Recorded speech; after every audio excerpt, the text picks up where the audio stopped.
Hello. Sorry, I forgot to click on the actual game, and instead I just left it sitting on the PlayStation screen on here with just nothing, just no audio interest at all. I guess technically there's you know, there's a little bit of ambience or whatever, but like, anyway. I fucked it up. I don't remember what the fuck we're talking about right now. Something about people never reaching their dreams, I guess. I don't... What are we doing? What are we doing right now? Dude, how did Adrian think we weren't gonna notice that there was paint all over this? How did she... You know? How did she think that was gonna work? Okay, I don't remember what we're talking about. Whatever it is, it's very true. No way, don't fall for that, Your Honor. Hey, Mr. Damask. I forget how I've been doing this guy's voice. Yes! If there's no funny business in your actions as Master Mask, there should be no problem with you telling us your strategy. So let's hear it. Okay. Yes. Please provide this court with your testimony about your plan to steal the sacred urn. Okay. Witness testimony. Why the fuck are we still talking to this guy? I'm sick of him. I first received the request from Lordly Taylor about 20 days ago. The urn was placed in a box, and Zvari! It was then sent to the warehouse. Hence, I was actually unable to see the urn for myself until the day of the crime. I knew it was an extremely valuable treasure, so I sent it my card 10 days beforehand. I then handled security by myself to ensure that my crime would go smoothly. I like how there's just a guy in the picture with him. At last, I held the urn in my hands for the first time at 1 a.m. on October 12th. So you say. That's pretty much all stuff we've heard before, isn't it? Yeah, but we will find the truth hidden in the nuggets of new information he gave. Witness, you're sure there are no mistakes this time? Judge also, suspecting him already? Zvari. Okay. Very well then, Mr. Wright. You may begin your cross-examination. Thank you. I love it here. Okay. Okay, he first received the request 20 days ago. You were asked to guard the urn by Miss Adrian Andrews, is that right? Where did this guy come from? How did people learn that he does this job? Indeed. It seemed that they had heard of my Zvarkling reputation. What are we doing? I see Miss Andrews is still attracting the weirdos. You better watch out too, Maya. For what? What does that mean? Okay, it was placed in a box. You mean this box? Yes, that pathetic box. Lady Andrews was especially taken with that urn. And she wouldn't let anyone enter the storeroom, not even me. Huh. Interesting new tidbit. Okay. He was actually unable to see the urn until the day of the crime. So you're sure that you had never seen the urn before? Indeed. You may ask Lady Andrews to confirm for yourself. My security was focused entirely on the entrance to that warehouse. However, where did I put... There it is. I, Luke Atme, let no information whatsoever slip through my fingers. Disconnected already? What kind of a fucking shit show do we live in here? Okay, he knew it was extremely valuable, so he sent the card 10 days beforehand. You mean this calling card? That's right! That is, without a doubt, my calling card. I guess Mr. Delight didn't make this after all. Of course, because Atme knew about the emblem. Making this card authentic would have been child's play for him. Okay. Then he handled security by himself to ensure the crime would go smoothly, and of course, then no one entered the basement warehouse. Unfortunately, there were many different treasures being taken there. Thus, for a period of approximately 5 days, people were indeed going in and out of the warehouse. The judge, also thinking about it, held the urn in his hands for the first time at 1 a.m. on October 12th. Okay. And this is the photo that proves that, huh? Indeed. To be honest, even if the photo was taken, I didn't think it would matter terribly much. Hey, Nick, if this photo is a fake, Detective Atme might have stolen the urn whenever this was taken. That's true. You know, he's been saying that he never saw the urn until that night. We can prove that he's lying there. We can wrap this up and put a bow on it. I need to take a good hard look at the court record. Alright. Not a lot to go on, is there? That detective's been covering his tracks. There's only one thing we need to prove in this cross-examination.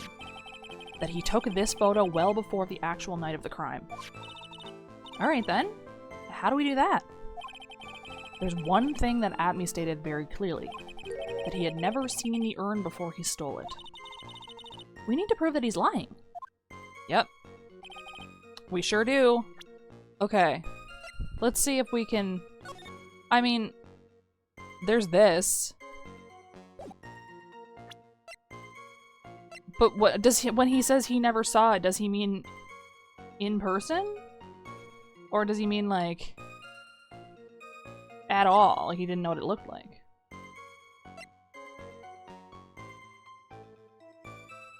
Also, if it wasn't him who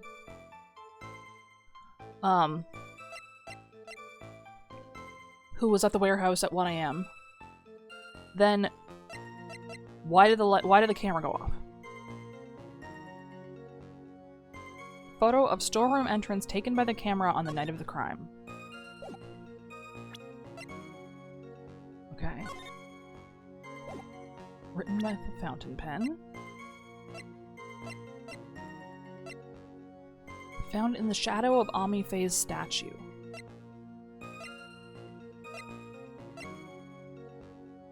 Okay. They don't mention the sacred urn there, obviously. Broken and repaired by Adrian 2 weeks ago, then replaced in its box, kept out of sight.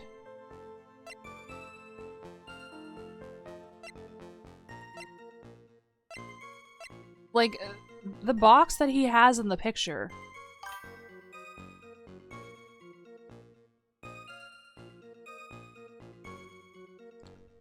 Oh my god, you saw him. You saw him vent. There were no points where when I pressed him that they gave me extra. I knew it was an extremely valuable treasure. But we've declared that it's actually not worth any money. Didn't we have a piece of evidence that said that? Apparently not.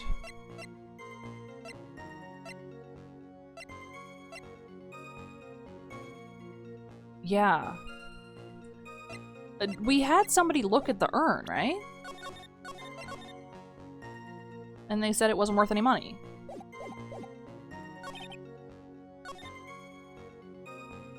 Okay, I knew it was an extremely valuable treasure, so I sent my card 10 days beforehand.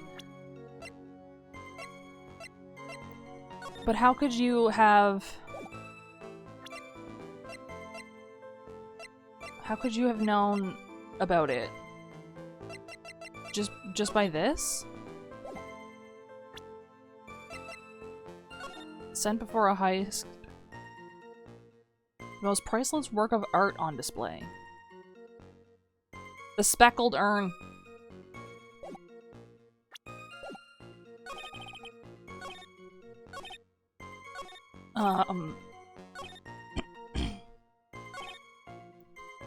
Maybe this one then?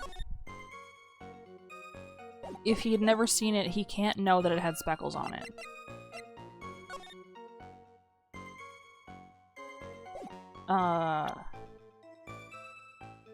I guess I'll try that. Mr. Atme, if you really are Master Mask, then you also wrote this calling card, correct? But of course! Is there a problem with that calling card? Allow me to read a passage from the calling card that Master Mask had written. Take good care of the speckled urn. Now, the speckled here, I feel like I pointed this out like a while ago. I feel like I said this like last week. Surely refers to this pink pattern on the sacred urn. Yes, that's true, but so what? Truth be told, there is no way that Master Mask could have known about this pattern. What do you mean? This pink spotted pattern on the urn is actually nothing more than paint stains. Paint stains. And these stains did not appear until after the urn had been taken to Lordly Taylor.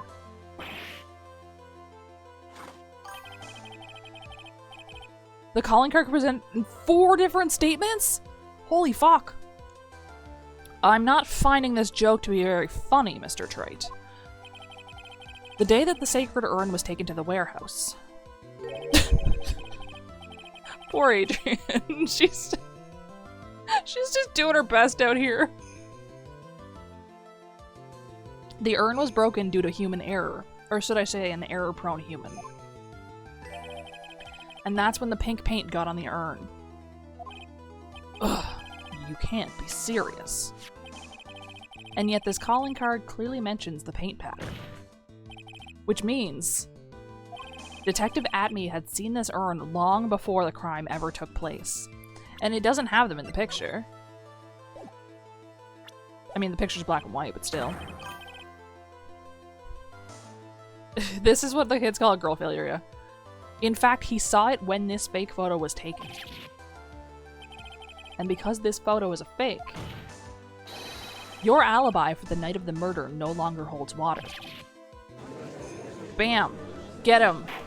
Insane that we could accuse him of all of that just with the calling card. Witness, do you have anything to say for yourself? Alright, that did it. He's broken. Nick, I think it's still a little early for a victory pose. That's what I'm saying. Huh?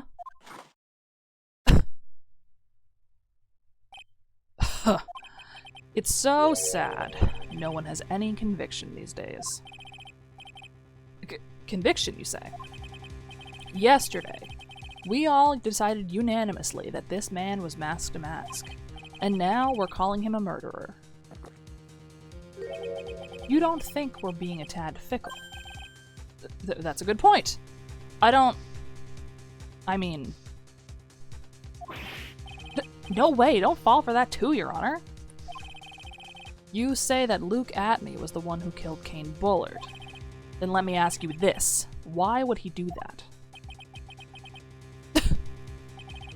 An excellent point. It's literally not. Motive, Mr. Wright. Motive. Might you, my merry murderous motive, manifest? Nick, he's getting a second wind. Yeah. If he prepared an alibi and pinned his crime on Ron DeLite, as you say, he must have had a very strong motive for murder. The only one with any motive we've seen is Ron DeLite. Isn't that right, Detective? Indeed. According to my own research, the boy's motive is clear. Your own research? Bro is on, like, fucking conspiracy sites. Without a motive, it's nearly impossible to prove guilt in a murder case. Now then, maybe you can enlighten us as to what the defendant's motives were. I'd be honored to, Sir Oldtimer. They're doing everything they can to make Ron look suspicious. Despite our lack of hard information, this may be our only chance. Yeah, he was at low health and his second wind went off when he took a killing blow.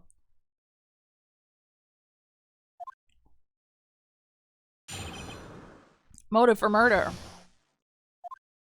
Why are we letting this man talk more? I, Luke Atme, had no points of contact with the victim whatsoever. Kane Bullard decided to investigate Master Mask and simply mistook who he was.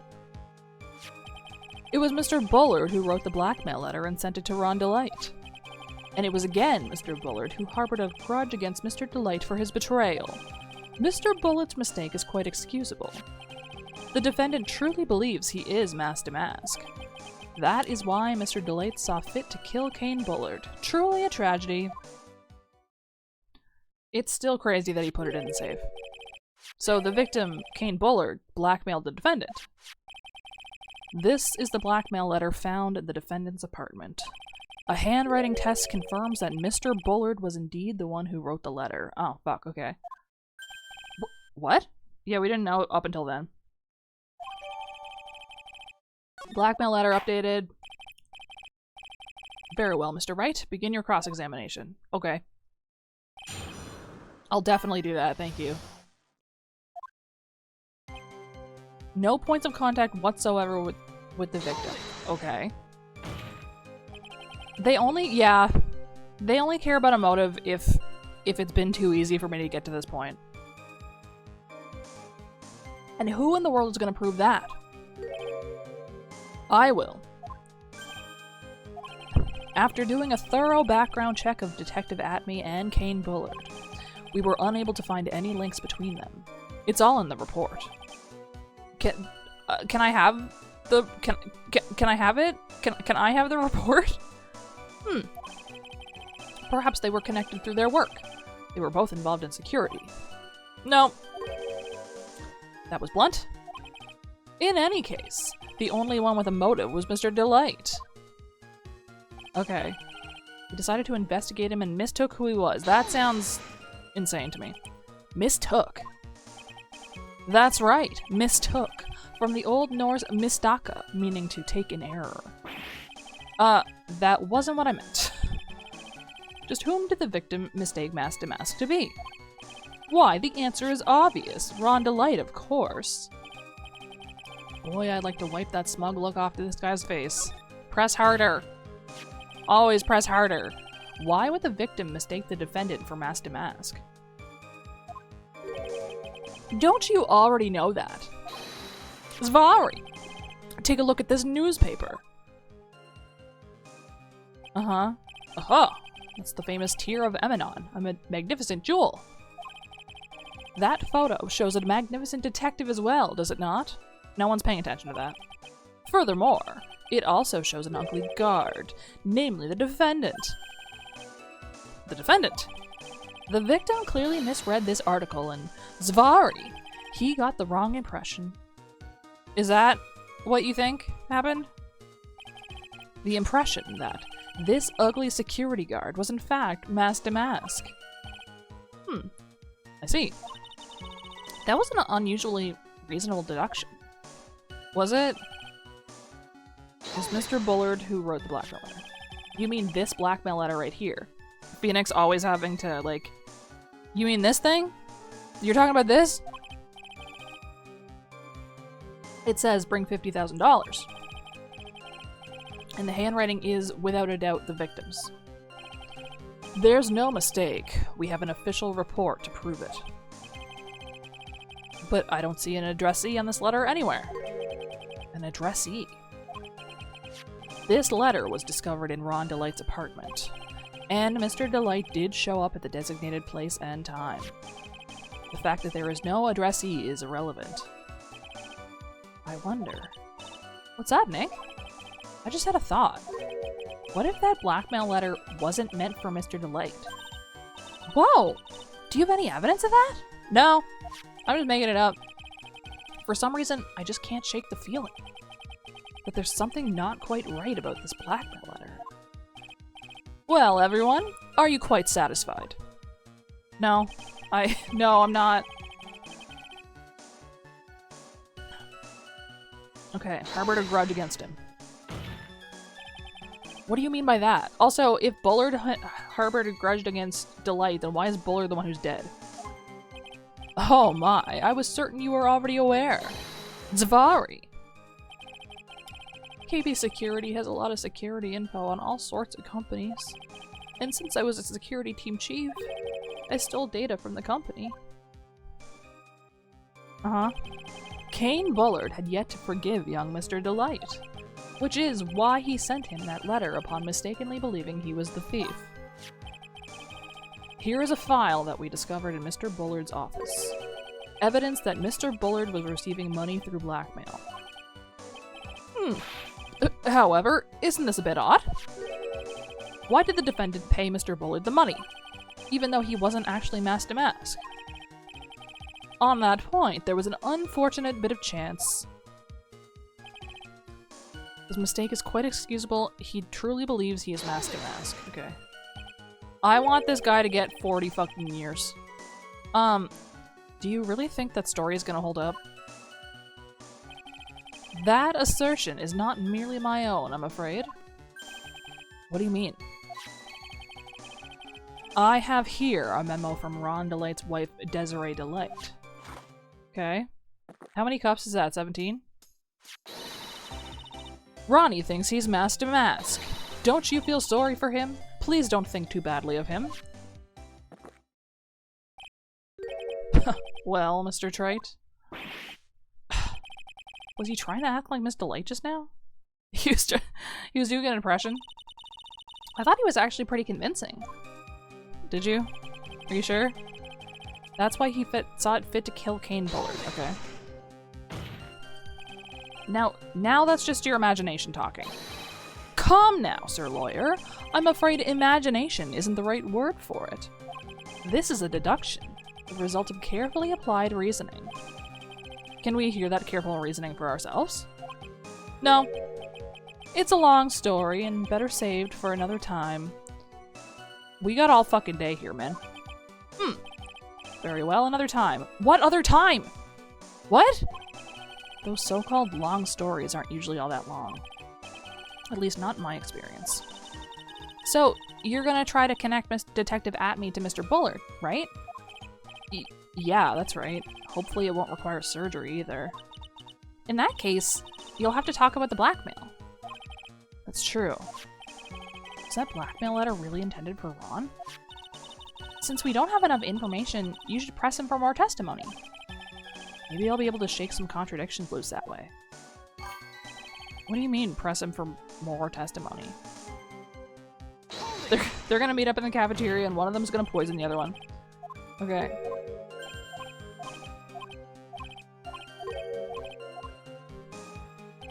I want to do another round of pressing, just in case. Mistook him. Do we think mistake actually comes from that kind of root? I can't imagine that it does, but maybe it does.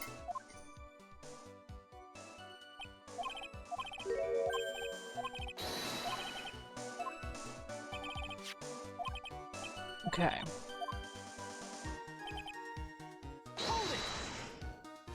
Did anything get added to the testimony? I don't think so, right?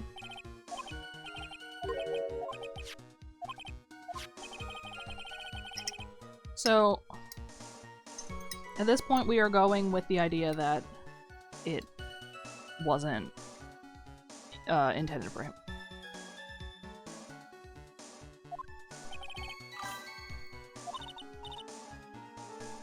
The blackmail letter got updated, you're right, yeah. Okay.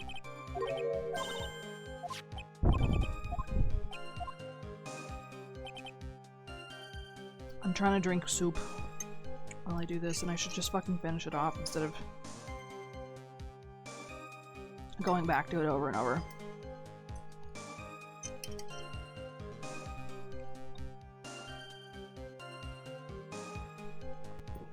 They changed the kind of noodles that are in this soup, and I don't like it anymore as much.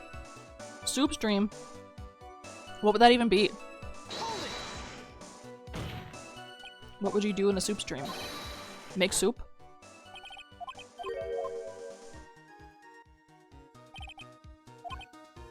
Okay.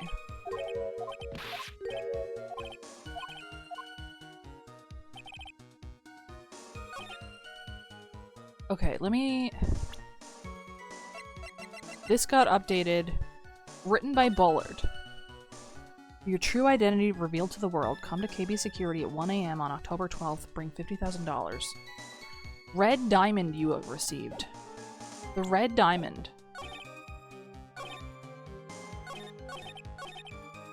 Once again, looking at that giant fucking ring on his finger.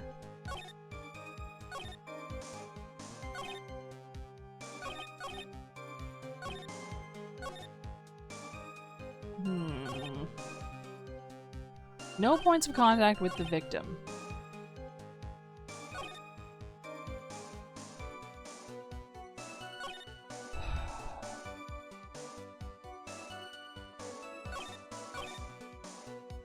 That's why Mr. Delight saw it fit to kill Kane Bullard. I'm gonna save.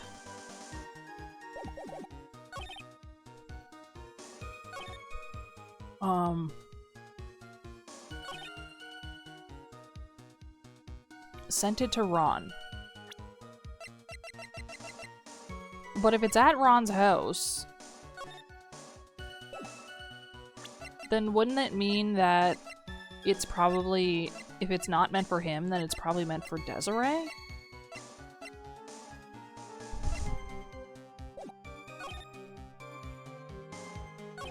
I feel like we didn't finish talking about the security photo.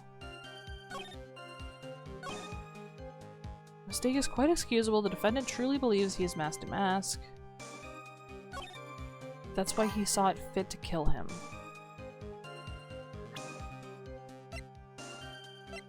But...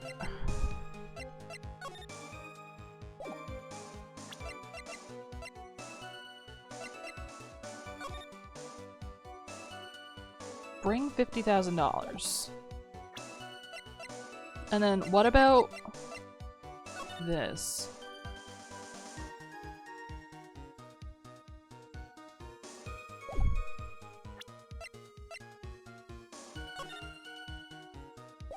The Tear of Emanon.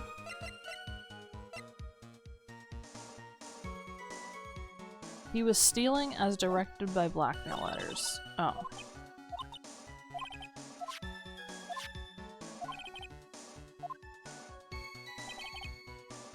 Which letter? The blackmail letter? This one? "1 a.m. on October 12th, bring $50,000. I'll take that red diamond you received the other day instead."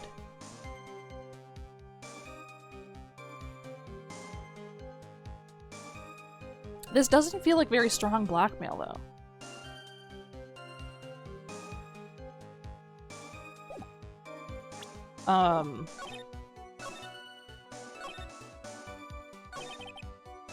But like, let me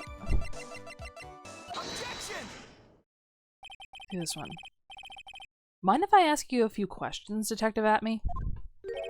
Well, if it's just a few, I guess it's all right.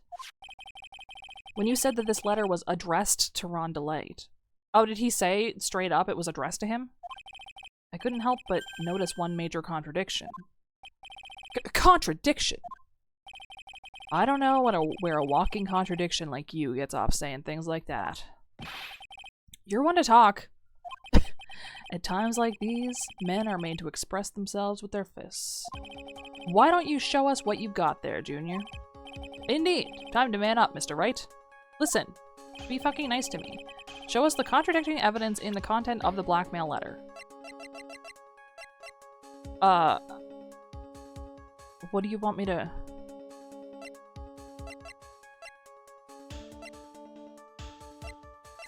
Red diamond.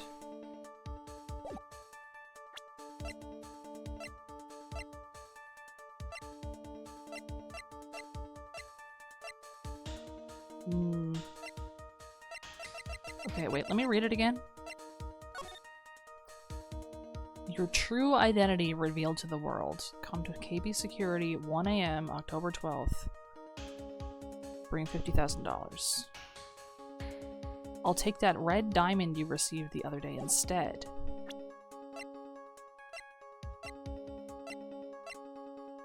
Red diamond. I'm still thinking about the red diamond.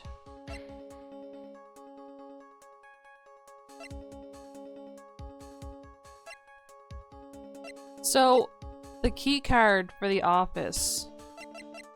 How did that get in there? I guess Ron stole it from security. Buzzer went off. Gem categorization?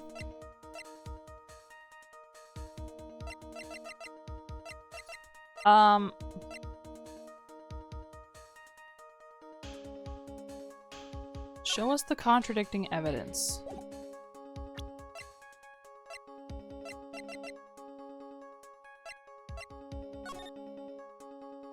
Jewel, artifact, sculpture, painting. Hang on.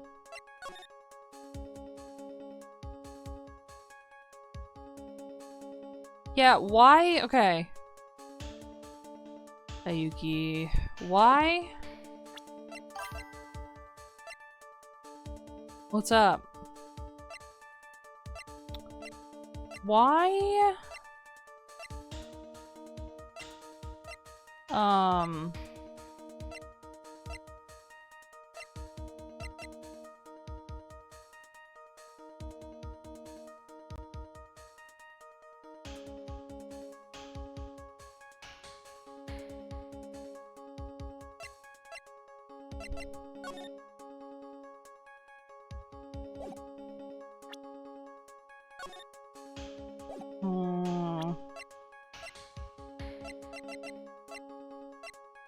What do I think here?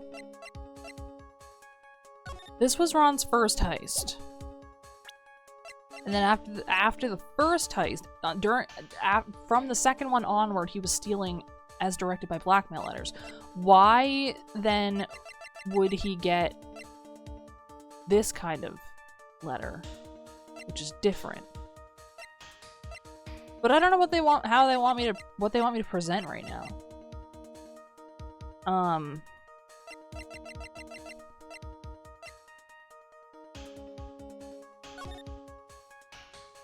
Your true identity revealed to the world. Bring $50,000. If you don't, I'll take that red diamond you received the other day instead. Received. Also, where's the money? Where's the $50,000?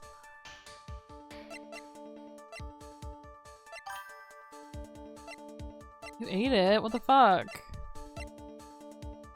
I wish I had saved. And now I'm in this. I'm gonna attempt this. A little 2-1 punch like that wouldn't even faze me. Whoa! I think you mean 1-2 punch.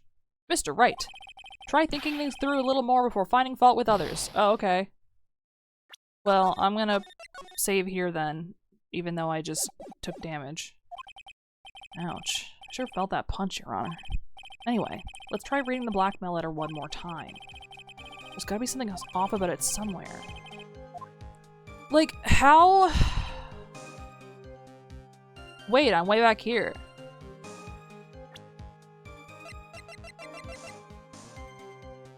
Okay, it was this, right? That we presented the first time? No, it wasn't. Shit. What?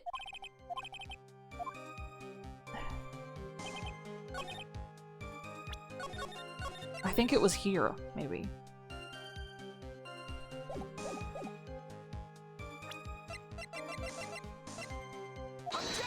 Okay.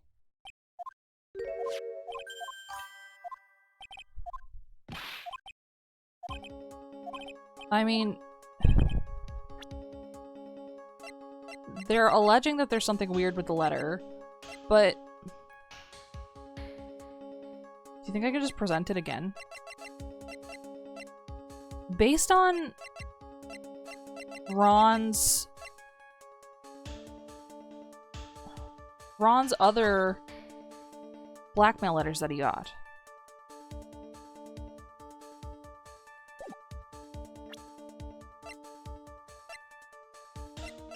Like, what if it's different than his other ones. This isn't it. Objection! I just wanna... Okay. Get...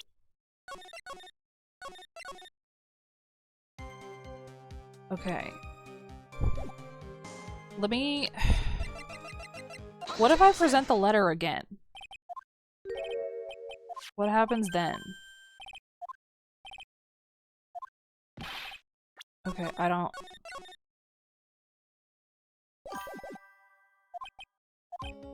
They're not gonna like it?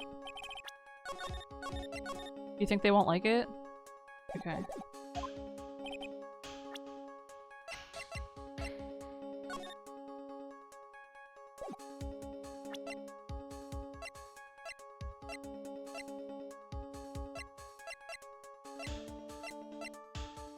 Now...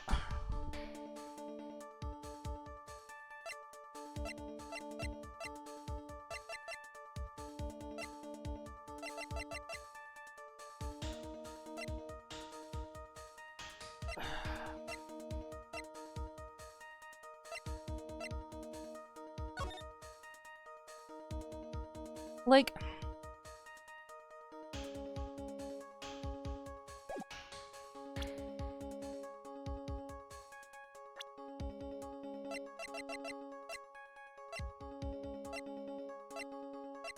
There's no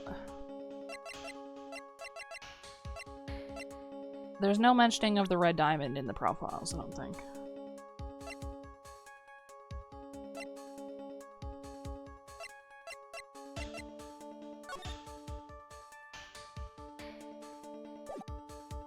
It's crazy that he has publicity photos. What else did I present? Or...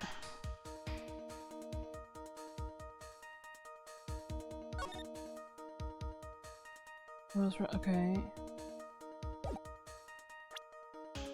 The emblem is top secret. Photo of storeroom entrance taken by the camera on the night of the crime. Wait, does he have it? No. Imagine if he was wearing that ring there. Your true identity revealed to the world. Come to KB Security at 1 a.m. October 12th. Bring $50,000.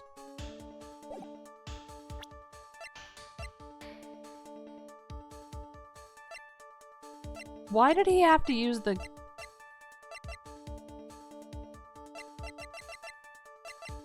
Why did he need to go to the CEO's room for this?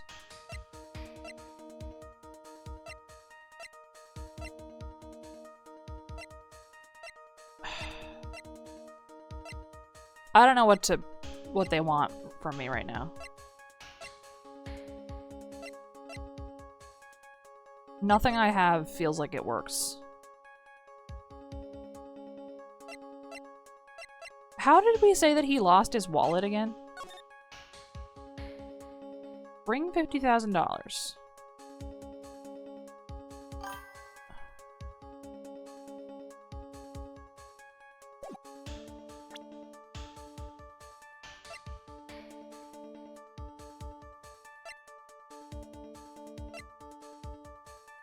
Red diamond. Indeed. But I don't have... What if I present the wallet? What happens? I don't know, I just... I don't know, man. I'm just trying stuff. I really don't know how to...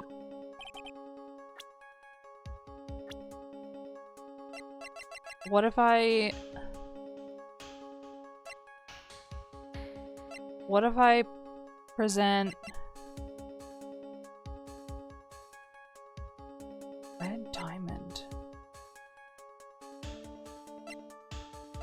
You got the other day. They said show us the contradicting evidence, which means it's probably not a person's...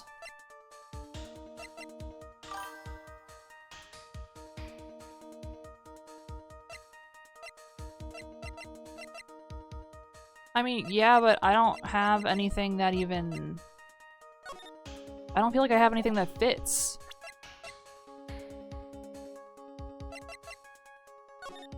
You know? I don't feel like I have anything that works in place of that.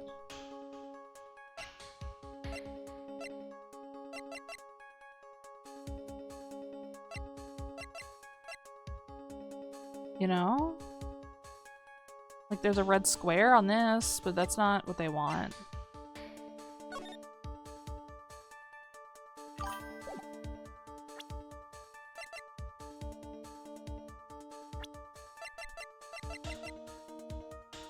What?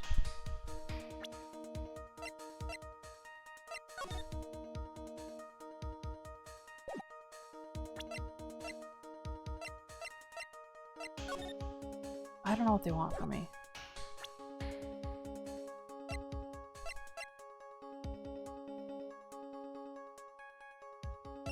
The height...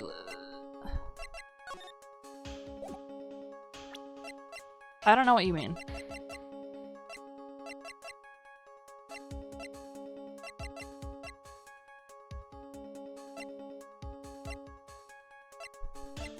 Like...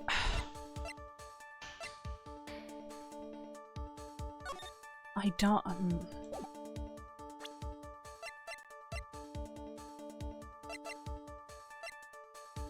Used on October 12th, Night of the Crime. Great, great, great, awesome, great, awesome, cool. Sick. Red diamond. I mean...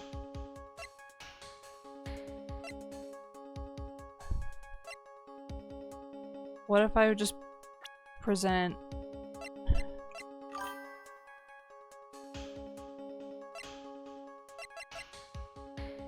The blue one?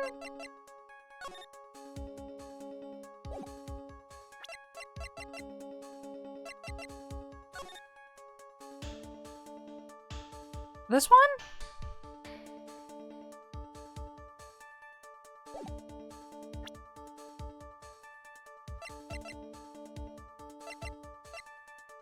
Like,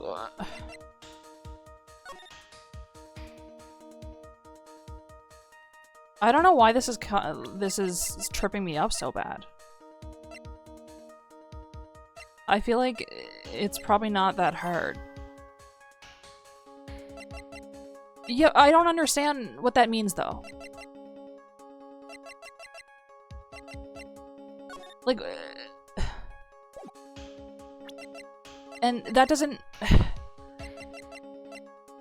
He says the other day. The gem was the first thing.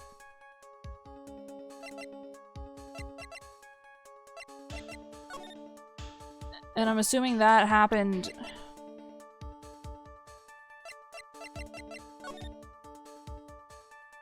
a while ago.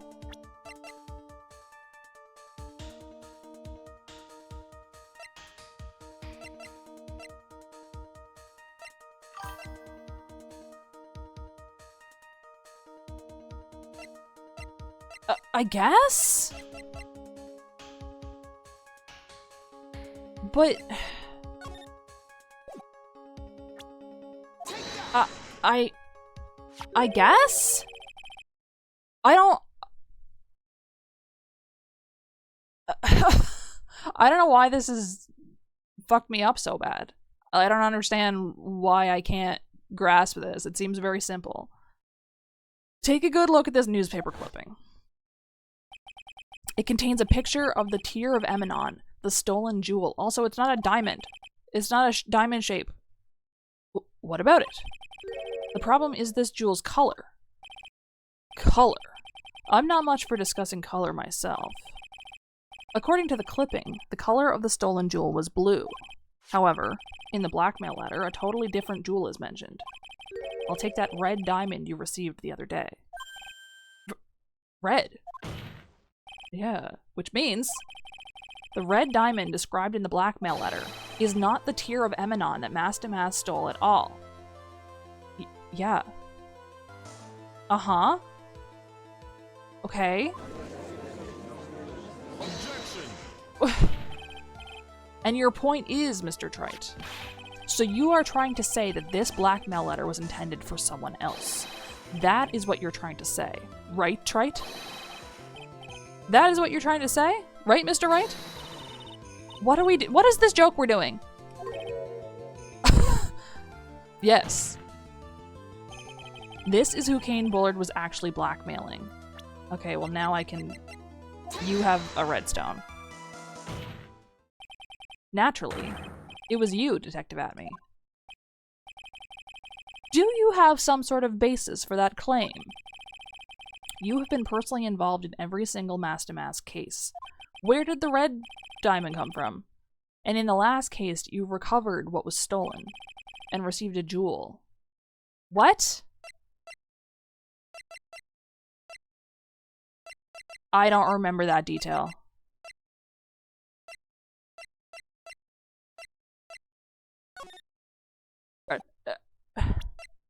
Where did the jewel come from? As your reward. From where? A jewel. Probably the one wrapped conspicuously around your finger. That red diamond ring. That is the diamond referred to in the letter. Which means that Kane Bullard wrote that letter in order to blackmail you. I don't remember that at all. Okay. Now I understand why that didn't make sense to me. Because I didn't remember the detail about him getting that from anyone. So I was like, I only know where one jewel went. I only know the happenings around one jewel. I forgot about that. This is the problem with doing this so far apart. It seems you've gone too far with your childish pranks, Mr. Trite. Uh-oh. I don't like the way you said that. Kane Bullard blackmailing Luke Atme. Are you for real? Yes, I am. Nick, come on, stand up to him. Then answer me this. Also, whenever he smashes his cup on the table like that and the coffee comes out and then falls back in the cup, why is it gray? Why is it gray and not coffee color? The blackmail letter contains the following passage. If you don't want your identity revealed to the world. Yes, it certainly does. Yeah, it's like gray looking. It looks like swamp water. Kane Bullard threatened to make Luke Atme's identity public knowledge. An identity he wanted to keep a secret. So just what was that identity? Atme killed Kane Bullard because he was afraid of his secret becoming known. What was the identity he wanted to keep secret? This is what it all comes down to, Nick. The identity that Luke Atme wanted to so desperately keep secret was his identity as... How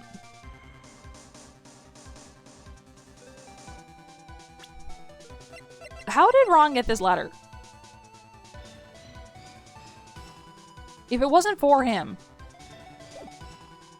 how did he get the letter? I'm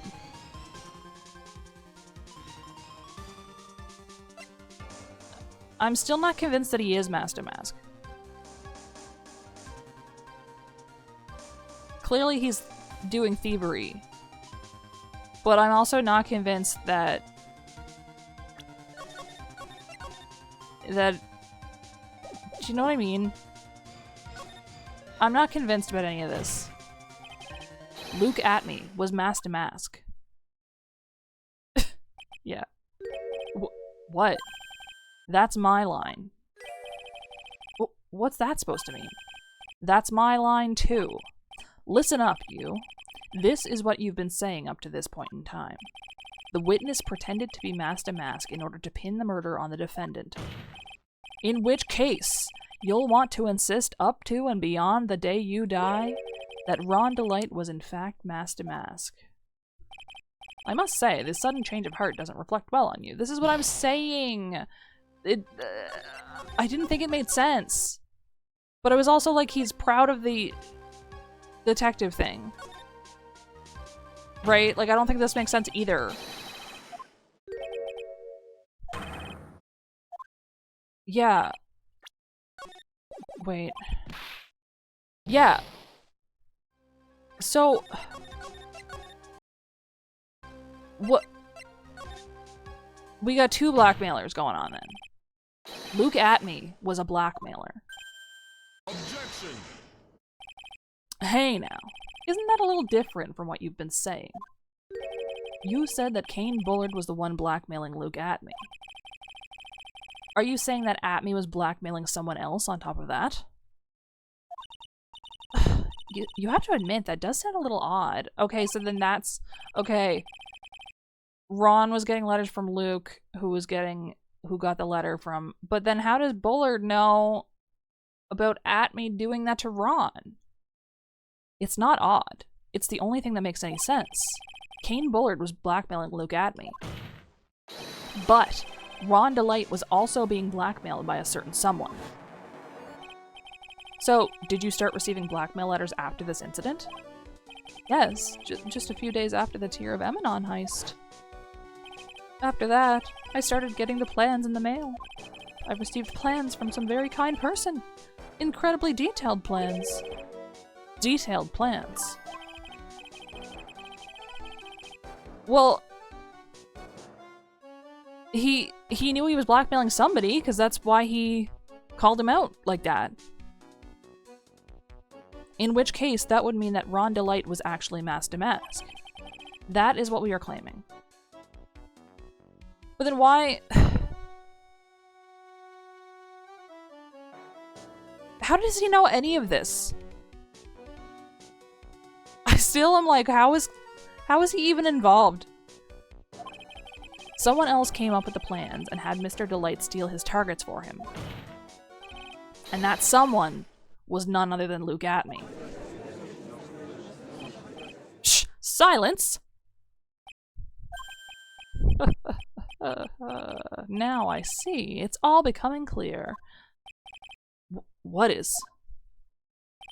When you were in grade school, you received the same report card every year. Careless, with a tendency to jump to conclusions. Am I wrong? How did you... That's really funny.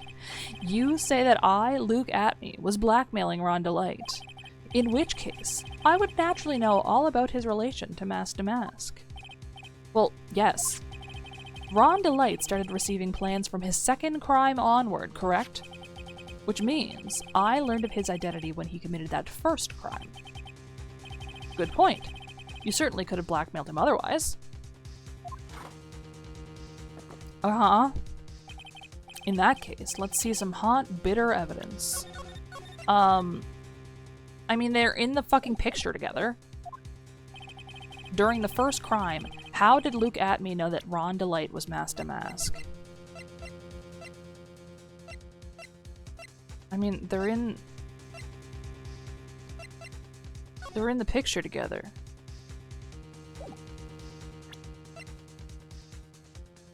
If he found his shit in the trash can. I think I see it. See what? When you were in grade school, you received the same report card every year. Gets into lots of mischief trying to be the center of attention. What do you mean? This newspaper clipping. It has a picture of you and Ron DeLite in his guard uniform. How old is Atme? 34! It seems that Mask to Mask didn't just disappear into thin air. Can you imagine getting to 34 years old and you're still acting like this? He just took off hid outfit and hid it in a bucket. That sounds far too stupid to be true. You don't get to talk. Correct. With tricks like that, he couldn't fool a baby, let alone an ace detective. And that's when you figured it out, Mr. Atme.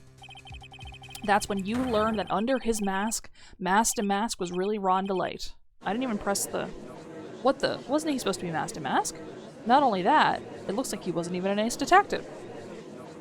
can't believe it. It was just a slimy blackmailer. What a fraud! Trying to pass himself off as an ace detective.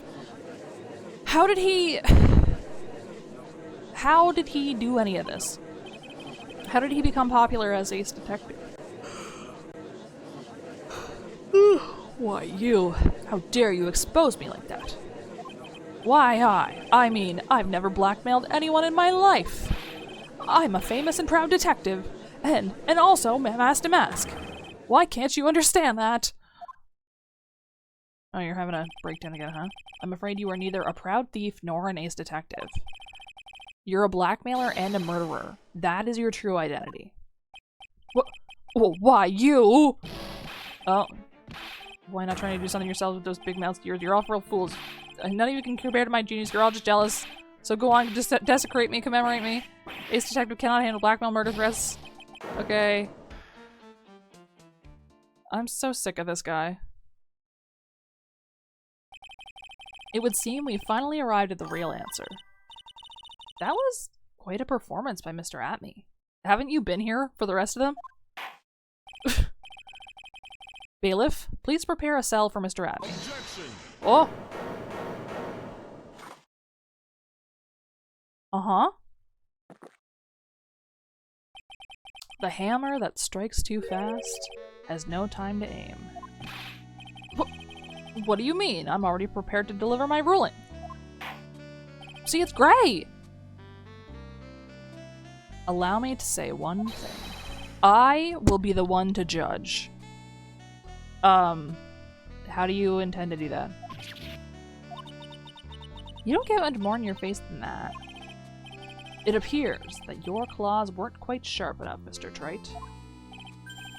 What do you... It's true that you've proven a lot of things. Things like Luke Atme was a filthy blackmailer, and that he wasn't at Lordly Taylor the night of the murder. Yeah, okay. That's right. That's why he's the one who killed Mr. Bull. But... there's still one thing you have yet to prove. What's that? Oh. The ad break's here.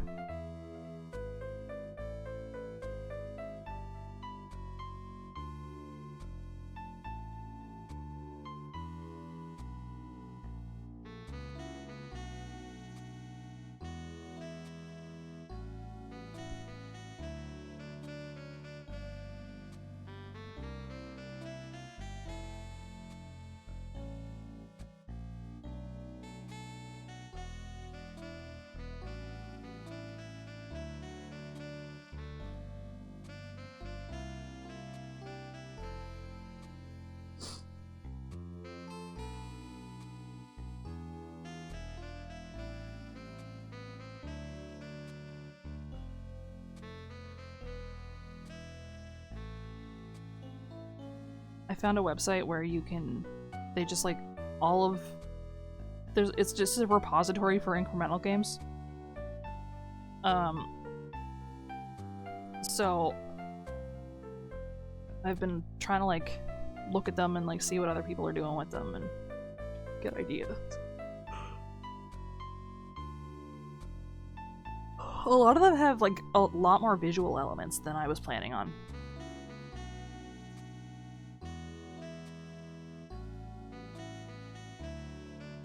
I'm thinking of like, you know,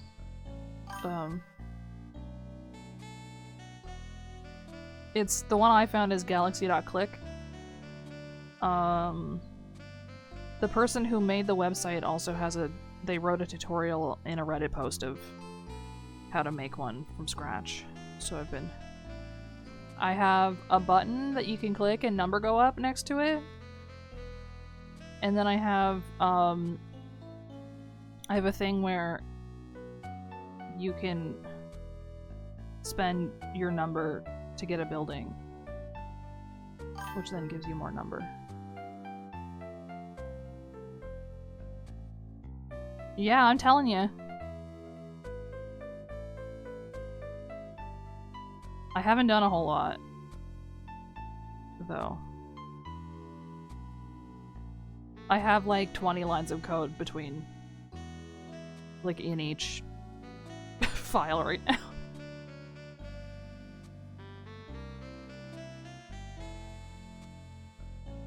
Oh my god, I'm trying to do my career for the day, and she will not fucking win hopeful stakes. Okay, there we go. She won't do it. Anyway, I played an incremental game yesterday that was like a mining game where like you zoom around, your little cursor like automatically zooms, and then it like you get stuff mined, and then you get like a better pickaxe that like mines a bigger area at once. And for some reason it mines in a shape. The one I have right now mines in a shape of a big anchor. Dude, isn't that scary when it's on fast forward? Just because he wasn't at the warehouse doesn't mean he was at the murder scene. Therefore, if you can't prove that this pitiful excuse for a man was at KB security, then I don't see how a verdict can be delivered. That's true, we haven't at all talked about... No way! We haven't talked about at all him being there. Well, Mr. Wright? This is it. This is the final round. I've got to prove that Atme was at Mr. Bullard's office on that night. But can you really prove that? That's long enough, Mr. Trite. I want to hear your answer. I'm afraid now. That night, Luke Atme was at KB Security, and the defense... I have to assume we can prove it.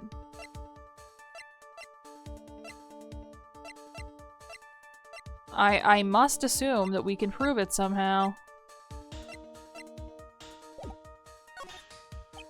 The defense can prove it.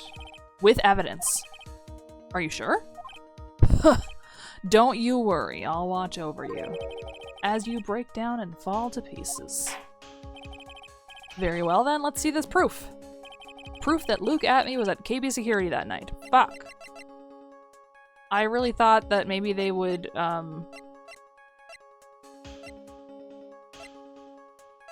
maybe they would talk more before they would...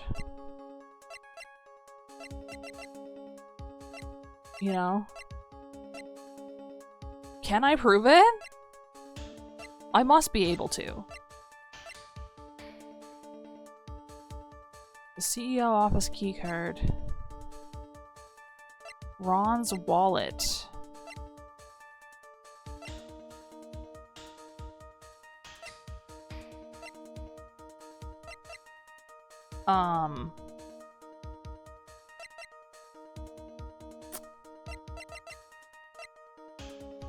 We must be able to prove it. CEO office keycard. So both of them were there then.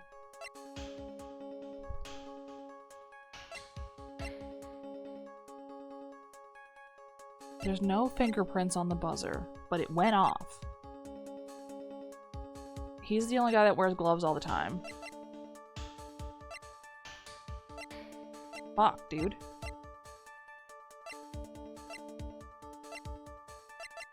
How did they find this? How did this get there? Found in Ron's wallet, used on October 12th, the night of the crime at 1 a.m.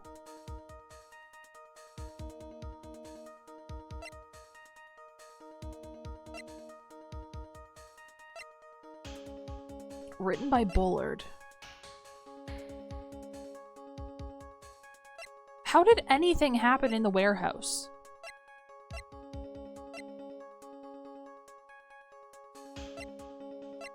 Like, if Atme was at KB Security, like,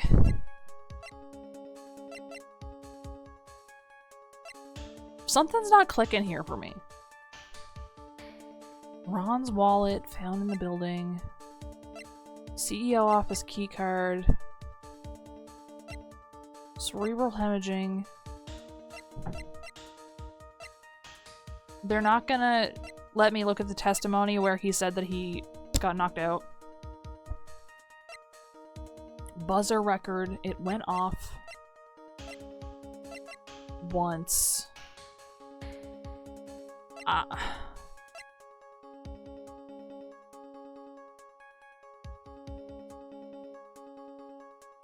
If Ron had been the one to kill him, he wouldn't hit the buzzer. And we know Kane didn't hit it.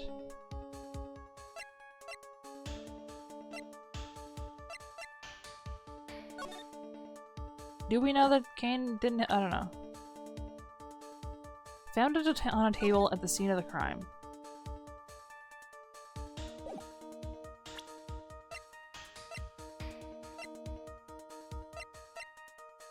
Cerebral hemorrhaging from blood trauma to the head. His body was found inside his safe.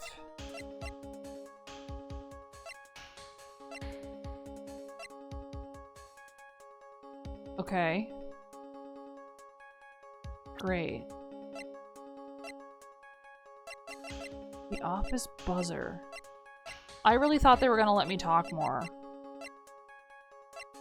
before they asked me straight up to prove it.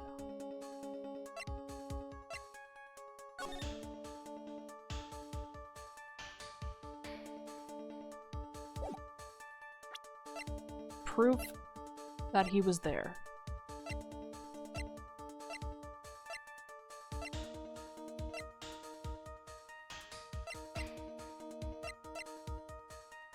What about the... Did I just saved a second ago, right? This is the proof. Yeah, okay. It's true. That is very important. However, I'm not so foolish as to think that will pass for evidence here. Mr. Trite, it's time you learned the true flavor of life. The flavor of my special Godot blend number 49. See, it's a different color. The coffee right here is a different... This is the color I would expect it to be coming out of the cup. But when he slams the cup on the table, it's a different color entirely. Well, Mr. Wright? It's bitter. Very bitter. So can I not prove it?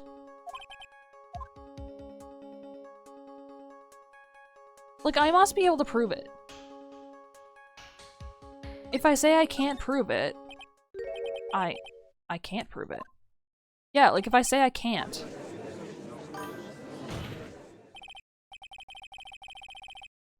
But if we hear more of Detective Atney's testimony...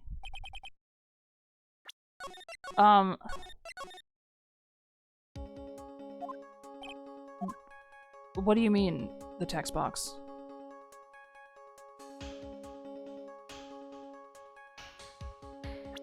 I must be able to prove it. Like, it wouldn't make sense.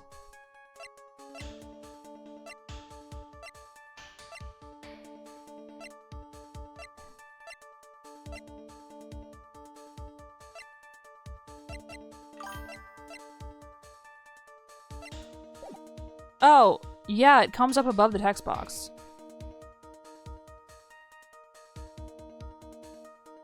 Let me...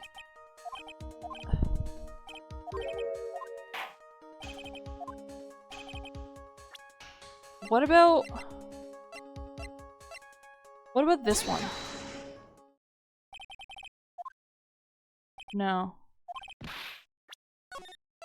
We don't like that either.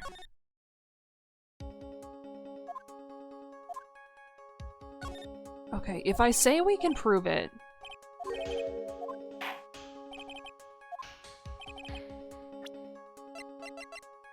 Like, I must be able to.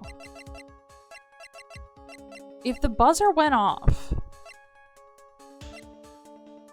there should be footage, right? Oh my god.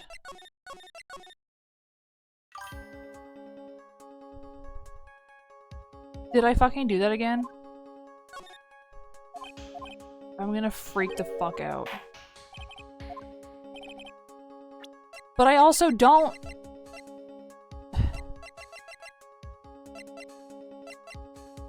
Okay, hang on. Because I feel like if he took this out... And...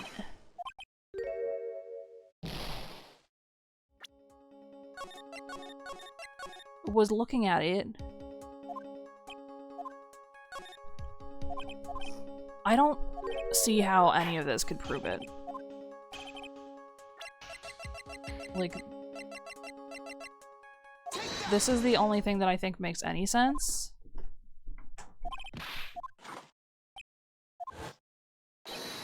And yeah, that's still not it.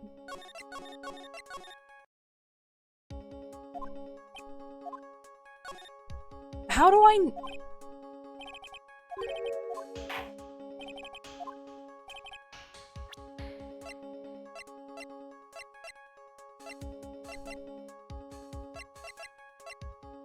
Like...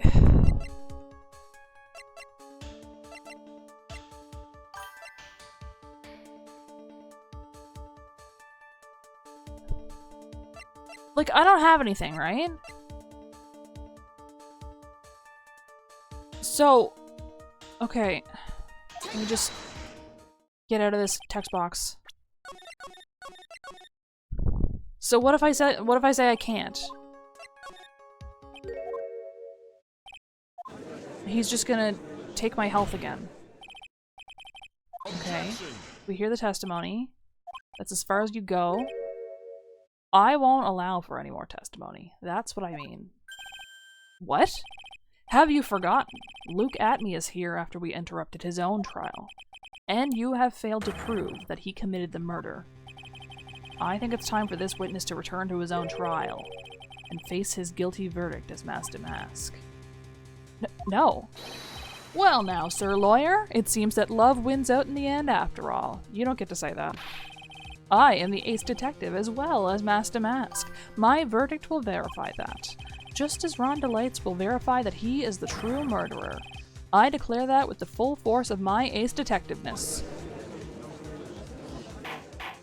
What are we fucking doing here? That's enough deliberation over this witness. I can't believe this. At this rate, Ron is... Don't give up now, Nick. We still have tomorrow. We can look for more evidence, and by then it'll be too late. Huh? Why? Because he'll be fucking sentenced. I don't understand why we can't sentence him for another thing. Double jeopardy. One of the basic rules of any court of law. Double jeopardy. Should a defendant be tried and found innocent in court, that defendant cannot be tried again for the same crime. This is a fundamental rule of all courts. And it applies to this witness as much as it applies to anyone else. Mr. Atme will be found guilty in a matter of minutes. Guilty as Master Mask, which means he will be innocent as far as the murder of Kane Bullard is concerned. No way! The fact that you were unable to prove Mr. Atme's guilt of that crime here means that he will never again be tried as Kane Bullard's murderer. Yeah, this is...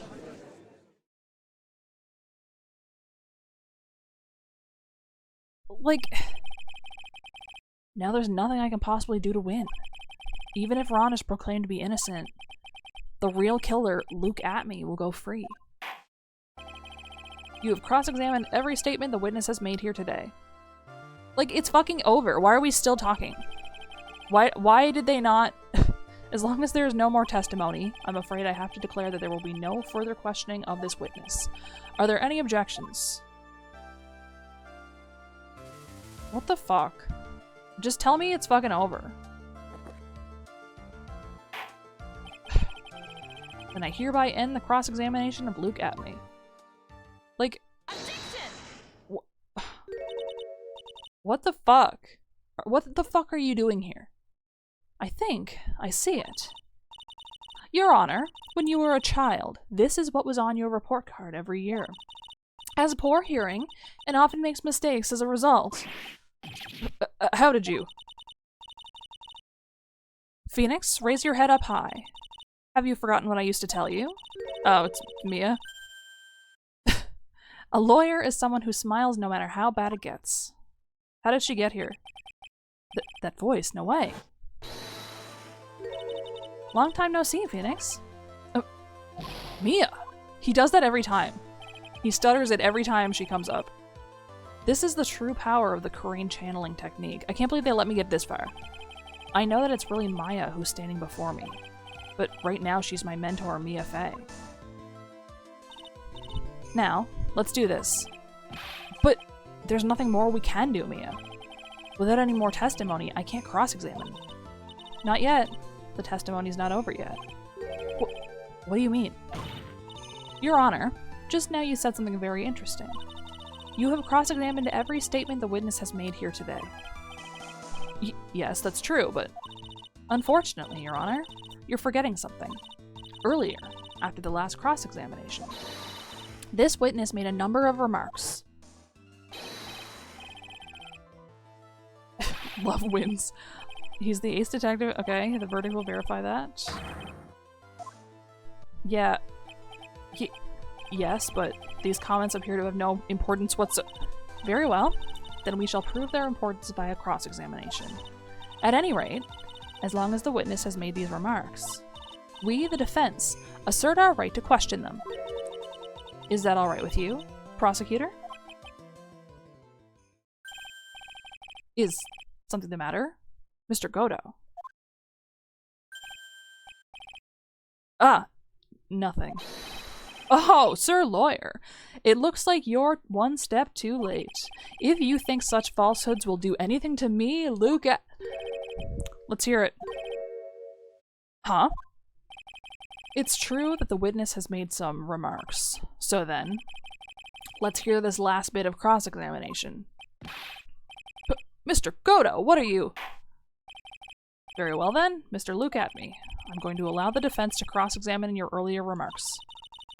The defense would like to hear why you declared the defendant to be the true murderer. So please give us one last bit of testimony, okay? Phoenix, this is it. This is our absolute last chance. Yes, Chief. Okay. I guess we're okay. They drug that out so fucking long. Get me out of here. Indeed, it is true that I was not at Lordly Taylor. I had to leave to see about another vitally important job request. I had known about the date beforehand, so I had this photograph readied. My brilliant deduction was what informed me that the true culprit was Rhonda Light. And thanks to the key card and wallet, it was abundantly clear that he was there. I was also able to make a deduction from the buzzer, which only sounded once. The button did not have any fingerprints on it. Why? The victim would have left prints if he sounded it, which means the killer sounded it. Mr. Delight was wearing his mask-to-mask outfit, which is why he left no prints. And the blackmail letter. The victim likely just mistook the color of the jewel. No. Zavari!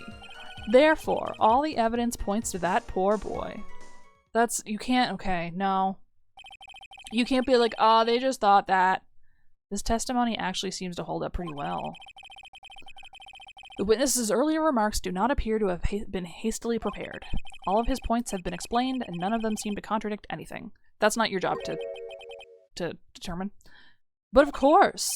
But how did you know about the emergency buzzer? The police investigation documents went directly through me. Why? And I always look over all the documents. It's elementary, Sir Lawyer. Why did you get to see any of that? Are you going to make even more trouble for us now, Sir Lawyer? I will not allow any of your usual shenanigans, Mr. Wright. Excuse me? Let me do my fucking job. Yes, Your Honor. We cannot postpone Luke Atmey's trial any longer. Yes, we can. This is your last chance. But hang on a sec, just one chance? I'm afraid. It seems that the party's about to begin. Well, Phoenix? There isn't any evidence that contradicts with that testimony. So it would seem. What do you mean, so it would seem? Listen, Phoenix, pointing out contradictions doesn't always mean you have to present evidence, does it? At any rate, this is our last chance. If you can't point out a case-breaking contradiction, you lose. That's all there is to it. Cup number 17. The last cup. It seems like the time has come to put an end to this trial. Is he drinking decaf? I have to find a fatal contradiction in this testimony, and I need to point it out without presenting evidence. Which means all I can do is find the contradictory remark and press it. Remember, you only get one chance. Like, literally one. Very well then, Mr. Wright. Please begin your final cross-examination. They hate me in here. Okay, it is true that he wasn't at Lordly Taylor. So I only get to press one time. He'd known about the date beforehand. A brilliant deduction. A deduction from the buzzer which only sounded once.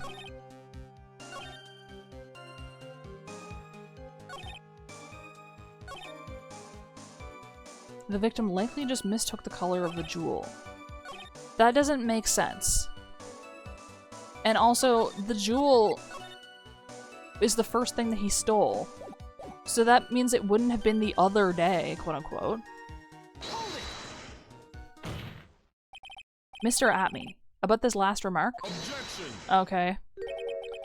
You still don't get it, do you, Trite?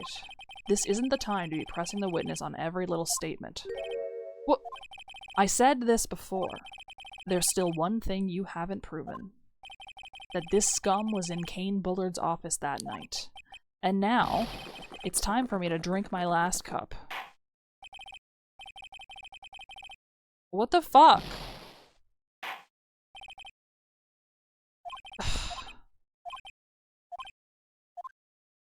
This is insane. This is crazy. Why are they doing this to me again? Let me fucking talk to the witness. This is my job. Why are you doing this to me? All the evidence points to that poor boy. All of it? Every single little piece of it does? I don't understand what went on at Lordly Taylor at this point. We've established that neither of them were there. The buzzer, which only sounded once.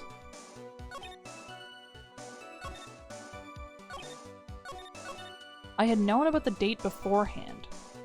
How? Another vitally important job request.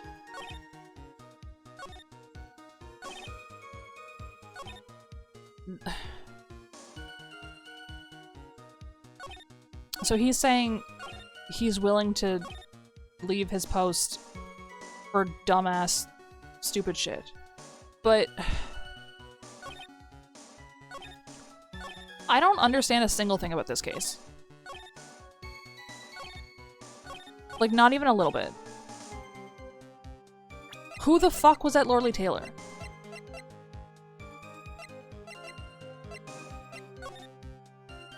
Like...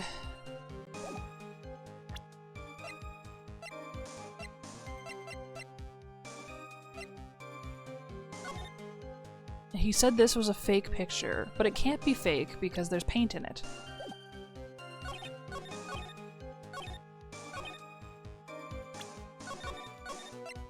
Can it? Can there be? But then that doesn't... Does that make sense when I can't... I think we can say that nothing happened that happened over there matters, but I just feel like... I just feel like...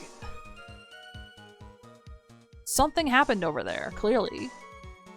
So, what the fuck happened? It's the reason that we're in this fucking mess, so what happened? I want to try this one. Okay. Fucking never mind. We're doing this again, huh? Hate it here. Hate this fucking place. Get me out of this fucking place, dude.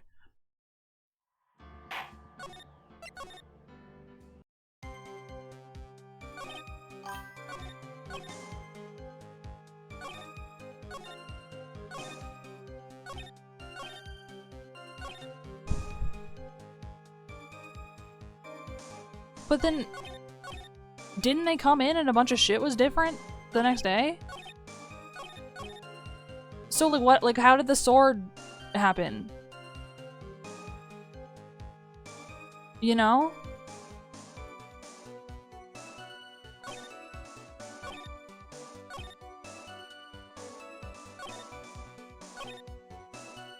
The victim likely just mistook the color of the jewel. I feel like that is too...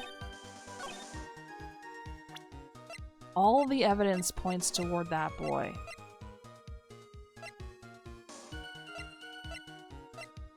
I don't feel like that can be true. But I really don't have anything... Like, how did this happen? And what did the camera actually...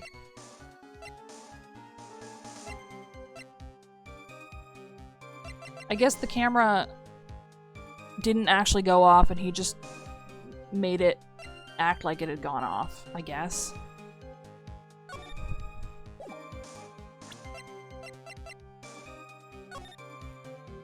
Bring $50,000.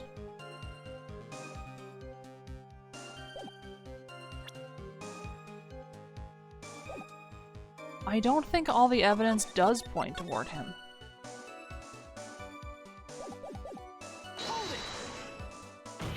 There's only one... Like, there's only one right answer here.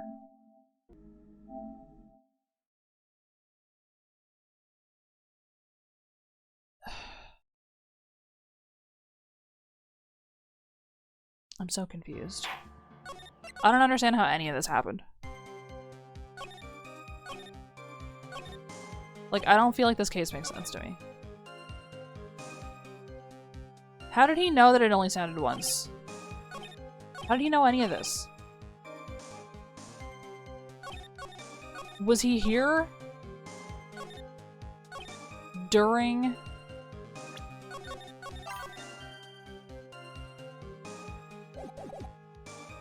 Well, like, something happened to the sword that night. Also, why haven't we updated this? Something happened over there, clearly. But neither of these guys were there, so what happened?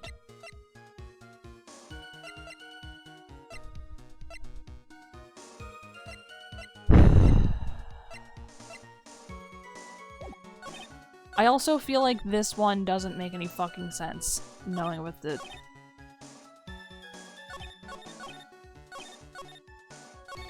He doesn't have an alibi for this statement.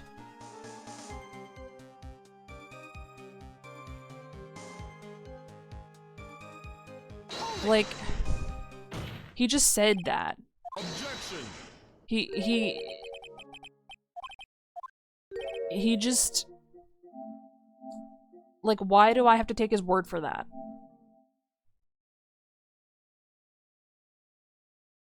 What the fuck is going on?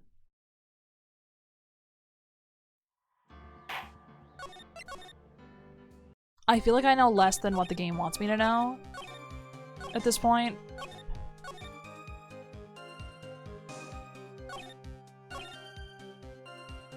How does he know any of this?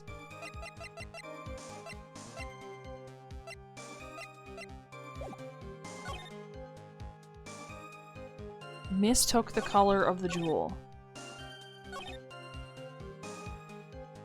Did I? I don't remember what I've pressed so far. I need to keep track of this because this is... how many... 5... There's 11 statements here.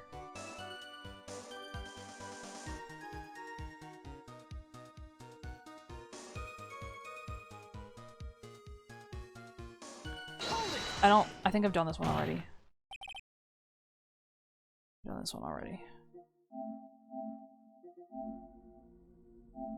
Like, I don't... I don't even know what to say right now. I feel like a crazy person.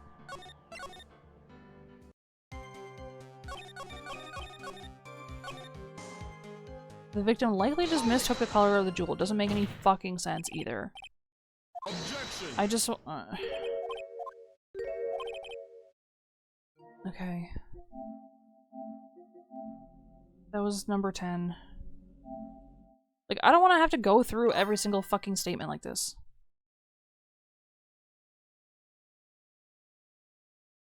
Yeah, I don't know. I feel like I...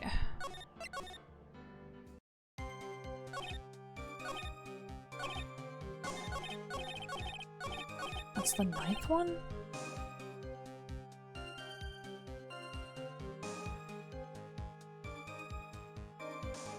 How... I don't understand how he knows any of this. Do you know what I mean? Objection. Okay. It's in the time, okay. I'm afraid you're the one who still doesn't get it, Mr. Goto. What? Mr. Atme, it seems you have finally admitted that you were in the CEO's office on the night of the murder. How can you say that? Let's review your testimony, shall we, Mr. Atme? The button did not have any fingerprints on it. Why? Mr. Delight was wearing his mask-to-mask outfit. Is that correct? Indeed, that's what I said. My deductions are absolutely foolproof. See, I don't understand why they're accepting that he knows the rest of the stuff, but not this part. More like your deductions prove that you're a fool. I'm sorry, whatever do you mean? For some reason, I'm starting to get really thirsty. When exactly did we learn the fact that Ron Delight was dressed as mask-to-mask when he went to the scene of the crime? See, I don't remember this. Like, I remember that they said this, but I can't remember what he knows and what he doesn't know. It was just a few hours ago. Back when my 6th cup was looking at me with a cold stare. Oh, did I forget to mention it before? I'm sorry, I just never had a chance to mention it up until now. That's right. The defendant had yet to tell anyone else this fact before this morning. Therefore, the only people who should know this are those who have been watching this trial. Yeah, I don't... How? Okay, no, wait. So when did we find out about the fingerprints?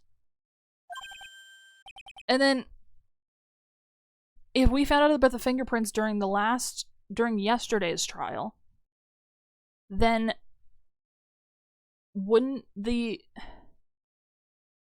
And you wanted to place Ron Delight at the scene, wouldn't you then think, oh, maybe he was in his costume? Like, do you understand now, Detective Atme? There is no way that you should have known about that. Yeah, I don't... You were in the next courtroom being tried as mask-to-mask. So then enlighten us. Just how did you know about that piece of information? Well... Come on, this detective must have known about it.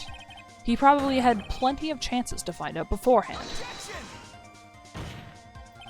And it's those chances that I want to discuss next. That night, Mr. Delight was wearing his mask-to-mask outfit. There is one and only one way for Detective Atme to have found that out. Only one. One way, you say. Please recall, if you will, Mr. Delight's testimony. When I entered the office, there was a suspicious shadow there. For a second, my client witnessed the real killer. But Mr. Delight never saw his attacker, so there's no way to tell whether or not the real killer was Luke Atme. It's with that statement that I'll turn this case on its head. He said something about he went in the costume for some reason, but I don't remember what he said. Just what are you implying? Mr. Delight saw the real killer, correct? Now, if you turn that statement around, It stands to reason that the real killer had also seen Rhonda Light. Impossible. Well, yeah. Yeah.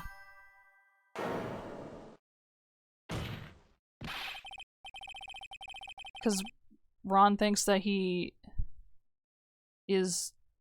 Dude. Detective Atme, you saw Mask to Mask at the murder scene that night. You saw him when you killed Kane Bullard and assaulted Rhonda Light.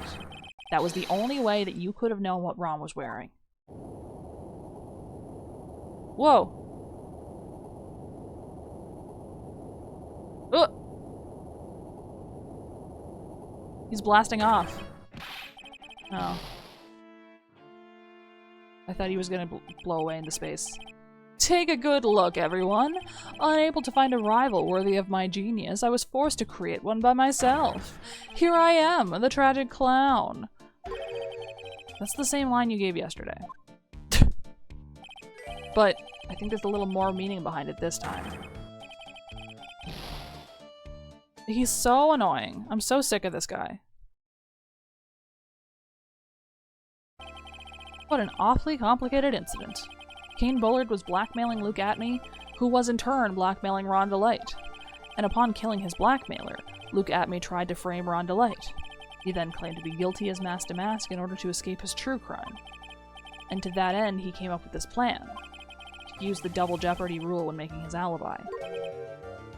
At any rate, it would seem we finally found the truth. Whomst? Excuse me. I came perilously close to besmirching the record of an innocent young man. Yeah, you do this a lot. Besmirching him with the title of murderer. Don't ignore me! Oh, I didn't realize you were there. Why wouldn't he be? How about the verdict? I know. You never committed any murder. That's right, I'm so glad you understand that, but... I really am Mask to Mask. Huh? Oh, thanks to that trial yesterday, I'm innocent now, right? What was it you said? Double jeopardy? Now that you mention it, I've been careless. Careless? What do you think, Mia? As the defendant says, the rule of double jeopardy is absolute. A defendant can never be tried twice for a crime in which he was once found innocent. Is that true? Is that real? Then, Mask to Mask is really innocent. It would seem so. For now. For now? Now then, this court finds the defendant not guilty.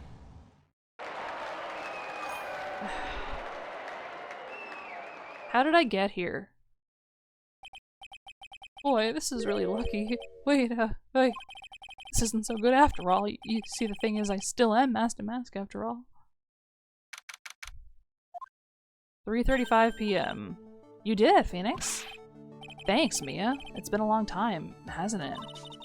Yeah, it's because Maya doesn't call on me much these days. Oh? I'm just joking, Phoenix. Don't take everything so seriously. But on the other hand, Maya, she seems kind of torn these days. You mean about becoming the master of the Corain Channeling School? Becoming the master means saying goodbye to our mother. Misty Faye, right? Watch over her, will you, Phoenix? Of course. Well then, see you around. Crazy to just say see you around when you're dead. Mia. Is it really?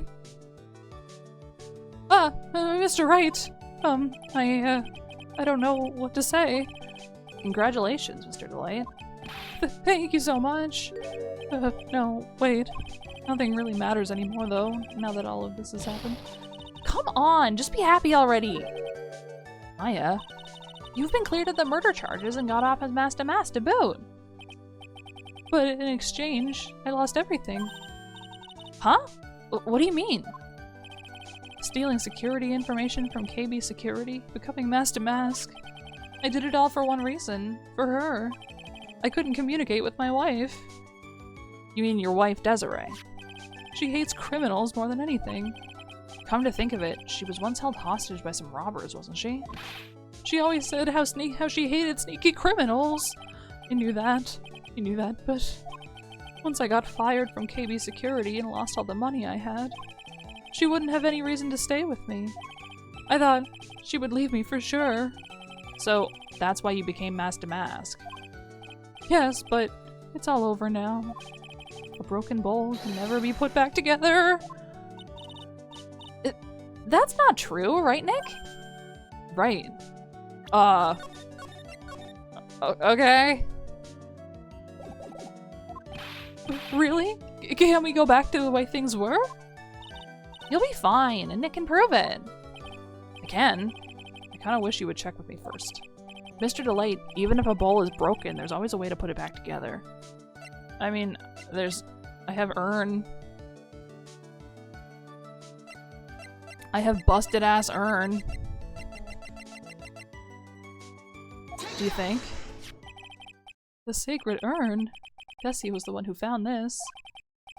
Desiree, your wife. She's always believed in you, Ron. That's why you'll be fine. You don't have to worry about anything. Ah, there you are! Miss Delight. You did it, Ronnie! You're innocent! I'm so happy! Thank you, I appreciate that, but, I suppose you don't want anything more to do with me, do you? Ronnie, why didn't you talk to me about what was going on? I had no idea you'd quit KB Security. I never imagined that you were really Mask to Mask either. Miss Delight, what are you gonna do now that you know? You're not gonna really leave him, are you? Come on, it's obvious, isn't it? How could I ever let a wonderful man like him get away? After all, my bike's really fast. So fast that there's no way he could ever get away. That's a crazy thing to say. But didn't you say that you hated criminals? Oh, I only hate people who act all cowardly and sneaky. Like that detective. I see. My Ronnie went and declared his crimes before he committed them, like a man. I just love a man who's so chivalrous. Chivalrous? I knew I was right about you. Every day I spend with you is filled with thrills and excitement. Desi. Desiree, you really do love Ron, don't you? Yeah. She's willing to write off literally anything for this guy. And I just really feel like he should have said literally anything. Nicky boy? Yes? I'm really glad I asked you to defend my Ronnie. Thank you so much. I'll never forget what you've done for us. Oh, well, take care of yourself. You too, Nicky boy. I can feel my face going red. Mr. Nick! Mystic Maya, congratulations! Talk about bad timing. she's squaring up. She's ready. Mr. Nick, how could you? With another man's wife in front of Mystic Maya! She's hitting him.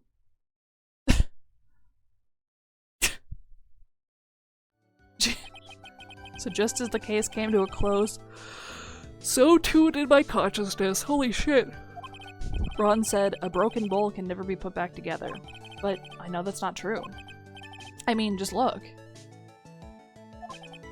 Here's a perfect example of one that was put back together even better than before. We're calling this a bowl? What is it? What is that? Is it a little dinosaur? It's a dinosaur. 2-point pickle! Oh my god. The chicken kitchen.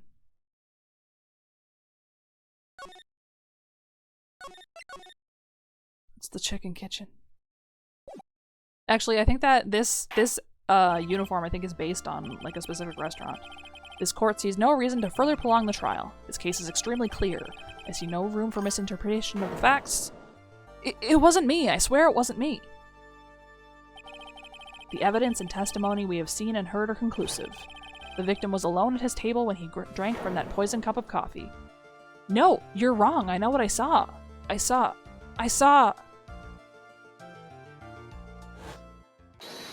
Whoa.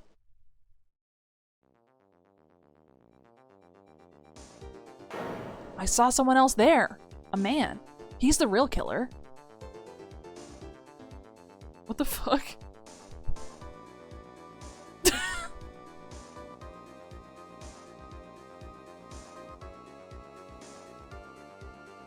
Okay.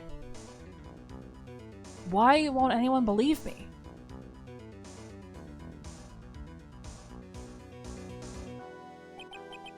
Well, I'd say that pretty much wraps this case up, wouldn't you? Mr. Wright? This court finds the defendant guilty. This court is adjourned. Bam. Yeah, I think that the Chicken Kitchen uniform, I think, is based on like a real restaurant. We got a game over already, can you believe it? Ah, the start of the new year always makes me feel like I can take on the whole world. I bet it does, Maya. So, I've decided that our resolution should be Zvari, take on the world. What do you think? Sure, whatever, Maya, but I think maybe you've had more than enough mistletoe cake. What the fuck is mistletoe cake? Mistletoe is poison, isn't it? Never! You've got to eat a lot of cake during New Year's. It's practically a tradition.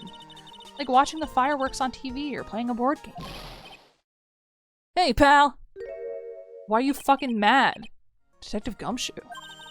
Happy New Year, Detective! Likewise. Now listen up, right? Here's to another fruitful year of lawyer-police cooperation. Yeah, me too. Alright, pal, you got some explaining to— Have you got a holiday present for me, Detective? A what? Well, here, have this. It's really nothing much, but— Yay, thanks! Look, pal, we need to have a talk. Take a seat. Hey, what about Pearly? You haven't forgotten her present, have you? This is crazy. No, I mean, yes, I mean, no. Are you doing this on purpose? Guess I'm busted. How did you like my first practical joke of the year? Very funny, pal. Now let's see how funny you think it is when I show you this. What is it? A magazine? Hey, I want to see. Deadly poisoning brings guilty verdict. Defense attorney Wright trounced? Trounced? Let me see that. The defense attorney gave an almost childishly amateur performance yesterday. What the heck is this? It's a report, pal, about you. Listen to this. Mr. Wright must take full responsibility for the ruling in this case. Well, don't tell me you don't remember anything about it. But I don't remember anything about it. When was that issue from, anyway? December last year, which I guess makes it last month. Which makes it old news, you mean? But I wasn't involved in a poisoning case in December. This should be easy to prove. So what do you think this is all about, Nick? If it wasn't you, pal, then that leaves only one possibility. A doppelganger. No way! You don't mean a phony Nick? This must be Gumshoe's idea of a joke. Guess he's starting off the year with one, too. You're saying that he printed an entire magazine to prank you? It was his twin brother! So? What are you gonna do about it, pal? What do you mean, what am I gonna do about it? Well, it's your fault that the judge found the defendant guilty in this case. My fault? How do you figure that? Because the Phoenix Wright is super famous now. Well, maybe only sort of. Yeah. See what happens when you hotshots start getting too full of yourselves? Okay, Gumshoe. Gumshoe, well, he is good at computer science, so maybe he can, like, maybe he knows how to use Photoshop. I don't know. But I didn't do anything wrong. At least, not that I can remember. You better make this right, pal. Now. Now? How? Now? And that means taking the case back to court. Got it? Sounds like we've got our first case of the new year. Let's tackle it with gusto. I don't know. The judge already issued a guilty verdict once in this case.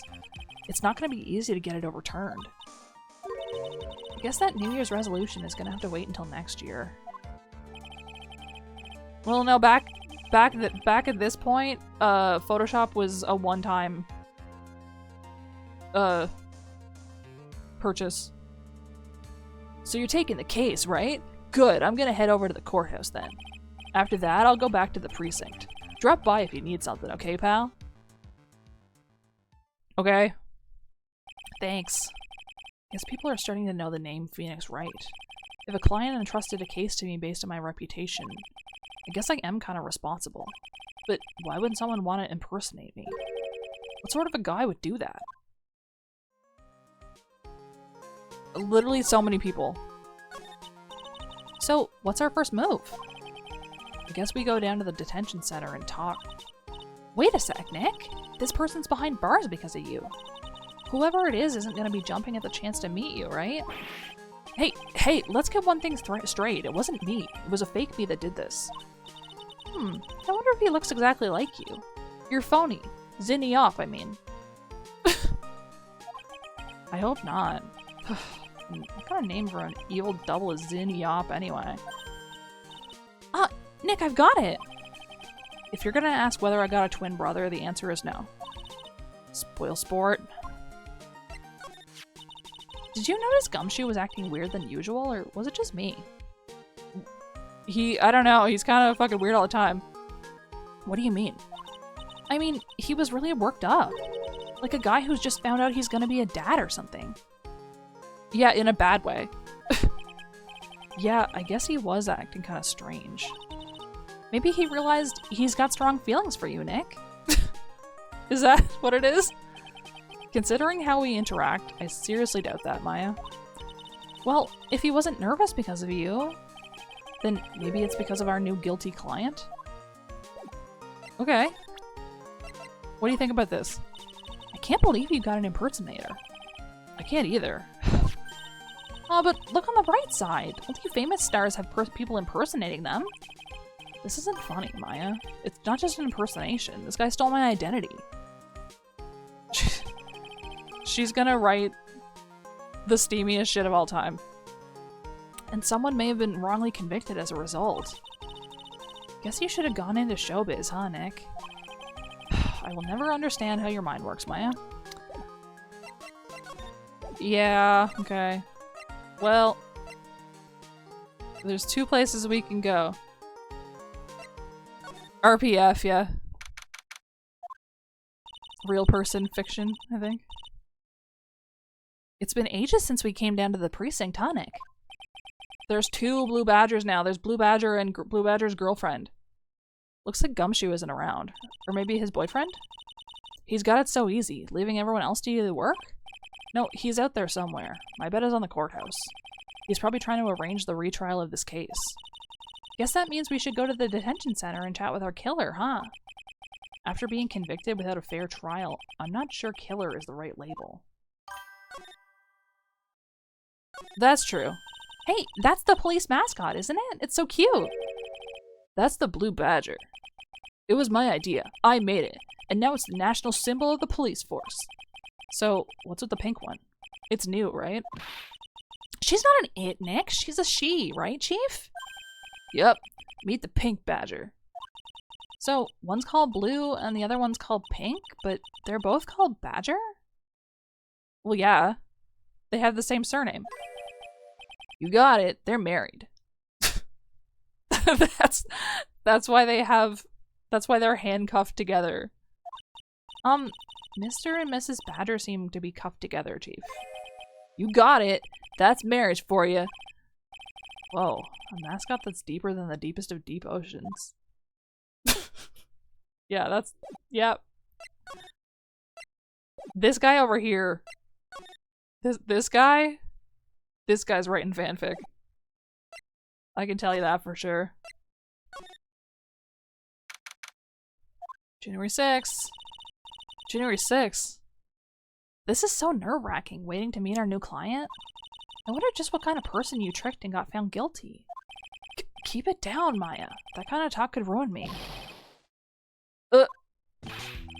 How could you, Mr. Wright? How could you do this to me? They put me in solitary. I haven't been able to stop crying. Aren't you? Yes, I am. I am totally and utterly let down. Are you? Don't pretend you don't know me. It's me, Maggie, remember? Maggie Bird! Maggie Bird. Ah! How did this happen to you? Maggie Bird. She's the policewoman I defended that one time. That one time. She was accused of murdering her lover. He was a cop too. What are you doing now? What are you doing in here? Didn't I get you a quick... Oh, sure. Very funny. After that fifth-rate defense job, you come in here and start making jokes? I think it's... Is it a maid costume? I thought this was her work uniform. I thought she got a new job. You better hurry up and tell her what happened, Nick.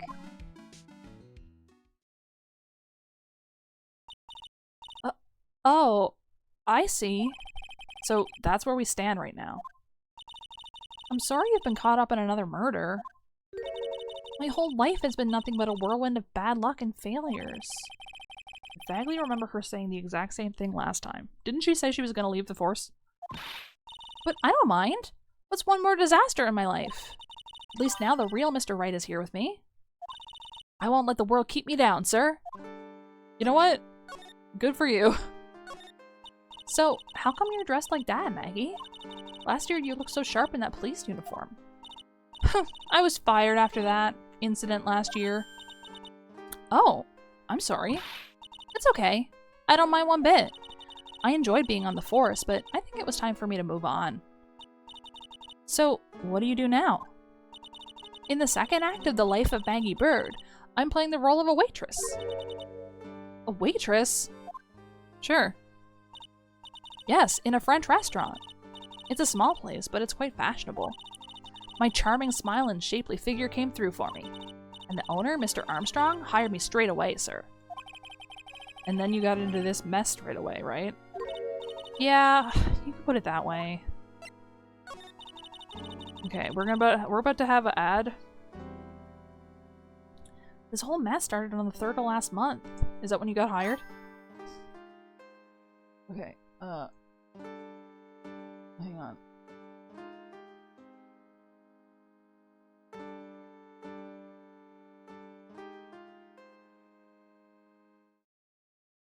I'm gonna get up. Okay, I'm back. Hang on. 3-3.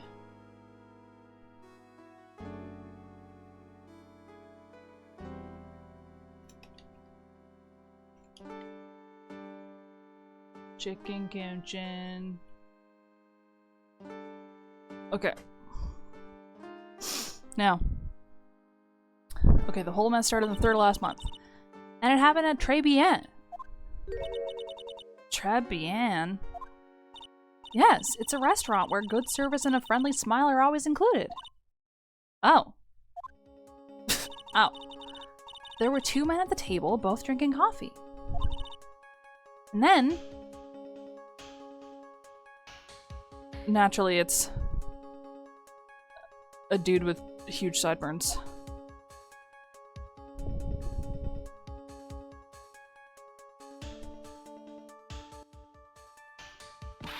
One of the men slipped some poison into the victim's cup. The victim took just one sip and was gasping for air. I was so shocked I passed out. And then you got blamed for it? Hey, hold on there, Maggie. What? You keep calling the guy the victim. Didn't you know the guy who was killed? Not at all. I'd never even seen the guy before. Oh. Why would she know him? So she wouldn't have had a motive to kill him then, I guess. And the other man, the killer, you saw him, right? Of course! A good waitress must be attentive to the clientele.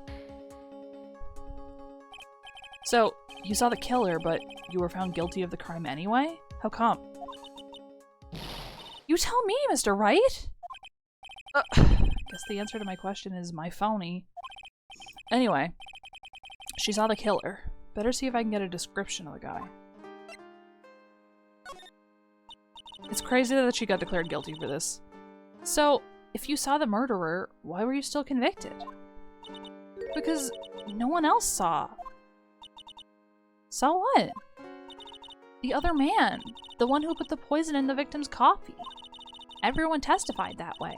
Mr. Armstrong, the customer, everyone. The victim was sitting alone at his table the whole time. But how's that possible? I don't know. But nobody, not one person would believe me, sir. Even Phoenix Wright, my one last hope for a fair trial, failed me. What a pathetic defense! My granny could have done a better job. Well, why don't you get your fucking granny then? Look, that wasn't me, okay? And then, they found something a bit incriminating in my apron pocket. What? A small bottle of poison. What? Poison in your... It was in your pocket? Well, I passed out when the victim collapsed. The killer must have slipped the poison into my pocket when I was unconscious. There's always people unconscious in this game. I'm realizing this just now. Like, people are constantly falling unconscious or being knocked out or whatever. And no one else saw this other guy. No, sir. That's what everyone said, but I don't see how they could have missed him. Okay. I was the one who took the coffee to the two men. Oh, and what was your impression of them? Well, one guy was handing out his mixtape, and he had a DBZ Scouter. Well, when I first saw them, I kind of thought they might be in the music industry. In music? How come? Well, one of them had some sort of earpiece and an emo musician's look about him. And there was a sample CD on the table, sir. An emo musician's look. An earpiece and a sample CD, huh? Did you get a look at the CD at all? It had a band's name written on it. I think it was MC something. They must be preparing for their debut, I guess. So it was a band CD, maybe a promo disc? Maybe it was MC Screwdriver. Who? Get serious, Maya. Would you buy the CD of a group named that? Maybe. What was the name of that group again? MC Hacksaw? No, MC... And what about the killer? What did he look like? Well, I don't really remember. Only that he was a young man. Well built like the victim, really. Okay. What about this? Oh, yeah, I need to ask you about this. Hey, this article's about my case! Can you tell me anything about the guy who was pretending to be me? Yes, sir! It was the morning after I'd been arrested. I met you in the visitor's room here. You were wearing one of your super sharp suits. Me? Yes, you, Mr. Wright. He was wearing... Does he have more than one suit? Hey, Maggie, was my evil double Ion there, too? Ion. No, I don't remember a phony you, Maya. Oh, it would've been so cool. Maya. She's so important. Then you got really worked up and passionate. I'm gonna get you clear to this, I'm gonna get you clear to this crime, you said. What, he's got an accent? Okay, I get the picture, but you've met me in person before. So how come you didn't realize that guy wasn't the real me? I guess, looking back now, it was a little strange. Only a little? Well, okay, so you were a bit taller than normal, and you looked a bit shady. And you had a Long Island accent, and your voice was a bit weird. Oh, and you had this kind of funny accent, and... So the guy was nothing like me then. But he had your spiky hair and blue suit. That's all it takes. That's all it takes. And then, like... I just don't think this could ever happen. Is that all it takes for someone to intimidate me? Or imitate me? How about everyone else in the courtroom, like the judge and the observers? Didn't they realize he was an imposter? Everyone had these big question marks on their faces, but it seemed that no one wanted to say anything, sir. What do you mean they didn't want to say anything? This case just keeps getting weirder and weirder. Mr. Wright, do you think it's possible to get a retrial? Probably. The court ruled in the absence of a genuine defense attorney. Blue suit, spiky hair, attorney's badge. So, we should be able to get a retrial. Mr. Wright? Do you think we'll win next time? Sir? Ugh. My life has been a full-course meal of bad luck, complete with defeat for dessert. Since I was 6 months old when I fell from the 9th floor of my apartment building. That's crazy! I've been hit by all sorts of vehicles, gotten sick from all sorts of foods, failed at almost every test I've taken, experienced almost every kind of disaster. How did you become a cop? I even landed a phony lawyer when I had the misfortune of being accused of murder. But I will survive, because Maggie Bird always lives to fight another day. And one day I'll find it. Just you wait and see, sir. I'll find that one single moment of good luck. That's crazy. Sitting up is really gonna pay for this. What are you staring at me like that for? But Maya's right. She's blaming me for it again. Whoever it is that thought it was a good idea to use my name and get an innocent girl convicted of murder had better watch out. We'll find him. Don't you worry. We'll get Zinni up for you. Thank you. Oh, I'll tell you what TRIBULATIONS is then. Right, the restaurant where the murder took place. Yes, sir. When you go, please tell Mr. Armstrong I said hi. Sure. Alright, Nick, let's go check out this restaurant and its food. Of course, what else? Yeah, she's on the road to death. Look at this place. Holy shit.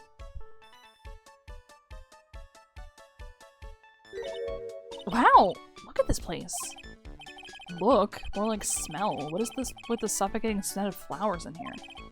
Then again, girls like that kind of thing, right? Actually, I'm not all that into it. Staring at each other. No one's coming to seat us. Maybe there's no one here. Don't be silly, Maya. This is a restaurant. It's open for business. Hello? Anyone here? I don't believe it. There really isn't anyone here. Perfect. Let's get intrusive. If there's no one here, we can take anything we want. That's not true. Yeah, I suppose we can. Is Maya unscrupulous like this because she never has any money? It's a rack full of fashion magazines, and they're all in French. Why don't you try wearing something a bit more chic sometime, huh, Maya? Yeah, I guess I could. I'm always in my acolyte clothes, aren't I? It'd be fun to wear normal clothes every now and then. There's something stuffed in behind the rack. Looks like a sports paper to me. Hey, and look at this! Someone scribbled a little doodle on one of the pages. MC Bomber. And 1, 2, 3, 4, 5 zeros? $100,000? Maybe? I wonder what MC Bomber is supposed to be. This paper. It's from December 3rd. This paper's from the day of the poisoning. The picture of Master Mask for no reason. What? Yeah. A paper from the day of the murder. This has gotta be a clue. I should see if I can find out some more about this paper. Oh, of course, yeah. Okay. It's a rack full of faggot magazines. Great. I can't look at the portrait? It's the restaurant's front entrance. There's a sign hanging on the door written in French. It probably says open or closed. It must be the one or the other, but I don't know which since I don't know Jacques about French. It says the other side says open. This side says closed. Look at all the little trinkets tucked away in here. I bet Mr. Armstrong collected all these personally. Let's see. A bouquet of flowers, some potpourri, and look, fine bone china cups. Wow. I never knew you were so cultured. Come on, Maya. This is common knowledge. Any Joe Schmo knows this much. I guess. Look, it's one of those magical boxes that spits out money. You know, you're the only person who would ever describe a cash register in that way. Also, I feel like that description is more apt for an ATM. But what do I know?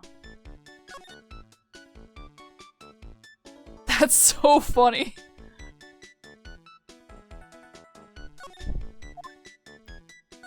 I guess it makes sense. This table's set nicely, it just needs a customer. What do you think this flower is, Nick? Let's see. Well, it doesn't look like a tulip, and it's not a sunflower, I don't think. Duh! Even I could have told you that. Well, those are the only kinds of flowers I know. Dagnabbit, I'm a lawyer, not a botanist. Yeah, but you just talked about fucking potpourri and stuff a second ago. So shouldn't you also know about flowers? Also, there's 2 chairs and 4 cups. Why? No clues here. This must be the table where the murder occurred. I guess so, with all this police tape all around it. And that stain must be from the poisoned coffee. Don't go looking in the tablecloth, okay, Maya? Why would I lick it? I'm not a cat, you know? Then why can I picture you doing just that? Listen. The beautiful winter wonderland out there. Wow. Really? Cool. I love snow. Let me see. Huh? It's not white. It's not even snowing. Got ya. I was only kidding, Maya. Nick! Also, wouldn't they have come in from outside? There are lies that are okay to tell and lies that definitely aren't. All I did was tell an itty-bitty white lie about non-existent white snow. Fucking... Everybody chill out. This restaurant has partitions that separate the tables. When you're seated at a table, you can only see the tables to your right or left. I guess that makes sense.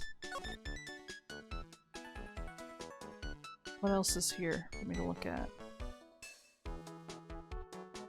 I really can't look at the fucking picture? Maybe I can go to a different room? Nope. We're just gonna stand in here forever until I find something that I can click on. Yep.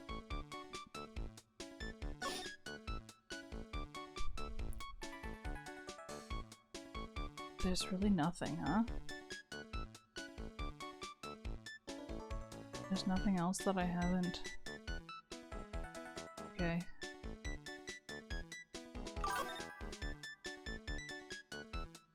This is literally what point-and-click games are like. Only like... Well, I guess there's no real difference. I don't think there's anything for me to look at. Hang on. What do you think of this? Oh! A sports paper! Let's see, let's see. Did Gunson Braun manage to defend his heavyweight title? Sorry, Maggie, that paper is actually a month old. It's from the day of the murder. And Gutson got knocked out yesterday, I'm afraid. Oh, no. I found this paper in the magazine rack at Tribune. Really? That's strange. Tribune doesn't get newspapers. Mr. Armstrong says he's not really fond of them. Then maybe one of the customers left it behind? Anyway, what I want you to take a look at is this scribble here. Aha! That's it, sir! MC Bomber! That was the name that was written on the CD. Just as I thought. How come we're getting the music when things get real? For this. I guess it wasn't MC Screwdriver after all, huh? So, that $100,000 must be a down payment for a record deal, right? If someone gave me $100,000, I'd sing for sure. The Master of Crane, or the Spirit Song, or even Maya's theme. Okay, Maya. So, if the sample CD was on the victim's table, that means this newspaper may have belonged to the victim. You're right! So, the victim left this behind on the day of the murder, huh? I think we better step up the investigation, don't you, Nick? Yeah, I guess. That's kind of my intention. Yeah, Maya's into...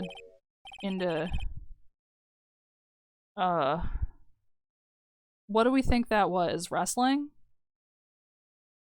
Boxing? I'm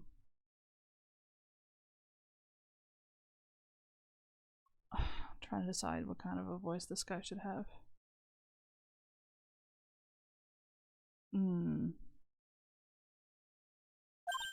He said bonjour. Oh, hello? What happened to Maya? She's frozen stiff. Bienvenue! Welcome to my petite restaurante. Restaurante? Huh? B Avenue? Oh no, my petite julep. Me? Oh, it could have been Lucha Libre, couldn't it? Look at this face, like a kitten rejected by its own mother. You are fatigued, no? Lord, you need this. An aromatic bath oil melange of La Neroli and La Rose. My personal recommendation. You think I need what? Oui, just add a couple of drops of this mixture to la bath water and voila! It will soothe your body and your mind. It's simply fantastic! Really? No. And for la monsieur? Me? Look at that face, like a puppy rejected by life itself. You are fatigued, no? Rejected by life itself is so funny. Well, yeah, monsieur, I recommend this. Oil of bergamot, and maybe an Indo. Oui. I will add la peppermint and la clary sage for a fragrance exceptionnel. Such an invigorating recipe will bring out your delicious beauty, monsieur. My beauty? It's just the way it is. The weird characters are weird enough that it just happens. I don't know.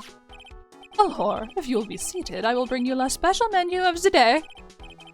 Actually, we're not here to eat. We're lawyers. Well, I'm a lawyer anyway. I like how the portrait is exactly this pose that he's doing. Mais bien sûr, I know this already, monsieur. You are La Phoenix, right, no? Yes, you know me? Mais oui, I never forget a man who flirts with me, especially in court. I guess he was cross-examined by our mysterious Zinni Op. It looks like everyone to do with this case knows who I am already. I wonder what sort of impression Zinni Op's been leaving on people, don't you? Allow me to introduce myself to you again. I am Jean Armstrong. Enchanté. Great. Awesome. So, what does très bien mean? I know très, that means 3, right? No. Très bien is français. In English, you would say, very good. Oh, very good. Oui, exactement. La atmosphère is très bien, and la cuisine is très bien. If the food's so good, why aren't there any customers in here? I'm afraid of what the dialogue is going to be like about this man. Phoenix Wright canceled because he said the F slur. My cuisine is not for all. Some people they do not appreciate la haute cuisine. I thought everyone liked hot cuisine. Since I have lost Maggie, I do not have enough hands. So, you're running this place on your own now? Oui, pour le moment. No one has answered my advertisement. Oh, pour moi. Please don't eyeball me while you say that. He wants you to fucking work for him. I am la chef. I am la manager. I am also a trained aromatherapist. A roaming what? Maya. A practitioner d'aromatherapy. The art of soothing la soul with the delicate floral aromas. Delicate? The smell coming from that bottle earlier was anything but. Okay. So, could you tell me what you know about the incident? Bien. It makes me sad to remember it, yet I remember it so well. More than a month has passed since it happened. Yeah, I guess it's been about a month since Maggie's sentencing.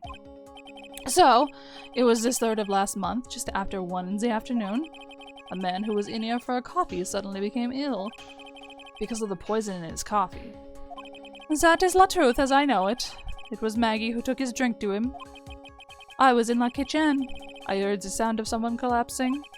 When I came out to see what it was, he was already slumped in his chair. He was dead? Mon Dieu, oui, he was dead. Maggie had passed out also. And this man who died, was he alone? Oui, monsieur. All alone. I know that Maggie said there was someone else, but... I see. The police? They asked me many times. Are you sure there was no one else at the table? They asked. But I am not the only one. The old man said the same thing. Old man? What old man? Whomst? So who is this old man that you mentioned? At the time of the murder, there was another customer in here. What? Someone else saw it? Mais oui, as usual, he came alone that day. At the time of the murder, he was there, he saw it too. But he said the same thing, that there was no one else at the victim's table.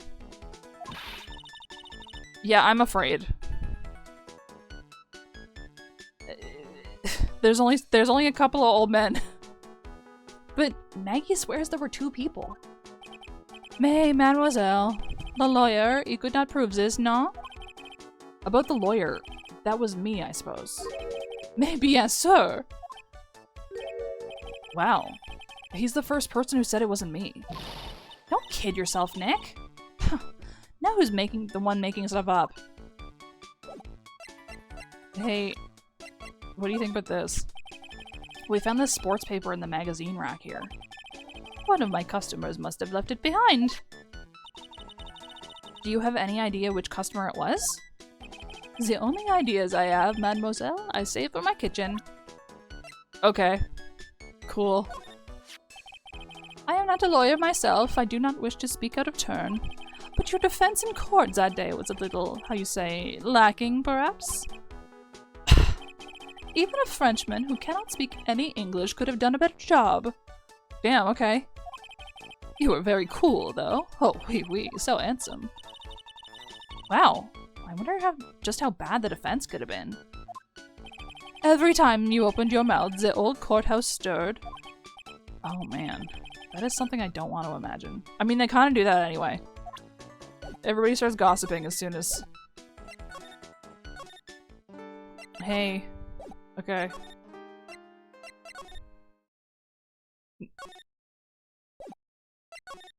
I really thought there would be something going on here. There wasn't.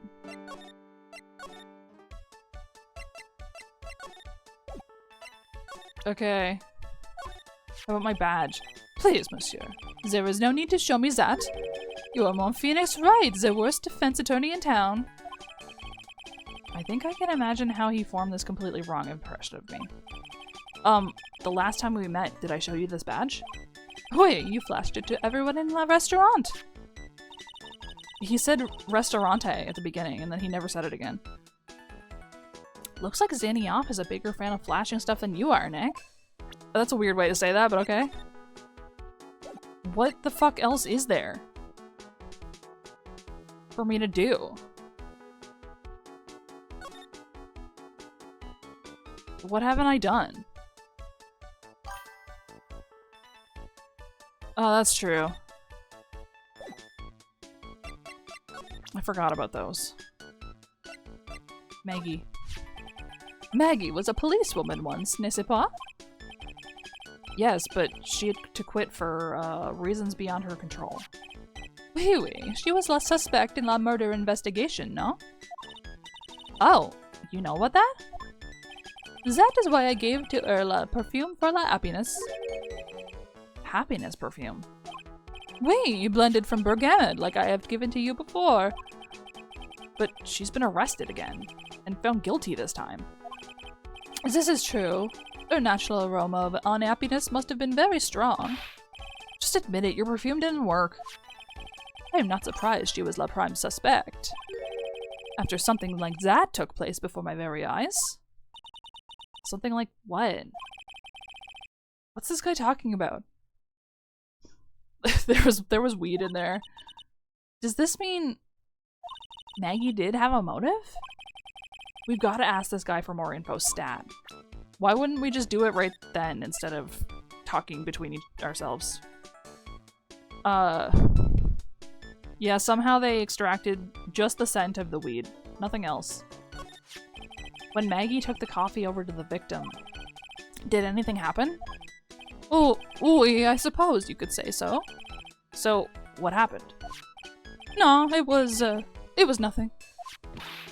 Look, Maggie says she didn't even know the guy. But she's still been indicted for murder. The prosecution must have come up with some kind of motive.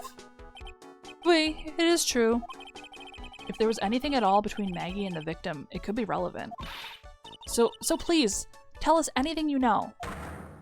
Oh. Okay. 3 of them, huh? Psyche locks. No way! What are we gonna do, Nick?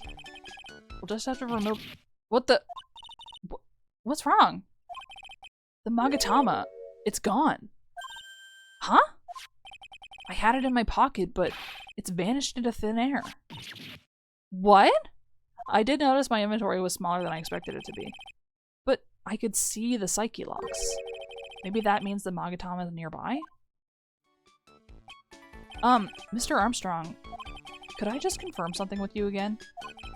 The table where the victim was sitting, was anyone else sitting there? That is a question you will have to ask him yourselves. Huh? Him? The old man spends all of his time down la park. La park? Oh, a park? What park's that? Why was he confused? It's pronounced the same. Behind la restaurant, it is called Vitamin Square. Thank you. C'est vous en prie, mon dear. Let's go check out this Vitamin Square right now, Nick.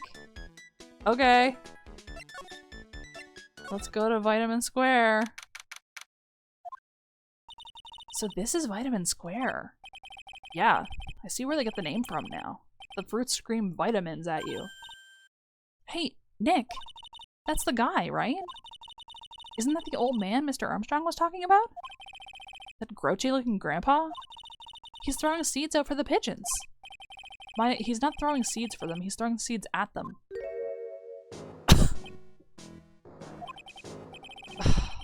Grumpiness threat level has been raised to red.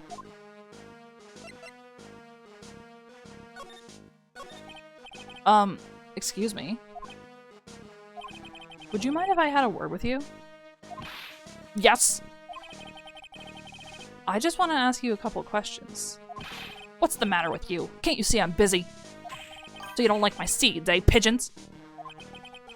He's really chucking those seeds at them. That's gotta hurt. Yeah, even the little fucking box. Go on, eat this! Excuse me, sir. Can I ask you about Maggie Bird? I don't know any Maggie Bird. Yes, you do. Maggie, the waitress at TRIBULATIONS. It's a disgrace, I tell you. An utter disgrace. A disgrace? An innocent young girl revealing herself like that. Revealing? You mean her uniform? The youth of today. They don't have any shame. No shame, I tell you. Not 1 ounce. Whatever happened to the old Bushido values of Japan, like honor and modesty? What about me? I'm not wearing anything revealing. You? Your problem is you lack any sense of grace. Talk about hitting a girl where it hurts. Jesus. Do you go to TRIBULATIONS a lot? That miserable excuse for a restaurant. The garbage they serve in there's not food. Where's the sushi, the tempura, the rice? TRIBULATIONS is a French restaurant, sir. Where do you think we are, boy? In Paris? I want real food, not these snooty snacks. And what about those shameless girls? You mean the waitresses? You can see all the way up to yes, the waitresses. They're practically naked. It's a disgrace, isn't it? Well, isn't it? Listen, it's not my restaurant. It's a miserable excuse for a restaurant, that place. Miserable. This motherfucker's gonna be on the witness stand throwing beans at the fucking crowd. He certainly knows the place. He must be a regular. But if he hates it so much, why does he keep going? Are you a regular at that restaurant, sir? It's just, if you dislike it so much, why would you keep going there? Sir? There you are, you filthy pigeons. You want food? Take that. He must be hiding something, right? If he is, I should be able to see a psyche lock or two. Oh, wait. I don't exactly have the Magatama right now, huh? Remember, Nick, that Magatama is only on loan. You better find it or else. Well, okay. If Pearls ever gets wind of this, I'm gonna be in a world of pain. Yeah, probably. What do you think about sports? Excuse me, sir. Could I just ask you about this? Sir? Here you go, boy. How does the pigeon feed sound to you? This wasn't exactly what I was hoping to get out of this guy. What did you think you were gonna get? Hey. Okay. What about the owner? Okay. What about Maggie? Okay.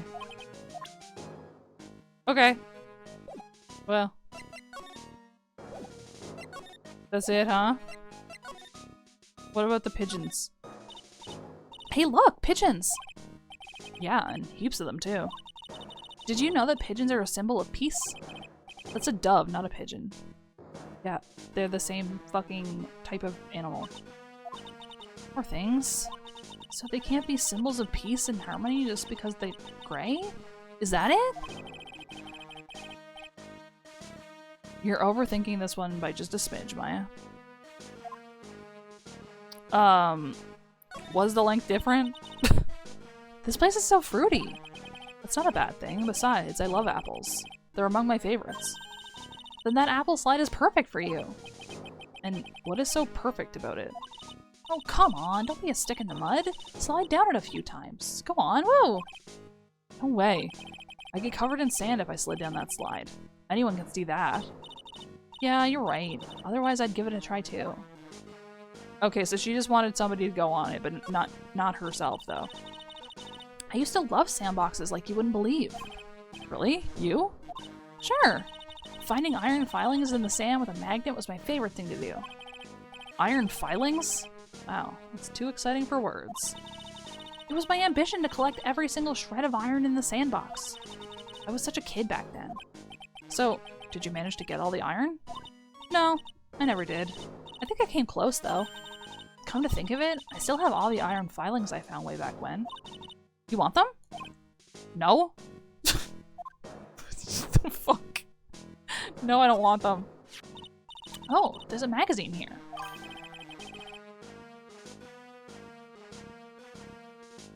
That is true. You can't ask people what you think the difference is and then be weird about one of the answers.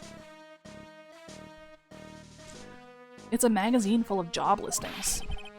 You disgusting rogue picking up something someone else threw away. Threw away? Did you throw this away? Are you looking for a job? That's none of your business. Sorry, I guess I'll just take the magazine with me then. I don't want anyone else having it. Give it back. Too bad. Now that you want it so bad, I don't want to give it up.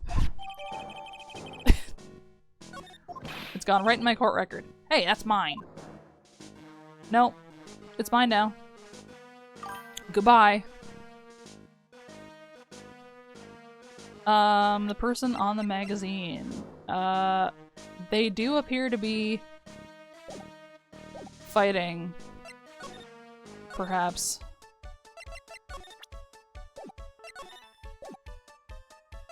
Okay. So, I can't...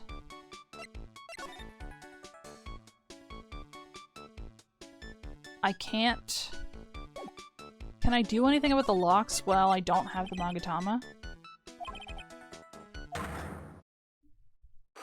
Maybe I can. Because it's quote-unquote nearby. No, it was nothing, I am sure. Okay. Okay, Sarah. Perhaps Maggie had another reason. What's Maggie's motive got to do with this chef? Why is he hiding things from me? And another thing, where did I drop the Magatama? The fact that I can see the lock must mean it's nearby. I only loaned it to you, you know. So you better find it, Nick, okay? And here I thought it was mine to keep. She did just literally say that...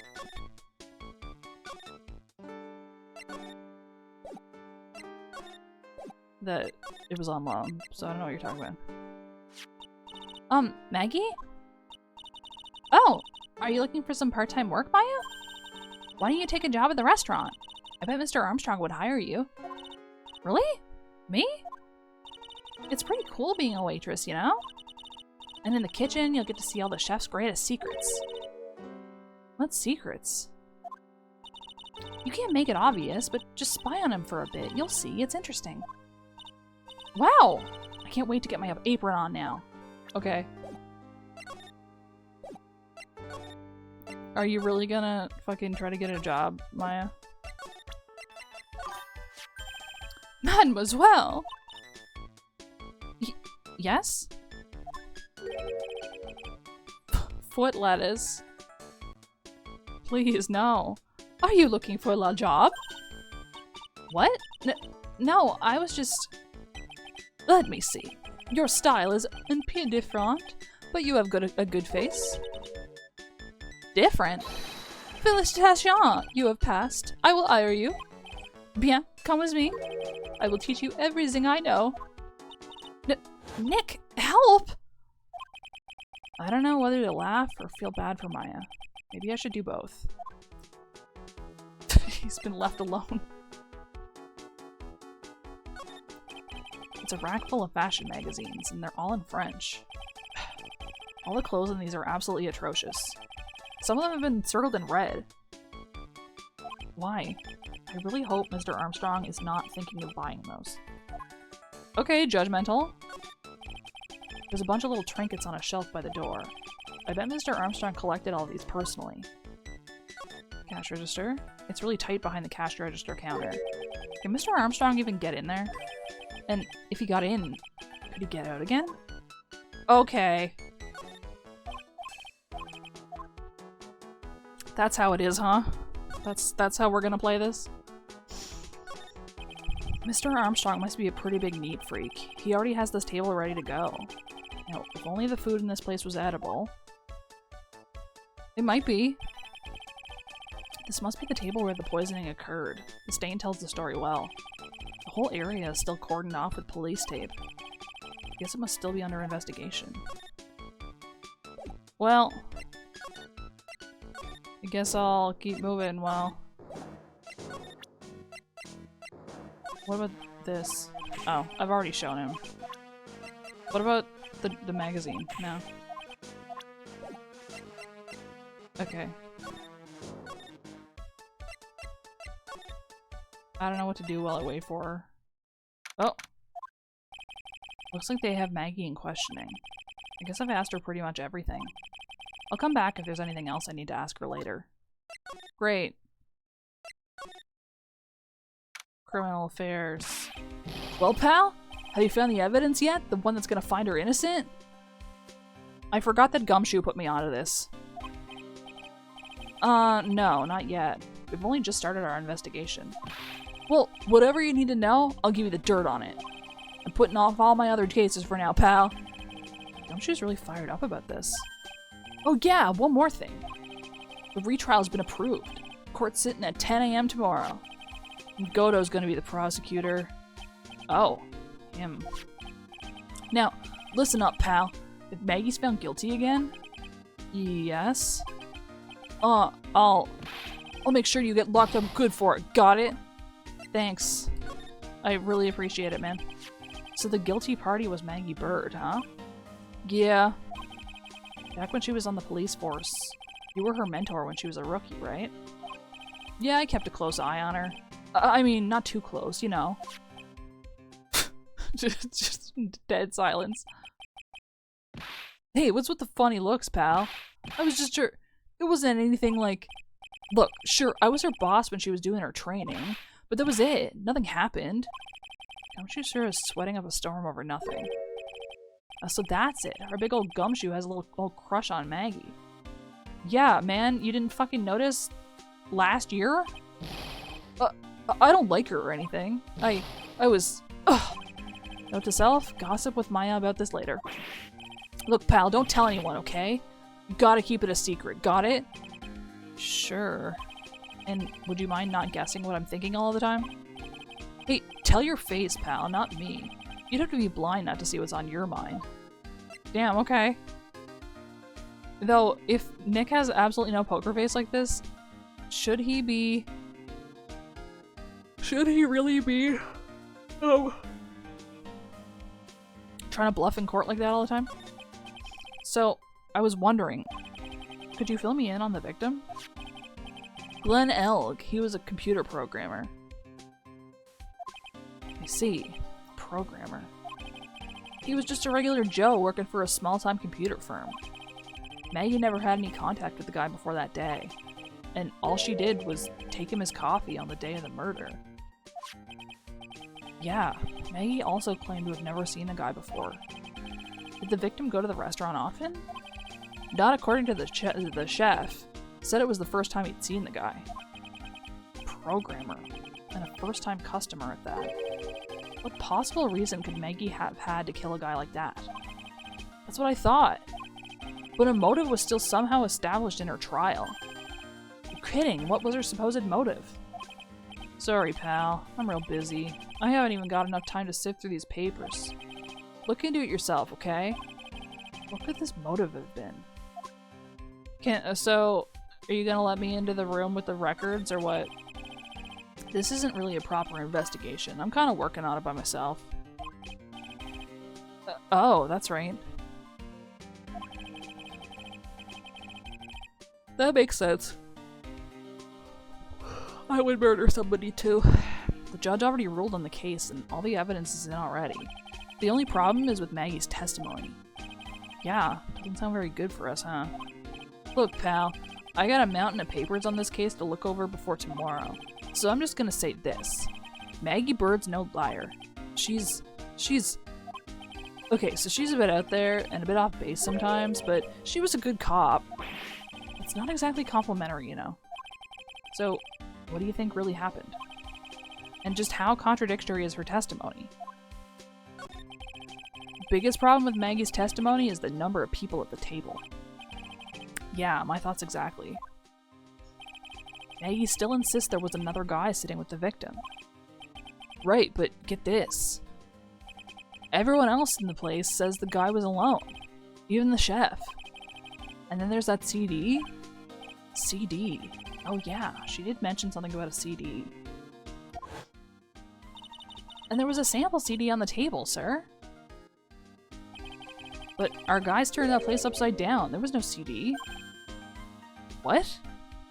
Okay. Not on the table, not anywhere in the whole restaurant, pal. But didn't Maggie say the victim was wearing an earpiece too? Yeah, but that was for the portable radio in the front pocket of his hoodie. A radio? He didn't have a CD player? You got it. Your phony never explained that contradiction at all. Come to think of it, the owner of TRIBULATIONS didn't mention that CD either. I don't know why, but I get the feeling Mr. Armstrong's got something to hide. Yeah, he's got psyche locks. Of course he does. What do you think about this? What's that? A sports paper? Yeah, I found it in the magazine rack at TRIBULATIONS. It's dated the same day as the murder. You may be onto something here. And take a look at this. See this writing here? MC Bomber. Hey! What is it? I've heard that name somewhere before. Yeah, MC Bomber. Wow. He actually seems to be thinking for once. He's got a brain in there. It's the size of a walnut, but he's got it. It's no good, I can't remember. And he goes back to being the gumshoe we all know and love. Hey pal, I'm gonna borrow this paper for a bit, okay? I want to get a handwriting analysis done on this scribble. Handwriting, huh? Be good to know more about that in any case. Thanks, pal. I bet this'll turn out to be an interesting clue. Sports paper given to Detective Gumshoe. Cool. Are you gonna take the rest of my evidence too?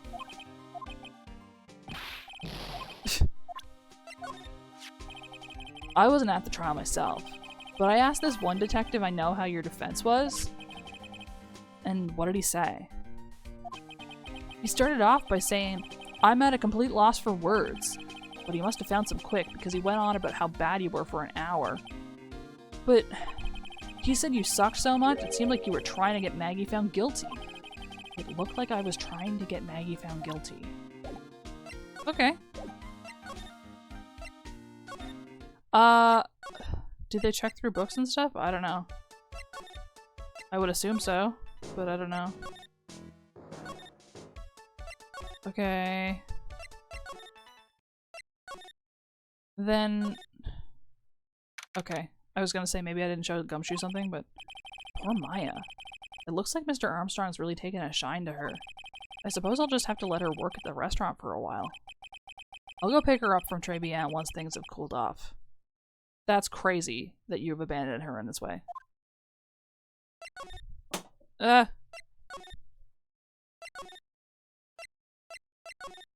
Also, what does he mean when things have cooled off? What do you think about the owner? The chef at TRIBULATIONS, huh? You know what that chef said to me? Oh la la, your body is full of la toxins. And then he gave me this bottle. What's in it? I don't know. The label says juniper. I'm under orders to put a few drops of it in my bath every day.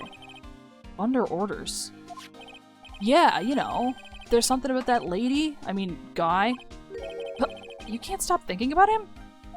Not like that, pal. Give me a break. He's not my type. I mean, I can't stop thinking about that he's involved with this case somehow. Sounds like he knows a little something more about our charming chef. How about you fucking tell me about the chef? So, what exactly is it that caught your attention about the chef at TRIBULATIONS? It's, kinda hard to say. The guy's probably not even connected with the case anyway. Hey, come on, detective. Didn't you say you'd give me the dirt on anything? Well, this sort of stuff is kinda unimportant, gossipy stuff, you know, pal? I'm gonna say something casually homophobic in the next 5 minutes. He did say he's not his type. Look, how about this? Gumshoe is only into twinks. You go to TRIBULATIONS and investigate the place yourself. And if you found out anything suspicious about the guy, you report back to me, okay? Don't suppose I get a choice in this, huh? Guess I better find out more about the chef and TRIBULATIONS, then report back to Gumshoe. Okay. We can do that. What about this guy? Nothing? You don't want to talk about it? Okay. That's fine.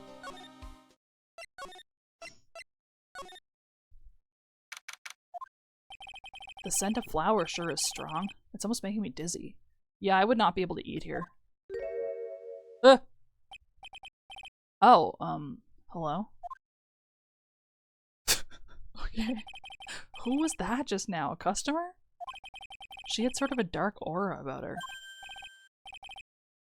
Oh, welcome! B Avenue! Wow, what a cute voice. Phoenix. Oh, it's just you, Nick. Maya. They might. But also, I feel like that's like that's like the character arc. Right? So, I feel like that's a little bit different than just like casually, I don't know. Well, how do I look? Maybe you should quit being a spirit medium. Jesus. Maybe, but it's kind of boring being a waitress. I mean, you're my first ever customer. Then who was that woman I just saw? Oh! Since you're here, you might as well have something to eat. I am kind of hungry, actually. So, how do you like your new job, Maya? I never knew there was so much for a waitress to do.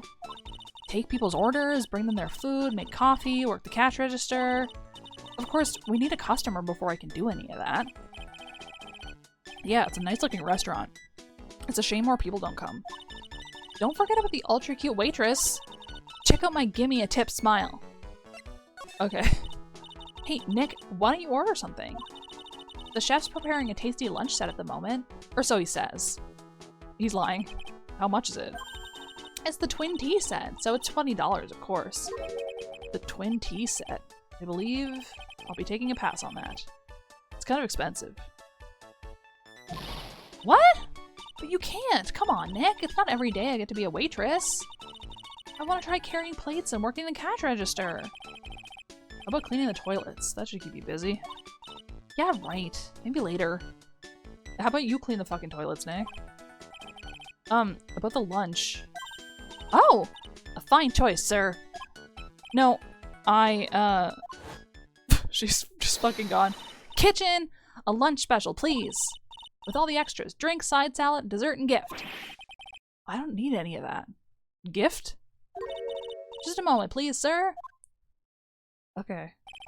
Maya's really getting into this. So, how much is this set lunch then? $20, huh? Not anymore. But with the drink, side salad, and dessert, it's $45? Hey, wait a sec, Maya. Sorry to keep you waiting, sir. Here you are, our deluxe fortified lunch set. It's just a singular shrimp. Whoa. Dish inspired by lobster and abalone fricassee with a balsamic vinaigrette. Bon appetit. Thanks. Come on, Nick. Hurry up and try it already.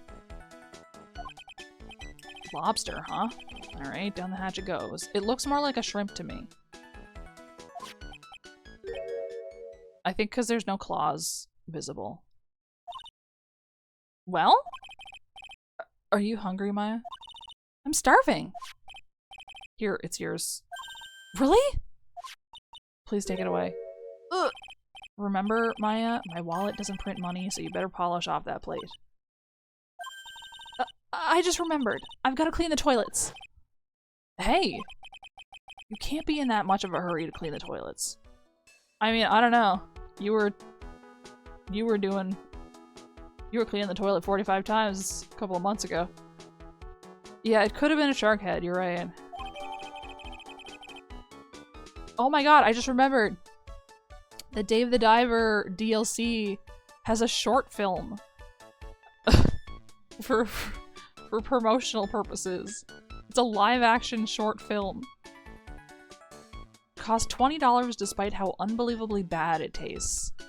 Yeah, but there's lobster in it, so of course it tastes. It costs. Honestly, $20 for a lobster meal is like, dude. The casting is perfect. I don't know where they found these people, but it's perfect. How does that guy manage to make good food taste so bad? Hey, Nick, you want to take a peek at the kitchen? The kitchen, huh? Not a bad idea. At first there was just a trailer for the DLC that had like live action clips in it. But I guess they released an entire short film. Kitchen. Now what was it that Maggie said again? In the kitchen, you'll get to see all the chef's greatest secrets. In the kitchen? That sounds tasty. What do you mean? You work here. Hey, wait up, Maya. What is it? I'm pretty busy right now. Were you gonna show me around? There goes my plan to find some cool clue and show it off in your face. I better conduct the search in the kitchen myself. Okay. Let's go to the fucking kitchen. Whoa. That looks so dangerous. He's got canopies around the gas stove. And here it is, the famous Trebien kitchen. It's my first time in here too, actually. There is a weird atmosphere in here, that's for sure. Mr. Armstrong will be back soon, so we better search quickly. Chop chop! Look at this is what immediately caught my eye. Oh. It's ad break time. I'm gonna take this opportunity to mute and eat some saltines. It's weird. What is it? There's one model that's different from all the others. Well, what do you know? And it doesn't have a label either. And it doesn't smell. So, what's that liquid inside then, I wonder? Hey, Nick, we should borrow this. I mean, look at how many bottles he's got. He won't miss one, will he? Cool. We're doing theft. Now, this is one large mirror. I bet this is where he makes himself look pretty. There's a book on the dresser. Clarice Armstrong's bedtime literature. Not exactly Pulitzer Prize material, is it? It looks like a collection of poems he's written. Poems? Cool. Read one out. And say it in your best French accent, with intensity. Okay? Okay, here's one. It's called Printemps. The two of them like actors from a film. The coffee still undrunk. Sweet nothings over too soon on that sad Sunday morning. The foolish cocktail so delicious. Take the last sip of your tea and I know what I will do. I must lie to you, I must. Okay. Huh? That's it? Yup, that's a poem for you. That sounds related to the murder, but okay. Now I know I'm in a French restaurant. I've never heard of most of these seasonings. Hey, Nick, this container has oyster sauce? What's that? Not French. Isn't that used in Chinese food? Yeah. Look, right there on the counter. My Magatama, what's it doing there? What indeed? On loan from Maya. Okay. Oyster sauce. And look at the knives. They look really sharp. I'd like to see how one of those slices through a cheesecake. I mean, pretty easily, I would say. I would assume. A cheesecake? You don't exactly need a sharp knife for one of those, Nick. She's right. What are these lace curtains for? I don't know, but they give the place a real homey feel, don't they? Lace curtains. You know, if I was a cooking pot, I'd be perfectly happy to sit on a shelf under those. How do you respond to something like that? What do you even fucking say? That smells good. Something's bubbling away nicely in that pot. It must be the lobster and abalone fricassee with a balsamic vinaigrette. Phoenix watches those fucking videos, those AI videos where they chop the Minecraft blocks. Isn't that what I just ate for lunch? Maybe. What you ate is the only French dish I know the name of. Well, that's all? There's nothing else for me to look at? Wow. I can't believe I'm not gonna get in trouble. I thought for sure he would barge in. Okay.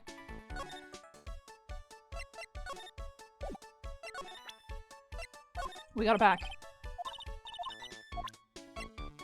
What about this? What about the lunch special? Okay. Fine. Okay. I thought maybe Maggie would be there, but she wasn't. Oh! The old guy's not here anymore. Drat. And I still have some unanswered questions for him. Hey, why is this beat to shit? A scooter, huh? Who'd leave it right in the middle of a park like this? The wheel guard and the light are busted. Guess it must have been in an accident. It's totally wrecked.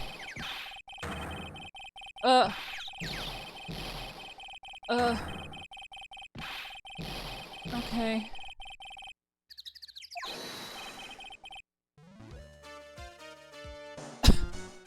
Hey, what do you think he's doing with my bike? No, I was just... He's been messing with my new ride. Is that what he's been doing? New ride? You's gonna pay for this. It wasn't me, I was just passing by. Did who's the one that covered my saddle in crap, huh? You's gonna pay. Catch my drift? That's so funny. This shirt looks like one of those... Do you remember those Do you remember... Okay, I don't know if they're still popular, but when I was a kid, there were these, like, button-up... They were usually short sleeve. It was like a Hawaiian shirt, but it had prints like this on it. It would have a print of, like, a dragon, or, like, something. And I always thought they were the fucking coolest thing ever. I don't know if kids still wear those, though. Wise guy, eh? I gotta beat you so hard it'll feel like you were smooching the express train. Uh-oh. It wasn't that cool, but this is the exact type of shirt it was. Except this seems to be a jacket. You better watch your back. This ain't over. I'm gonna round up a group of lawyers and then you's gonna pay. Actually, I'm a lawyer myself. What'd you say? I'm Phoenix Wright, attorney at law. Phoenix Wright? You saying you, Phoenix Wright? Yeah, I am. So you a wise guy too, huh? 'Cause I'm Phoenix Wright, the one and only. What? Out of my way, I gotta cruise. On his fucking magenta scooter? He's gone. Surely that guy wasn't my phony, was he? He wasn't anything like me. Guess I better make a note of the scooter. Pathetic. Oh, it's you. A few threats from a little brat like that. And you look like a pigeon that's got seeds in its eyes. Have you been here the whole time then? I was in that strawberry. I had some thinking to do. More like you had some cowering to do. He was in the strawberry. Are you a regular at that restaurant, sir? It's just that if you dislike it so much, why would you keep going there? Sir? There you are, you filthy pigeons. You want food? Huh, take that. Oh, you have one too, huh? You have 3. I knew it. This old guy has got something to hide, but what could it be? I need him to stop touching his nose. It's really weird. I don't know if I have what I need. But I mean, we're right here. It's time you told me the truth. Why are you a regular at a restaurant that you dislike so much? Isn't it obvious? People only have one reason to go to restaurants: to eat. To eat? Is that the whole truth? What do you mean? I don't think you go to that restaurant for the food at all. You insolent brat! How dare you accuse me? What proof have you got? I can tell them that not you nor anyone else in the world would go to that place for its food. The proof is in the pudding. Or, in this case, the lunch menu. That's the twin tea set! The food at TRIBULATIONs is terrible and expensive. You're wrong, it's cheap. Huh? I'm rich. I inherited money when I was a boy. Yes, I'm stinking rich. Okay, but that doesn't mean that the food is cheap. I haven't done a jot of work since I was born, other than feeding the pigeons. Oh, Lord of Croc. Taste another story, but the price, it's nothing to me. That's not... So, you're saying that you go there because you got money to burn. Whether or not he has money does not change the fact that it is kind of a lot for an awful fucking meal. Exactly. I have so much cash I go for a swim in my money vault every day. Okay, fucking Scrooge McDuck ass. Unfortunately, that's a lie. What? You don't have money to burn. You're flat broke. Job listings. This is yours, right? My magazine. Why would a rich retiree be looking for a job? I was... So what? So I was looking for a job. I'm buying a lot at the moment. I need spending money. Oh? I don't go to that restaurant for food. I just go for the Javachino. Yeah, I think you mean a cappuccino. Anyway, how much does a cappuccino cost there? $8. Those had better be some golden beans. This is really funny because all of this sounds like a normal price at this point. What's your problem? You think a poor man would be better off drinking dishwater, do you? Is that it? No, I wasn't thinking that. I was wondering if the coffee there is really that great. No, it's not. But anyway, yes, that place has free newspapers to read every day. Newspapers? Exactly. They don't want me hanging around at home, so I go there.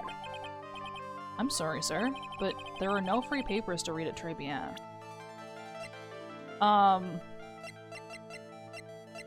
I don't really have... Oh, maybe I have to get that one back from Gumshoe. I don't have that. Okay. Shame.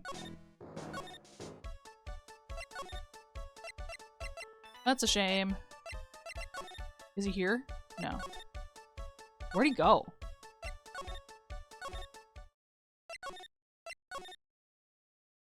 Can I have my magazine back?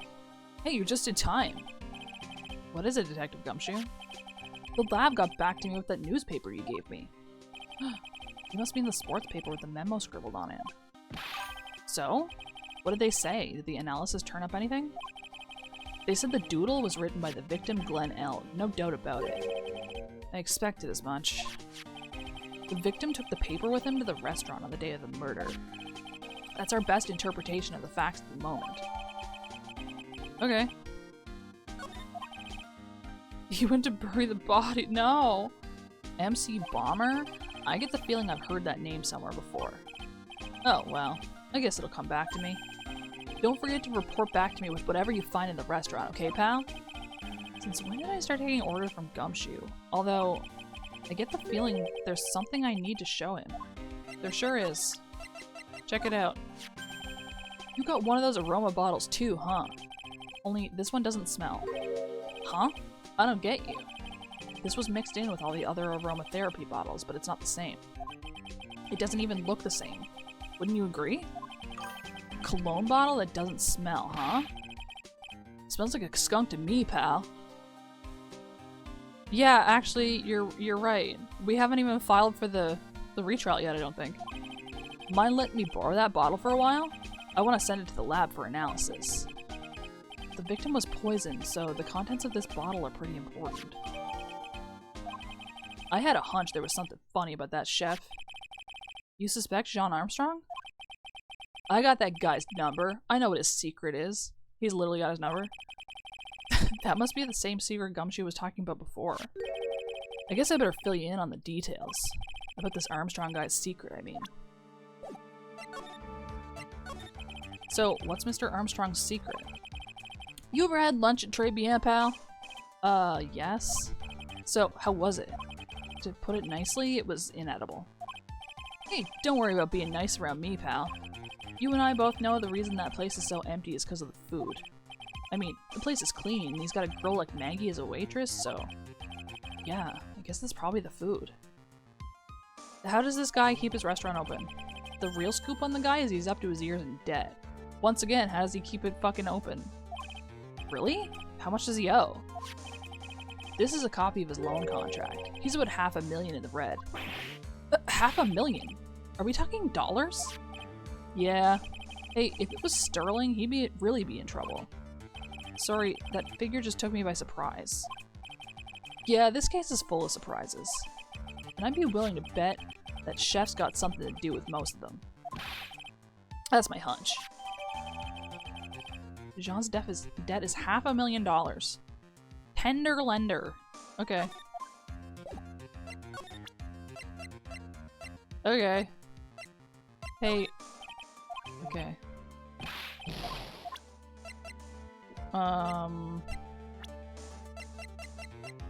Old man's not in here. A bulldog. Maybe. Check it out. Oh, she doesn't care. She just doesn't care what I have to say. Okay.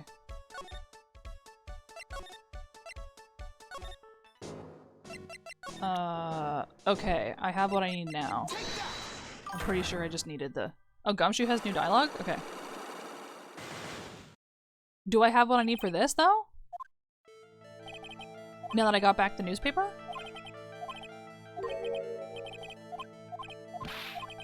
I think so, right? Because that would be evidence that they don't have newspapers to read normally, because that's a customer's.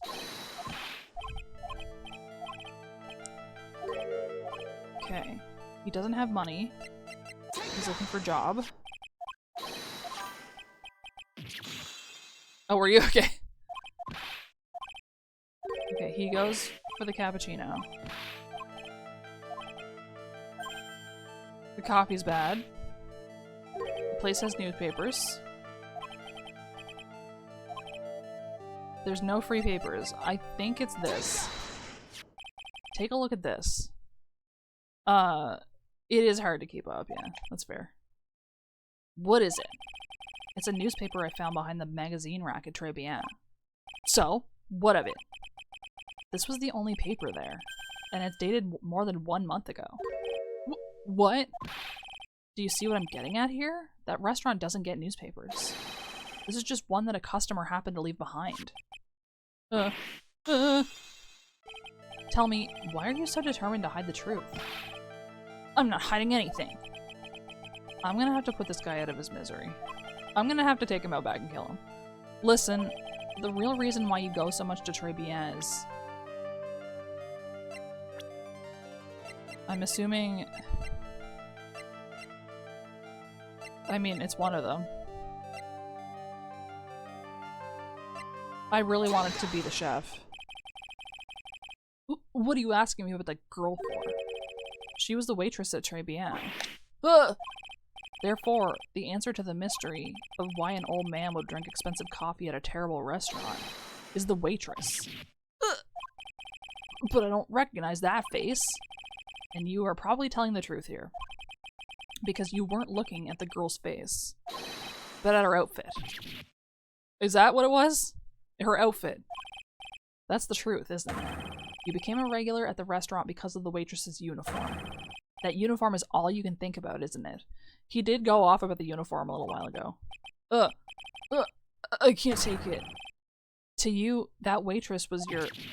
Enough, please, no more. Stop saying that word. Stop saying waitress. Stop it, stop it, stop it. Okay. Well. Okay. Man, they're so good at drawing hands. I can't stop thinking about it. Except for that one right there. Something's wrong with that one. Sir. Yes, it's true. I was there for the young girl. Fine, so I'm a dirty, wicked, sinful old devil. No, I didn't mean it like that. I just thought he meant... I thought... Not her uniform, but like her body in the uniform. I even get one of those lousy cups of Javachino every time for $8! All because of the serving girl. Punish me, lock me up. Really, that's not what I'm here for. You'll be the same another 20 years and you'll understand what it's like. You'll know how painful it is to be an old man like me. No, really, listen, sir. Stop calling me that. I have a name, you know, boy, so show some respect, I'm Victor Kudo. Sorry, Mr. Kudo. You young ones think you know it all, don't you? Well, I'm not saying another word. I won't tell you anything more. This guy was in the restaurant at the time of the incident, which means I have to hear his testimony, one way or another. I don't believe this. I even broke his psyche locks and everything. Guess I'll have to try to get him when he's in a better mood. Great. Awesome. Well...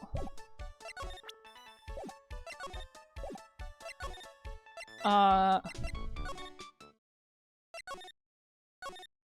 do I do with myself now? What a gumshoe, I guess. What do you think about this guy? He looks like one of those grouchy old man types. Yeah. It's okay, though. I don't mind guys like that. But if he's involved with this case somehow, that's a different story. Sure. Here's a tip for you, pal. If you want to get information out of a guy like that, you're gonna have to find his weakness and try to get under his skin.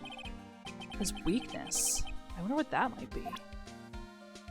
Age 68. He does not look 68. He looks about fucking 80. He doesn't have anything to say about the victim.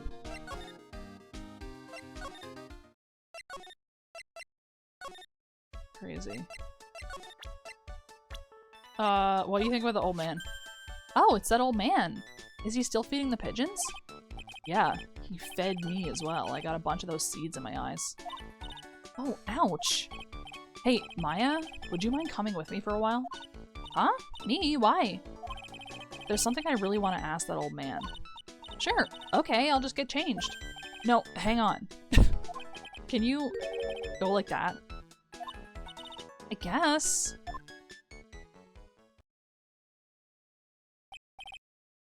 Sir? You again. Well, well, I see. Nick, his eyes are burning into me. It's okay, I think it's going pretty well. Huh? You're still just a little child. Run along and play on the slide, alright? Play on the slide? So close. Just a little more and you would have spilled.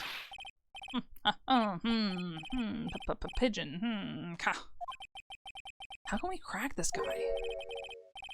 Excuse me please, sir. Quiet, can't you see I'm feeding the pigeon? Mia? Well, if you don't mind, sir, I'd really love to talk with you. Yes, of course, certainly. I'm Victor Kudo. This sprite is really funny. Even from beyond the grave? Wow. About the incident. You mean the man who died after drinking the Javachino? It's like he's a different person. It was quite a shock, even for me. He was a strange-looking boy. The girl took the Javachino over to him, you see. And was the customer alone? Definitely. He was the only person at the table. Then he took one sip of his Javachino and he said something like, "Whoa," and then collapsed, dead. Oh, how terrifying. You're so good at listening, aren't you? I'll tell you anything. Whatever you want to know. He certainly seems to be telling the truth now. But it looks like Mr. Kudo didn't see this other man either. How did no one see him? How? Do you like the food at Trebian? Well, of course. I'm really quite a sophisticated man. I was a young businessman once, you know? I set up a casino in London. Really? How interesting. Eating the food at that restaurant really takes me back to my days in France. What a lovely story. It makes no sense. London's in England, not France. Oh, yes, France is wonderful. I'd love to show you around the city sometime. It's too much, I can't take it. I want France. Okay. I can't believe Mia's laughing at the guy. Of course she is. He's insane. He's just like a weird little pervert. You visit Trebian a lot, don't you? Of course, I mean, yes. I'd like to come and see you there. He's using it like a hostess club. Really? Oh, you flatter me so. The owner would be delighted to welcome you, I'm sure. Be careful of that chef, my dear. The chef? You mean Mr. Armstrong? That's right. The man's an ex-con. He's an ex-con? Well, well. Whatever did Mr. Armstrong do? Oh, no, those eyes. I can't take this. Mia's really got this guy eaten out of her hand. He steals things from his customers. From his customers? Gloves, handkerchiefs, little things mainly. He's a pilferer, so you can be careful around him, my dear. Dude, can you imagine this dude sitting in sunshine? Are you sure about this? Of course! He was arrested for it once. What do you think happened to the sunshine between 0 and 1? I was there when it happened, having my Javachino. He really is a regular. Let me write you a little haiku about it. A haiku? A Japanese poem. It'll explain all you need to know about that chef. Convicted before, a wicked man or woman, repeat offender. Nick should know what a haiku is. Dahlia was studying haiku, wasn't she?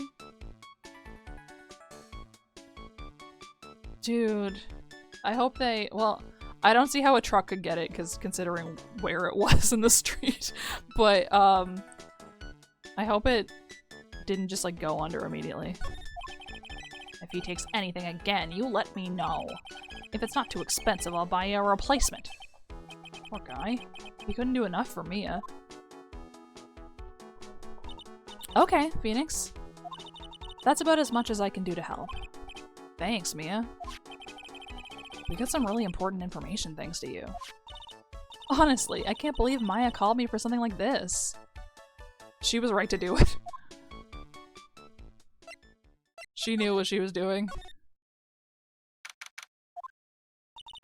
I guess it's about time to wrap up today's investigation. Had enough of being a waitress? Yeah, plus no one came to the restaurant. Oh la la, Mademoiselle Maya! No, how can you leave me like this? I'm sorry? That reminds me. Mr. Armstrong had a Psyche Locker 3, didn't he? I'm gonna have to break those. Mr. Armstrong, I hope you won't mind, but I'd like to have another word with you. Volunteer! Of course! Okay. Is there anything else? No. Here you go. Immediately deals heavy psychic damage. This face. What is happening? I do not like this horrible feeling. I have to know the truth. What happened that day? Allure, allure! I will confess everything. Just don't hurt me. Huh? Well, that was a new world record. It was a lottery ticket. A lottery ticket? He's just doing his best out here. A man who died here at a lottery ticket. For $500,000! $500,000? Oui, but after la incident, this ticket. It disappeared! The ticket disappeared. This was la motive that la prosecution gave for Maggie. They said that she poisoned the man to get the $500,000 lottery ticket. Well, did she fucking cash it? Why didn't you tell me about this sooner? Mais alors? You've been trying to hide this information with the lottery ticket from me, and I want to know the reason why. No, monsieur, you doubt me, but I have confessed to you everything I know. Mr. Armstrong, the $500,000 lottery ticket, I think I know who took it. I think the winning ticket was stolen by this person. You, motherfucker. Mr. Armstrong, I believe there is a very high probability that it was you. Ah! Wow, that is one piercing scream, even for a man like him. Mais pourquoi moi? Why, you have no evidence? I am not Master Mask. I am not the kind of person who steals the property of others. Sorry to disappoint you, Mr. Armstrong, but I have evidence to the contrary. I present to you proof that you've stolen from others in the past. Evidence. I guess his note is that's the only thing we have, really. What is this? A poem? Oh, monsieur, you know me so well. I adore poems. Please read it and put some feeling into it. Convicted before, a wicked man or woman, repeat offender. I'm sorry to have to bring it up, Mr. Armstrong, but you have been arrested for stealing from your customers before, haven't you? Mon Dieu! The mensonge, you are the liar. You deny it? Do not make la false accusation, s'il vous plaît. So, do you have any proof? I want to see like incontestable proof that I have ever stolen from one of my customers. I don't know if I have that. Shit. Fuck. Okay. That's annoying. I really thought that I had it. Hey, Gumshoe?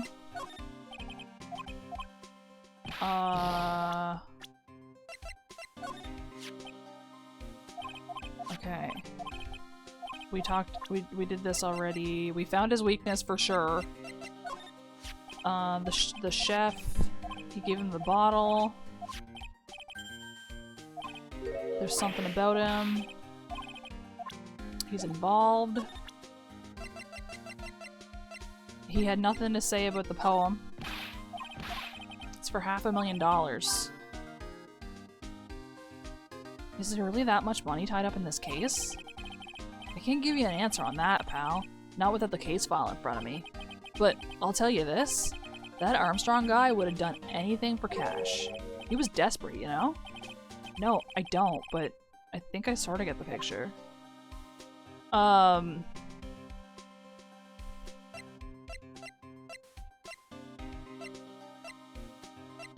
mean, I guess he lifted the Magatama, didn't he?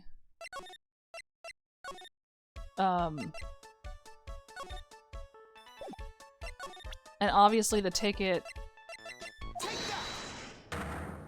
is the amount of his debt, so of course he wants that. Okay.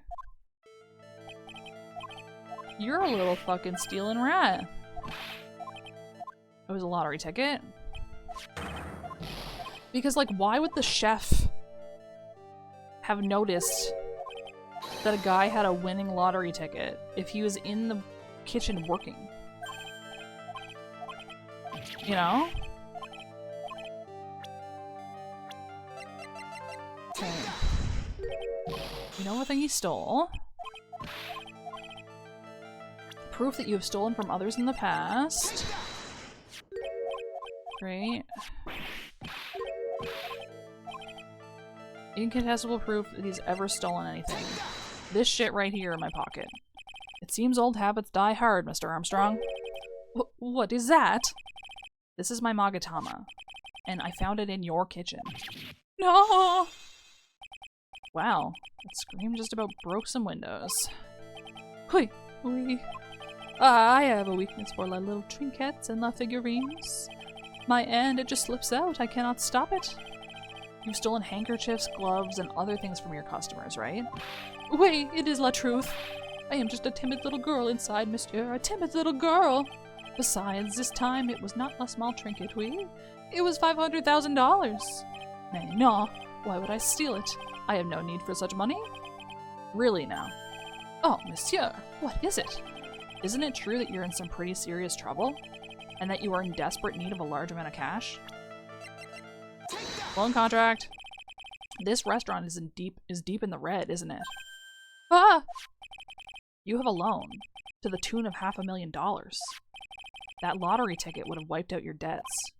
Well, Mr. Armstrong, what do you have to say for yourself now? He's always shrieking. Well, Mr. Armstrong, you said that the victim had a winning lottery ticket for $500,000. How did you know he had something like that in the first place? This is what I want to know. Like, were you fucking outside, like in the front of the house? Like, you weren't fucking in the kitchen cooking, you were like in the front, like fucking just hanging around? The man, he was listening to love radio with his earpiece. Maggie said something about that too. The winning number was announced on the news, I think. All of a sudden he exploded. Yes, $500,000, he shouted. And the ticket?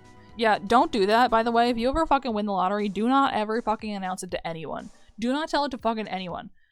Go deal with your shit, and then maybe tell somebody about it after you've settled everything. Do not fucking tell anyone that you won something right after you won it.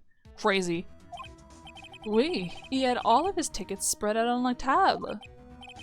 I was so desperately in need of money, so I put the poison in his coffee. No, no, no, no, no! Oh no, you naughty man! I simply helped myself to one of his tickets. What? La victime collapsed and Maggie passed out. I thought to myself, pourquoi pas? He had so many of them. Yeah, but only one of them was the winning ticket, right? I think you have to, but I don't know for sure. I think it probably depends on what you won. And then it also depends, like, what country you're in. In Canada, you don't get taxed on lottery winnings, but you do in the US. Here, I think if I won the lottery and then gave someone a chunk of the money, I think they would have to pay taxes on that. But I wouldn't have to pay taxes as the recipient of the lottery winning. How could you do that, Mr. Armstrong? Maggie was arrested because of you. No, this is not true. Oh? I did not take it. Le ticket for $500,000, I mean. But you just told us you did. You said you took a ticket. Mais non, ma fille. It was not. That's enough. Huh?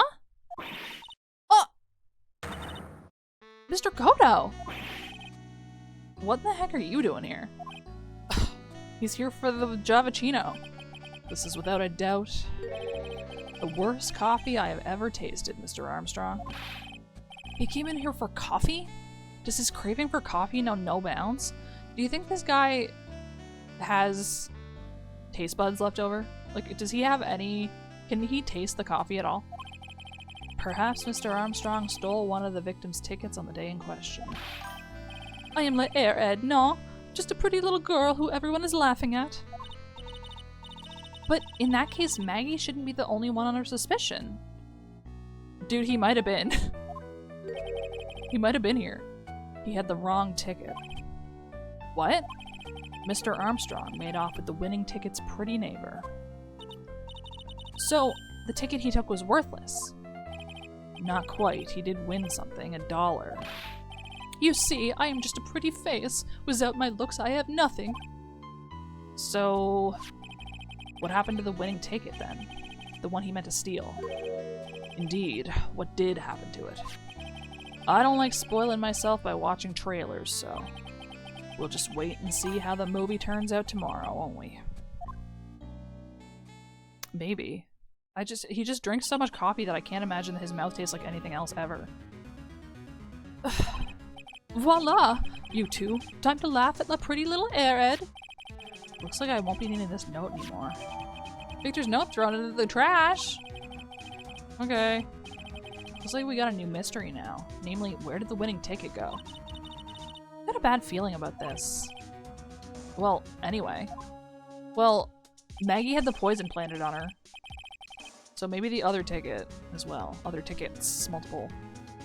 We can't let Maggie suffer any longer for this, and certainly not again. Maggie deserves so much better. We have to do right by her. She deserves it.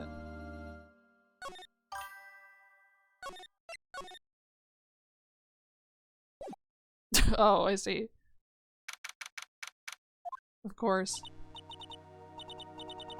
Oh, I see. I guess I should have expected this. Nobody saw the other guy, huh? She went to Dadabi and then she, didn't fucking win because she doesn't seem to be that good. But he was there when I took the coffee over, sir. Scout's honor. Maggie. Oh. Detective Gumshoe. Are you doing all right? How you feeling? As if you need to ask either question, sir. Don't let him get you down, Maggie. And don't forget to eat well, okay? Roger. And you! Yes? You better square this case away, got it, pal? Maggie's innocent, you hear? If you screw up, then I'll be doing some squaring away myself. Squaring away some paperwork for your arrest. But that's not how this works. I think he's serious.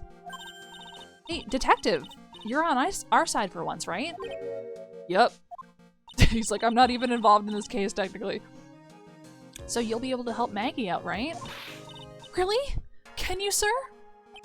Of course. I got the situation under control. I'm gonna be the first witness on the stand today. Really? If something I say doesn't mesh with the facts, make sure you point it out, alright? Does Gumshoe have suspenders on? Or is that just like a jacket under his big jacket? The black strips. Sure. Okay, we're forming a united front today, pal. You get me? You say so. I can't tell you how grateful I am, sir. I've always admired you so much, detective. I know I can count on you. Looks like it should all go pretty smoothly today, huh? I can only wish. It won't. 10 a.m. District Court. Here we are. Court is now in session for the trial of Maggie Bird. Defense is ready, Your Honor. Yeah, it's crazy that they believed in the imposter considering he lost a fucking Winston Payne. Ugh. Bitter. Mr. Wright. Yes, Your Honor? Ugh! What's wrong? Nothing, it's just whenever I addressed you in the previous trial, your response was, "You talking to me?" It was a little, well, intimidating. No, that wasn't me. That was the phony Phoenix. You see, so our trusty Phoenix Wright is back with us now, is he? Our trusty? So, Mr. Godo, your opening statement, please. Mr. Trite, whether you're a fake or the real deal, we will find out soon enough through this trial today. But I can already tell you, I'm the real Phoenix Wright. His fucking badge has a serial number on it. I wasn't questioning whether you are Phoenix Wright or not. I was questioning whether you had studied law or not. That's what I intend to find out. I mean, I think you can tell. I think you know. There's no denying it. Behind that mask is a man who really hates me for some reason or other. As everyone is aware, the court has already given its verdict on this case once. Therefore, I won't stand for irrelevant testimony during this retrial. Nor will I stand for a simple repetition of the evidence presented in the last trial. I'm not planning on repeating anything that phony me said, trust me. Now then, Mr. Godo, please summon your first witness.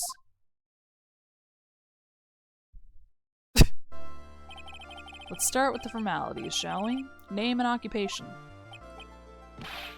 Witness, state your name for the court. Huh? Oh, sorry, sir. The name's Police Department Detective. Occupation, Dick Gumshoe. Good job. Good one. Other way around, Detective. Huh? Oh, sorry. Anyway, I'm the officer in charge of this case since yesterday, sir. If it was up to me, I would have changed his name tag just for this dialogue box. Since yesterday? Yeah, the guy who was on the initial investigation's tied up with another case now. I hope Gumshoe's really got everything under control for everyone's sake. I see. So, Detective Gumshoe, would you outline for the court the basic facts of the case? Yes, sir. The victim's name was Glenn Elg. He was a professional programmer. He was on the payroll of Blue Screens Inc., a local company. That's a great name. That's really makes me confident in what they do. This is the victim's autopsy report. The court accepts this into evidence. Died of potassium cyanide poisoning. Time of death was between 1:30 and 2:30 p.m. And here are the floor plans of the restaurant. Oh, they make carpets, I see. When the incident took place, the victim was sitting right here. The poisoned coffee was brought over to him by the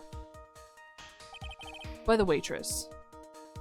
I've been imagining the kitchen this entire time below, like, where the text box is currently. I don't know why, but I guess I wasn't imagining Phoenix just kind of standing in that little corner. I think I assumed that he was standing in front of a doorway for some reason. The waitress being the accused. Yeah. The victim died from poisoning almost immediately after he took a sip of the coffee. At the time of the incident, there were 2 other people in the restaurant. Mr. John Armstrong, the owner and chef, and a regular by the name of Mr. Victor Kudo. Okay. It still seems to be a very straightforward case to me. Why would the waitress be the one to put the poison in the fucking coffee? She would be like the #1 suspect. You know? Come, detective. Take up this hammer and nail the defendant's coffin shut with your own 2 hands. It was the butler. Now then, Detective Gumshoe, let's have your testimony. Yes, sir. Okay. What's he got for us? When the incident took place, the victim was alone at his table, sir. We understand that the guy, Glenn Elg, was listening to the radio at the time. I think Glenelga's a place, isn't it? Traces of poison were found in his coffee cup. And what we found was potassium cyanide. That stuff really packs a punch. And it looks like Miss Bird might have had some kind of a motive. Some kind of a motive.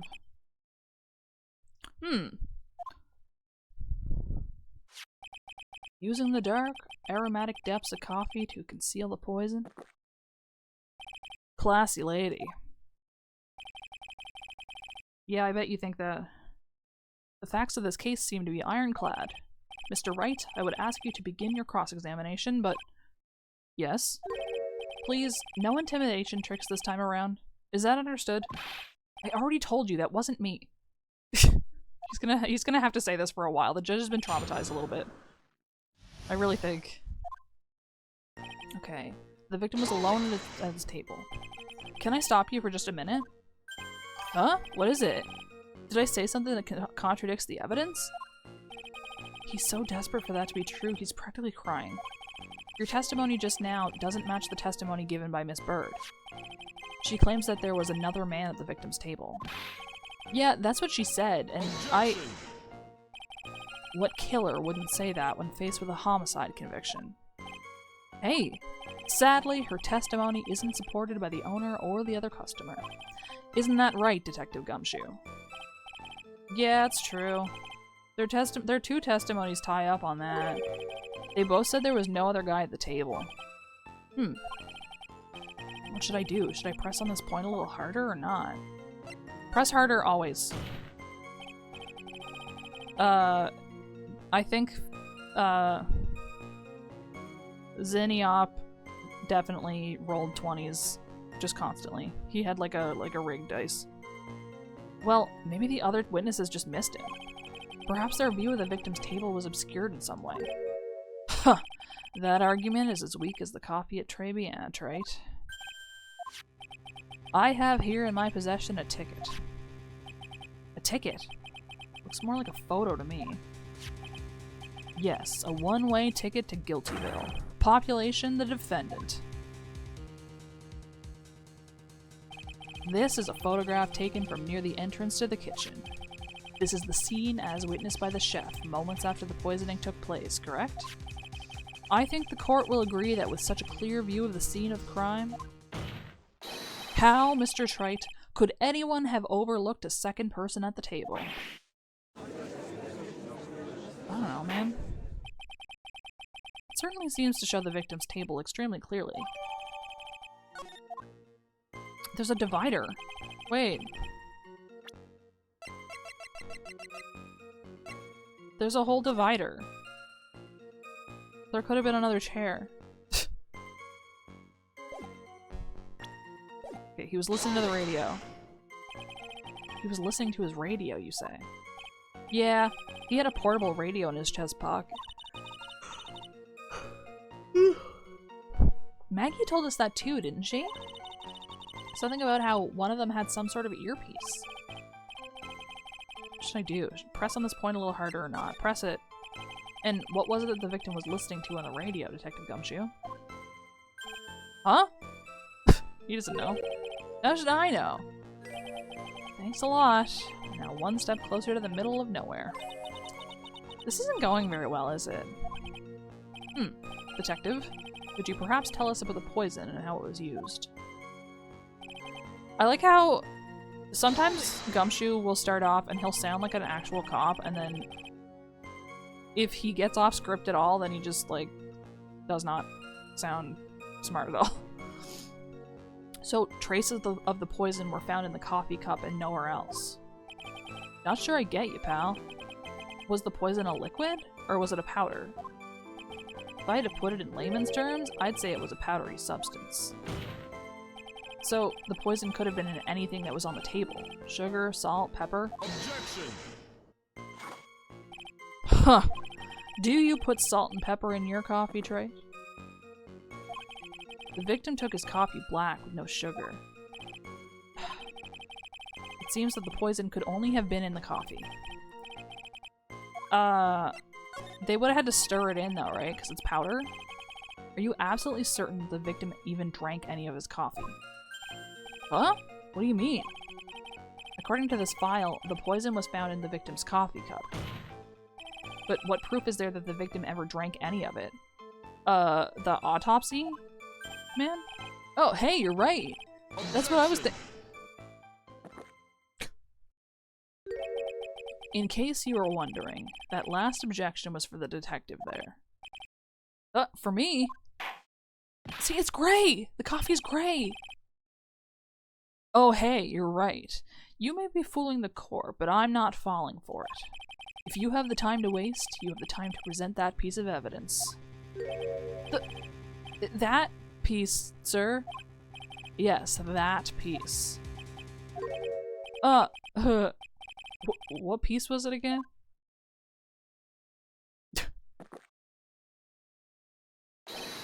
This. Yeah. Should I be grateful this coffee's only hot enough to give me first-degree burns? Oh, now I remember. I can never remember if first or third are the bad ones. This is the, victim's coffee cup. Yes, the victim's cup. Take a good look at the rim. Oh, yes, it's unmistakable. There is clearly a coffee stain on it. Conclusive proof that the victim did drink the poisoned coffee that was in this cup. Well, somebody drank it. The victim gulped down the bitter death that the waitress brought to him. Like this. It wasn't like that, I don't think, because there was still coffee in the cup. For the record, the only prints on the cups were the victims and the defendants. Well, upon further investigation of this cup, we found a certain chemical substance. What we found was potassium cyanide.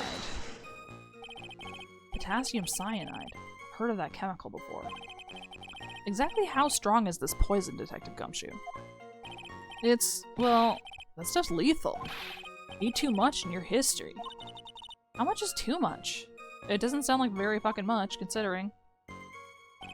The lethal dose is 0.2 grams. That's about enough to finish anyone off. 0.2 grams? How much is that? Literally fucking nothing. You know when you swab your ears for earwax? Yeah, about that much.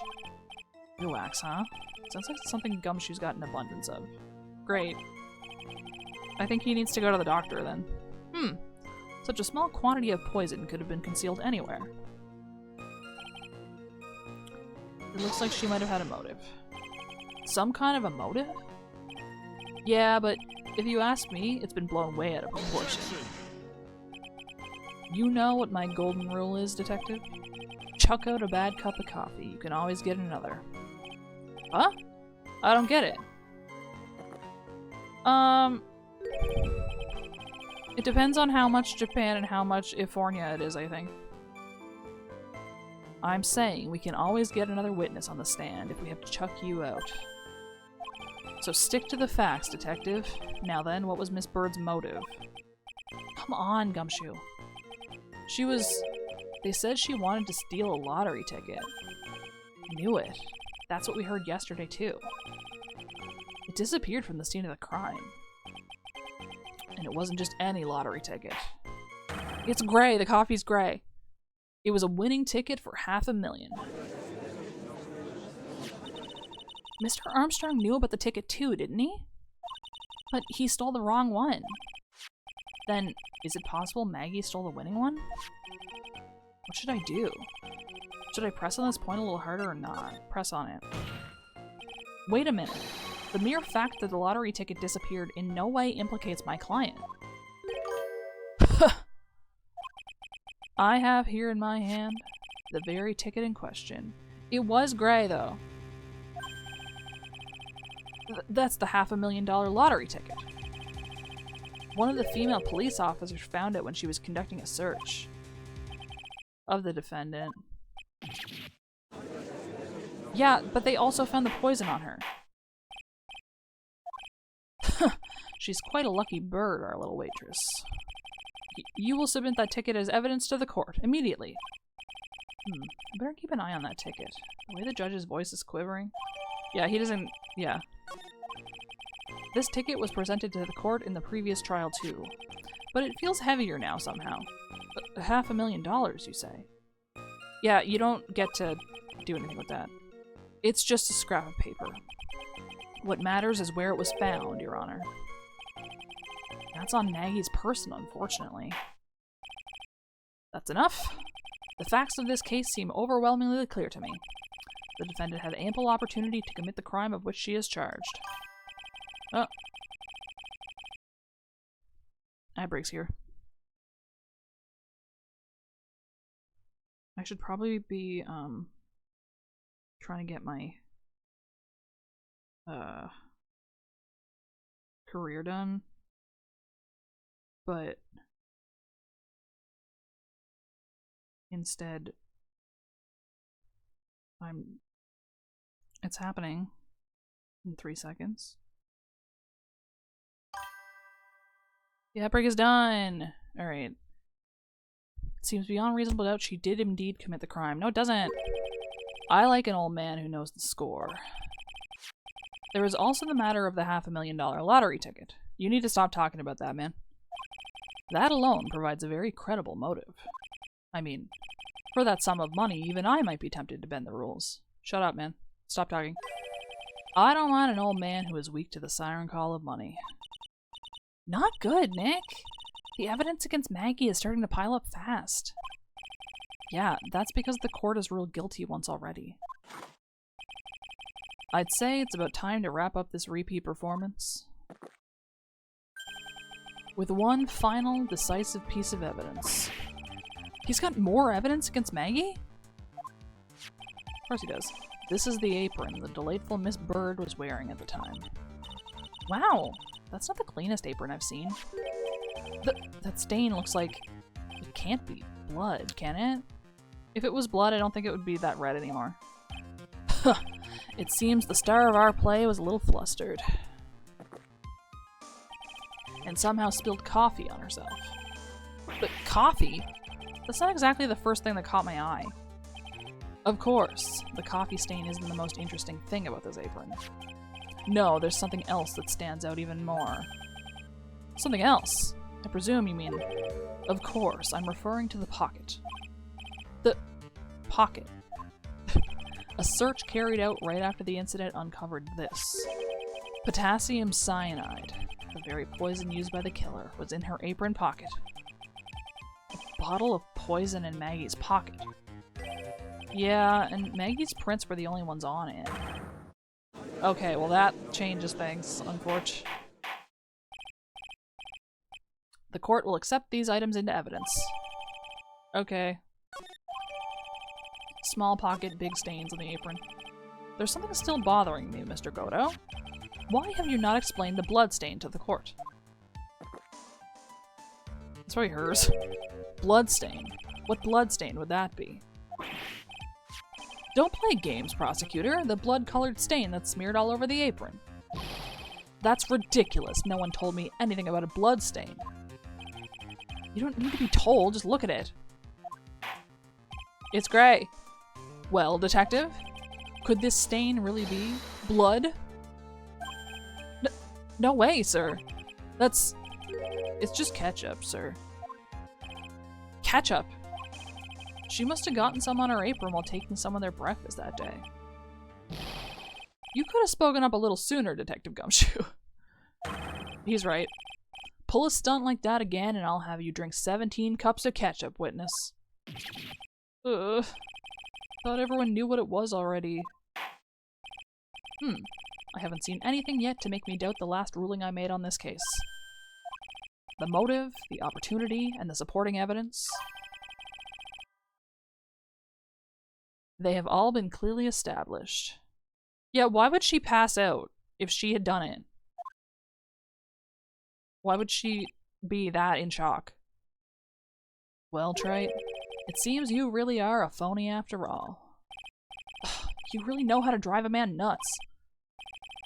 Witness, please continue with your testimony. Describe for the court the crime scene and the findings of your investigation there. Okay. The crime was reported at 2:25 p.m. by a kind of scary old man, sir. Oh, he called? Poor Maggie had passed out from the shock. It must have been real tough for her. The victim didn't have any identification on him, but we figured out who he was pretty quick, and then the investigation went smoothly. When Maggie was searched, we found the lottery ticket and the bottle of poison. And that was it. There was nothing else missing from the crime scene. You identified the victim and secured your prime suspect. Very good. Could you imagine if they made us go up against Payne during this? Last chance to convince the court you're a real lawyer, Trite. Last chance? Don't count on any more cross-examinations after this one. So, let the fun begin. Okay. Sure. Alright. Reported at 2:25 by the old man. Scary old man, Detective Gumshoe. There's an old man who's a regular at the restaurant where the incident happened? We're obviously talking about the same old man. Officers were dispatched right after the report came in, but the old guy still made a fuss. What took you so long? Then he hurled abuse at them. And seeds. Seeds. Ha! It was nothing. I caught each one with my teeth. I guess not even the mighty Godo can avoid being attacked by that guy. Godo getting shot at and somehow catching it. The old man was the only other customer in the place at the time. He took his time finding a payphone, apparently, so he was late reporting the crime. They didn't have a phone in the restaurant? Okay, Maggie passed out. How long was the defendant unconscious for? The officers got to the crime scene at around 2:40. Maggie was still out cold in the kitchen at that time. It took another 10 minutes or so before she came to. I would have liked to have been on the scene myself. I bet you would have liked to have carried out the search, too. I would have loved to see Maggie asleep like that, all pretty and peaceful. Dude, you're a professional detective, Gumshoe, not a professional birdwatcher. Birdwatcher.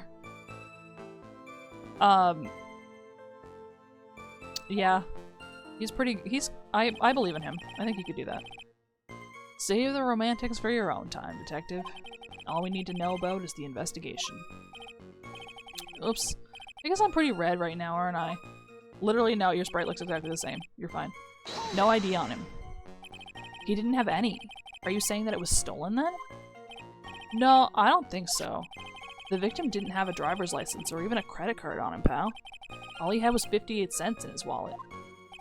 58 cents. Yeah, can't believe I found someone with less in their wallet than me, pal. The victim sounds like he was a thoroughly miserable young man. Or some kind of outlaw. Why not give him a bit of an edge? I think I'm onto something here. Figure out who he was. Yeah, it would have taken up too much space in the cartridge, maybe. Wait a sec. Huh? Did I say something dumb again? Let me paraphrase what you just testified to this court. The victim didn't have any form of ID on him. That's basically what you said, yes? Yeah, basically. In that case, how were you able to identify the victim so quickly? Oh, that...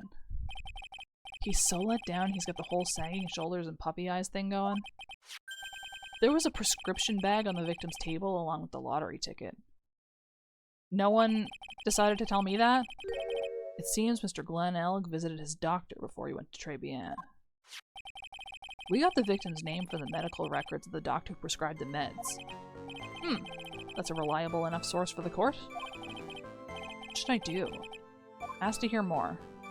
Also, though, usually your prescription has your own name on it. So, what sort of medicine was in the bag? Well, actually, the bag we found was empty. Huh? Yeah, completely empty. It was completely empty. Okay. Huh! Yeah, but like, the prescription... I don't mean the prescription, the note from the doctor. I mean the... On the bottle of medicine, or the bag in this case, there should be, like, the patient's name on it. You're entering an empty paper bag as evidence? Desperate, are you, Trite? Now, what happened with the investigation after that, Detective? With Magu's search, we found a lottery ticket and a bottle of poison. Okay. But the defendant had been passed out for a while, correct? In that case, isn't it possible someone planted the evidence in Maggie's pocket? Hey! Yeah, you nailed it, pal! It happens to me all the time. We had a department party the other day, and when I got home, I was wearing the boss's shoes. Keep up this crazy testimony, Detective, and those shoes will end up down your throat.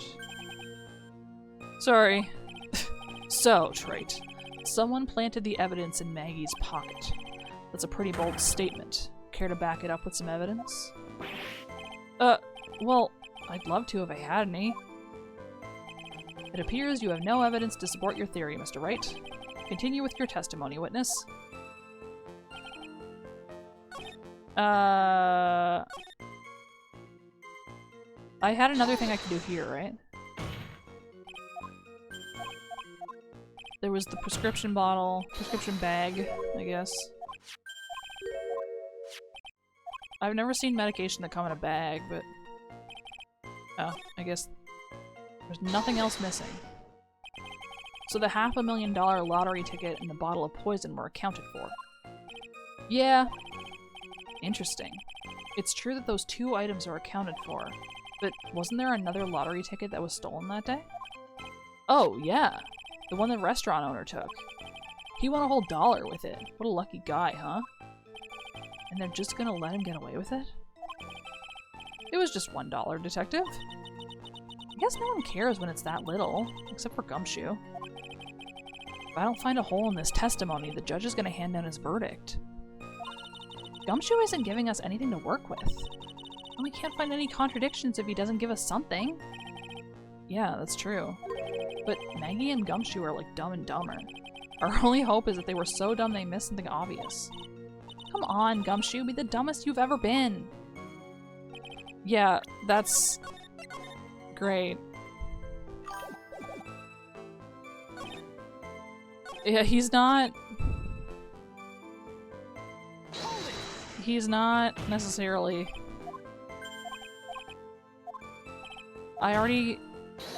Okay, I pressed on this one already, and it doesn't give you the thing anymore. Okay, they found the lottery ticket and the bottle of poison. What else would have been here?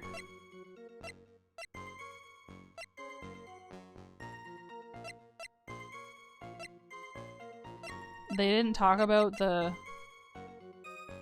Yeah, it says Glen Elg right on it.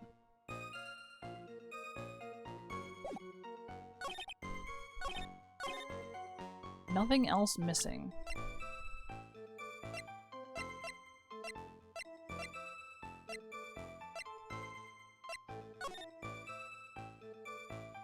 Where's the bag in this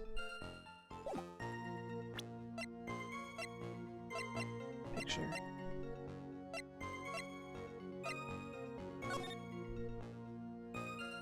I'm so curious with that picture of Master Mask. Why did they put it there? I don't remember what else I've... Man. Seeds at him. The victim had no ID. ID was stolen. Okay. They found the lottery ticket and the bottle of poison. She'd been passed out. Possible someone planted the evidence. Where's the apron in this picture? It doesn't seem like she's wearing it. Objection! Someone planted the evidence. Allegedly. There was nothing else missing from the crime scene. What about the sports paper? Objection! No? I didn't save. I just kind of went for it. But that would have been...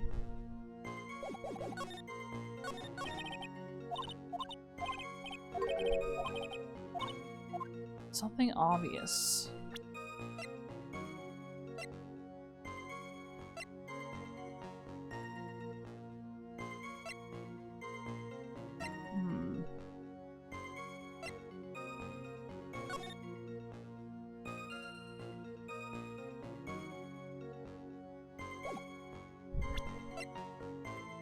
Nothing missing.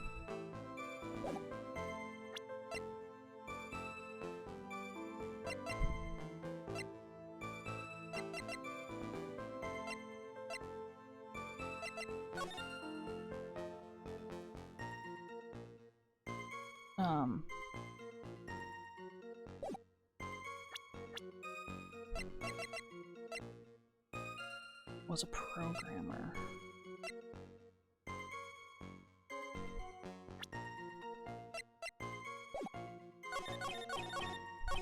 What happened when I pressed this one again?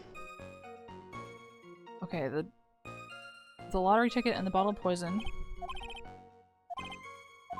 The third lottery ticket. They knew where it was, after all.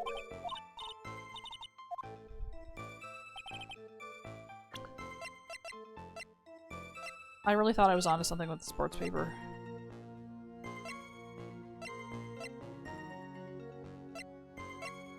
God damn it. The fact that I was not onto something with the paper.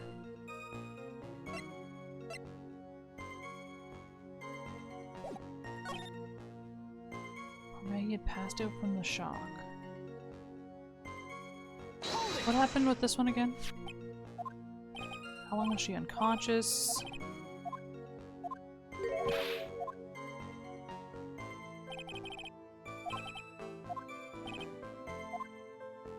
Okay.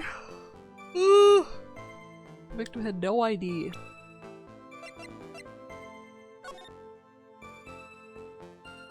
$10,000 MC Bomber.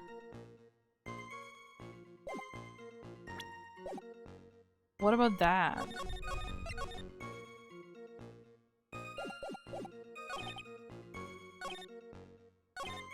There was nothing else missing, he says. Well, there must have been. Oh, he has that little bottle still. The little bottle I found.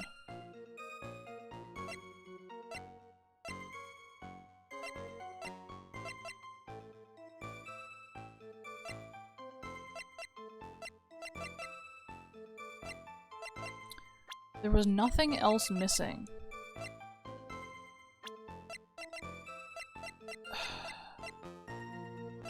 I really thought I was onto something with the paper.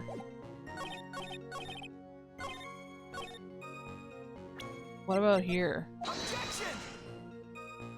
No. No. It could have worked, but it doesn't work. He had no ID on him.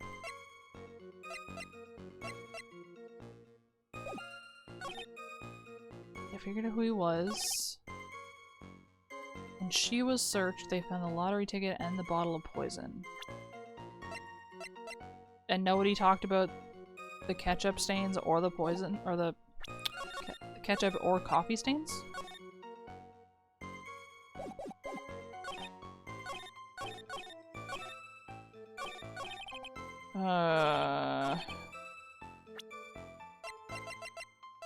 There's something. There's something here that I'm missing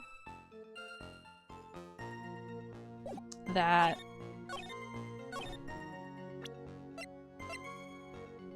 should be pretty obvious, I think. The bag is empty. Well, what about that? Hang on. What about whatever the prescription is? Detective Gumshoe, I think I should point something out to you. There is just one small contradiction in your testimony. Aha! Finally! Come on, Gumshoe. I'm getting all anxious just waiting, so hurry up, will ya? You testified that nothing else was missing from the crime scene. However, the prescription bag you mentioned was empty. Did the officers recover the medicine from the scene of the crime later? No, they didn't. The victim was given a prescription right before going to Tribulation. Where, then, did the medicine disappear to? You are too cool, pal. Hell yeah. You know what? Fuck yeah. He swallowed it like a snake. He unhinged his jaw. Due consideration wasn't given to the victim's prescription in the previous trial. Witness, why do you always overlook such vital pieces of evidence? I guess that's the most careless thing I've done so far, huh? Why are you proud? The victim was killed by poison, and the victim's medicine mysteriously disappeared. The victim's own prescription could have been the lethal poison itself. I don't know about that. That's an interesting allegation to make.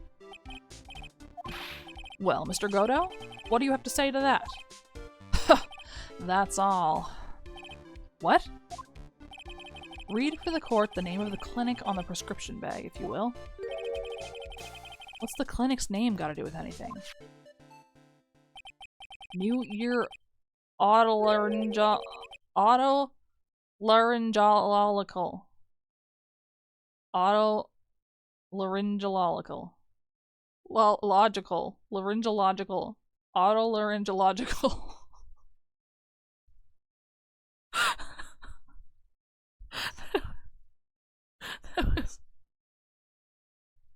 That was so difficult. Just, what kind of illness was the victim suffering from, Mr. Godo?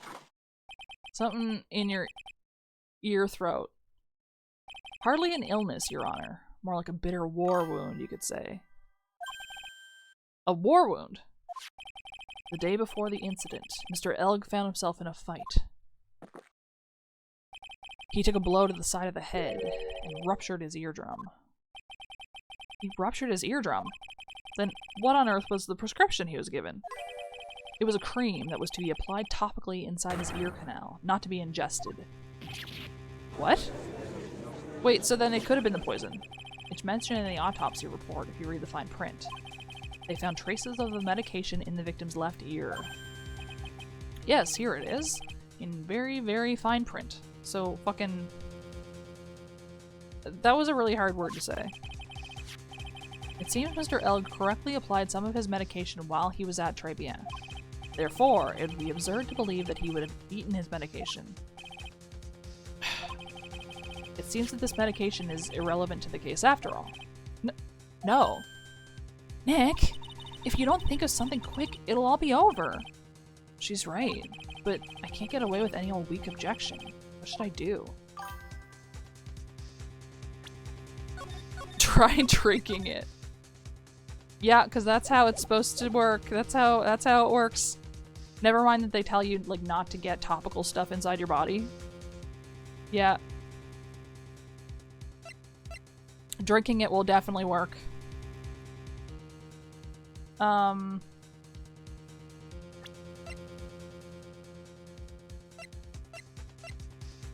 bag is empty.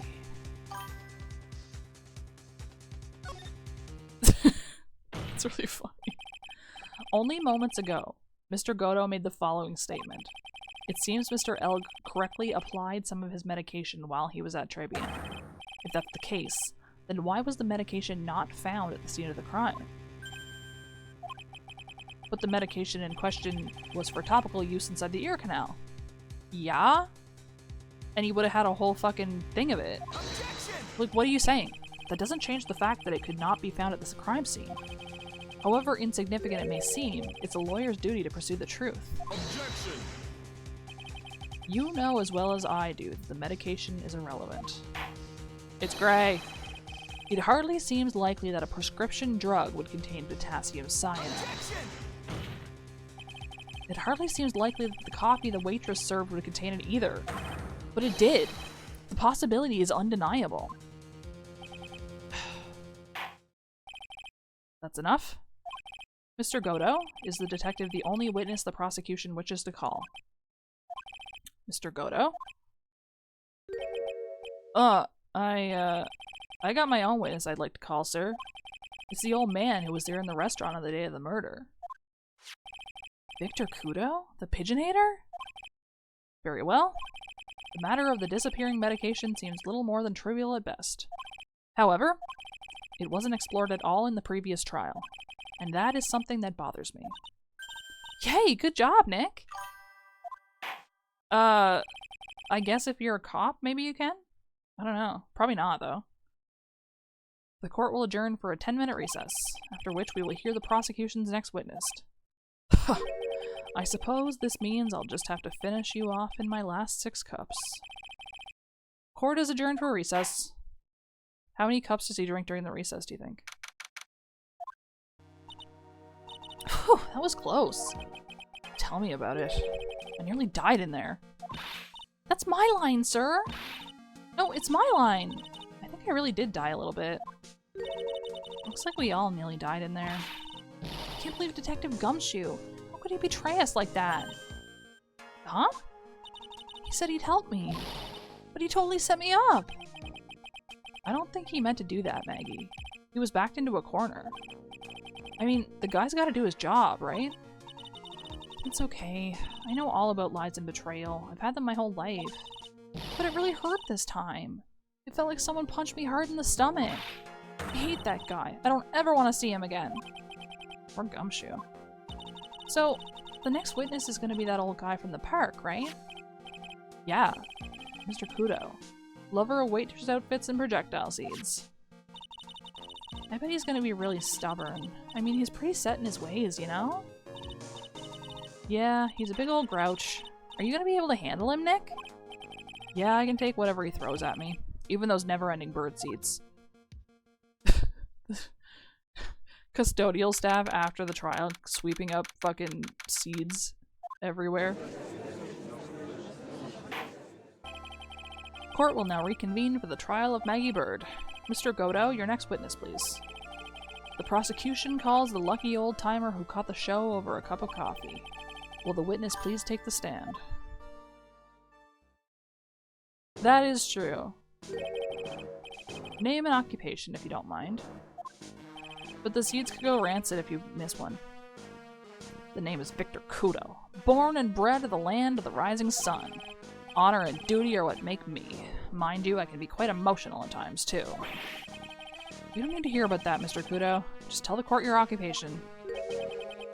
My occupation? Listen, youngin'. How much do you think there is for kimono embroidery here? Kimono embroidery? That's what I do! Our dad back in Japan, I embroidered family crests on kimonos. My ancestors were embroidering kimonos before this country even existed. Wow, a real craftsman. They're a dying breed. Hey, maybe he could embroider my costume sometime. Anyway, like I said, there's not much demand for that kind of thing here. So I had to take a job working in the cash register at a burger joint, pretending to smile. That burger joint would have been better off putting him in the kitchen. Now then, witness, were you in the restaurant at the time of the incident? Oh, yes, I was eating some seeds over a cup of Javachino. Seeds? What do you think these are, hmm? Oh, you're sharing your food with the birds. I see. So you saw everything that happened, Gramps? Did I? Oh, yes. Oh, yes I did. I saw it all. Then please tell the court. We're all ears.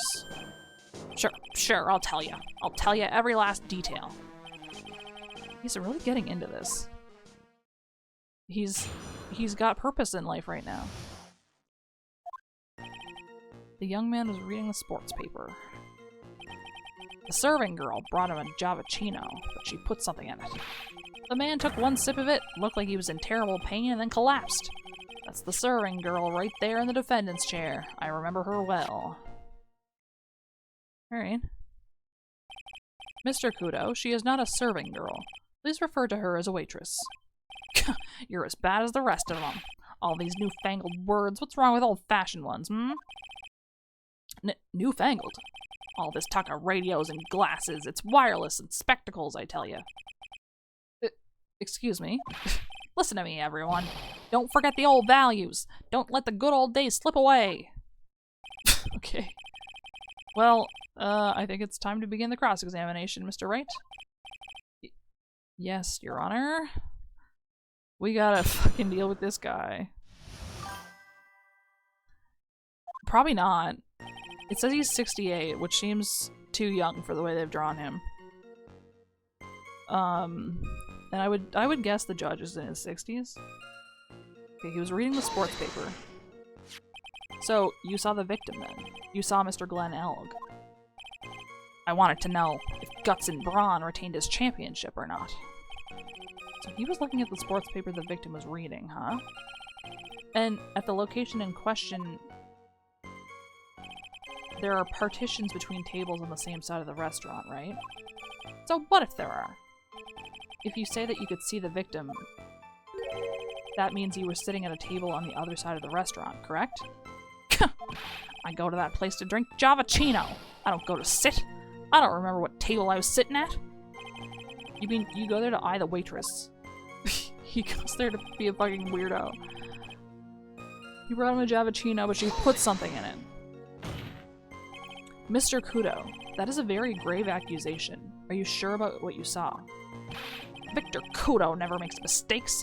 I dot every T and cross every I. I see. My eyesight's fine. The doctor said I only need spectacles for reading and driving. I bet his eyes are only really fine when he's scoping out a waitress. And I saw what the serving girl put into the Javachino as well. Bet I know what's coming up and something tells me I'm not gonna like it. Press harder. Your Honor, we need more clarification on what was put into the victim's coffee. I'd like to ask that the witness add what he knows about this to his testimony. I agree. Witness, will you enlighten us, please? Sure. Okay. There's no question about it. She very conspicuously put some white powder in there. You're sure it wasn't sugar? Did she really put that into the coffee? You doubt me, boy? She took some out of a small brown bottle and sprinkled it in. Okay, well that's different. Couldn't she have been adding sugar? Sugar? In a small brown bottle like that? Like that. Witness, could you please describe the bottle in more concrete terms? A bottle like this, perhaps. Oh, there it is. That's the one. That's the bottle of potassium cyanide, I presume. So what did the accused put into the coffee? I think it's clear, don't you? The man took one sip of it. Okay, he collapsed. He took just one sip? You youngin', you waste everything. Those Javachinos cost $8. In the good old days, we would have drank every last drop, eaten the cup, and then died. What the fuck do you mean? What do you mean? Congratulations, you have earned the title of battiest man to grace a courtroom. So, it was an immediate death. Well, with potassium cyanide, I suppose that is possible. Oh, yes. He slumped over without so much as a twitch. I felt the Javachino I just drank turned sour in my stomach. Oh, yes, I know that feeling. And the waitress, I presume she is... That's her right in the defendant's chair. None of this is necessarily in that order. You said, I remember her well in reference to the waitress. Did she have any particular features that you can identify her by? Particular features? It's a disgrace, that's what it is. Sorry? You can see all the way up to her. Or, you know, she's practically naked in that uniform. Bro, she's wearing clothes. You're also wearing clothes. So the particular feature you recognize about the waitress is her outfit. But anyone could wear just such a uniform, even me. Mr. Wright, please spare the court of any further mental anguish from that image. Don't get all excited, Nick. You've got to keep yourself together. What does that mean? I guess I got a bit carried away. It's true, though. Anybody can wear that. There are other things I recognize about her, too. He seems pretty sure of himself. What should I do? Press harder. Sure, you saw a waitress take the coffee over to the victim. But what matters is whether that waitress was Maggie Bird or not. Quite right. Mr. Kudo, these other features that you recognize about the defendant, I would like to ask you to add them to your testimony. Sure. Okay. There was a ribbon in her hair and her apron straps were loose. What does that mean? You do seem to remember several details about her appearance, but what about the most crucial detail of all? Her face. As if I wouldn't remember that. Objection. He doesn't look at that. The witness noticed the straps on the accused apron. He is unlikely to make a mistake about her face. That's right, I can even tell you the color of the ribbon in her hair. It was red. So you see, there's nothing wrong with the witness's eyesight. There's no doubt he remembers the waitress pretty well. What should I do? I get the feeling there's something more to this somehow. I'm so curious about what he means by loose straps. Mr. Kudo, you seem especially interested in straps. Why is that? What? The ribbon in her hair, the straps on her apron. What's the fascination? Fascination? Objection. People have all kinds of fetishes, right? We don't need to embarrass the witness. Okay, open-minded. Listen, you young upstarts. I even got some stick-strap fetish. Is there any relevance to the witness's unusual love of straps, Mr. Wright? I was just curious as to why he was so fixated on the waitress's straps. I said I haven't got a strap fetish. How many times do I have to repeat myself? Very well. Continue with your testimony, Mr. Kudo, and make it strapless. Do you think old Seedy really saw Maggie do it? Well, he probably had his eye on the waitress the whole time. That's why he was there. Dude, for real. This game is rated like probably T, I guess. But he was there for the cute outfits, right? Not the waitress. I guess. Huh, she makes a good point, though. Hey, did I just say something clever? I wonder if the waitress Mr. Kudo saw really was Maggie. That's what we have to figure out, Nick. Okay. A ribbon in her hair and her apron straps. Okay. Face. Objection. Tell me about... ask about the waitress's back. The identifying features you described are all things you would see from the back. So what? Is it possible that you never saw the waitress from the front at all? Objection. Ha! He's got you there, Gramps. People normally talk about facial features when they're asked to describe someone. But this witness's testimony is nothing but straps and ribbons. This is harassment! I tell you I'm not obsessed with straps or ribbons. I'm just telling you what I saw. Okay, well what you saw was straps and ribbons. So, Mr. Kudo, the court requests that you add details about any identifying features. Features you observed from the front, that is, to your testimony. Sure.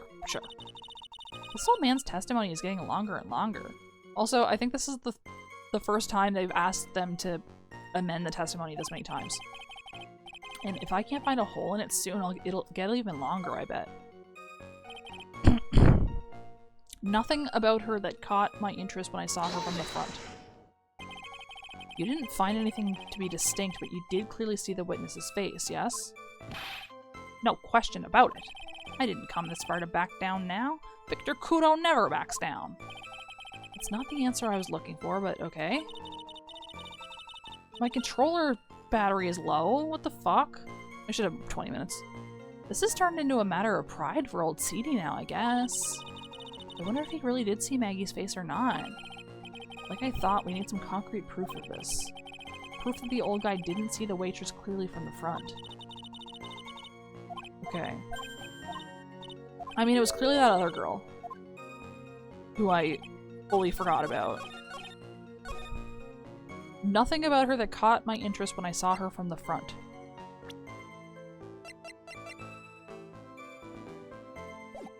Not even the glasses or anything? Like most people would be like, yeah, she had glasses. She had clips and glasses. This isn't it. But doesn't that seem weird? Nothing about her that caught my interest when I saw her from the front. Did I did press this already, okay. Did he really see Maggie's face?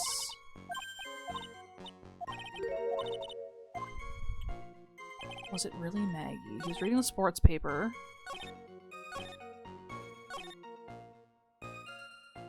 Right there in the defendant's chair.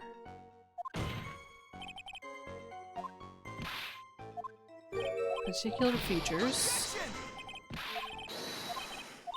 Anybody could wear the uniform. Other things. Nothing about her. Nothing that caught my interest about her when I saw her from the front. Oh, the apron. Mr. Kudo, I would like you to please take a look at this. Gah! That filthy thing would suit filth like you just perfectly. Actually, it reminds me of what my grandson looks like just after he's done eating. Have you ever seen this before? Of course I haven't. You would think I'd forget something as dirty as that, hmm? Well, you half-witted clot. Clot. ... What? What is it? Ever since I said you half-witted clot, there's been an eerie silence in here. Mr. Kudo, this apron is the apron worn by the defendant on the day of the poisoning. Oh. And as you just said yourself, you wouldn't forget something like this. Which means, if you had really seen this apron before... Yes, you know what I'm getting at. You couldn't have possibly seen the waitress from the front. Oops. that one spray is really funny. You can't just oops your way out of this. Well, well. Looks like we finally have a genuine trial on our hands. Listen, Trite. Here are the facts. On the day of the incident, there was only one waitress in the restaurant. That being the defendant, Miss Maggie Bird. Exactly. When that one waitress put the poison into the coffee cup, this old guy was watching. I hope you understand the gravity of the situation, Mr. Kudo. He doesn't. The fate of the defendant may rest on what you say you remember seeing. Just tell the court exactly what you saw, Gramps. You can rely on me, Captain. My dog is in perfect working order. I can't remember a single occasion when I forgot what a burger a customer wanted. He can't remember?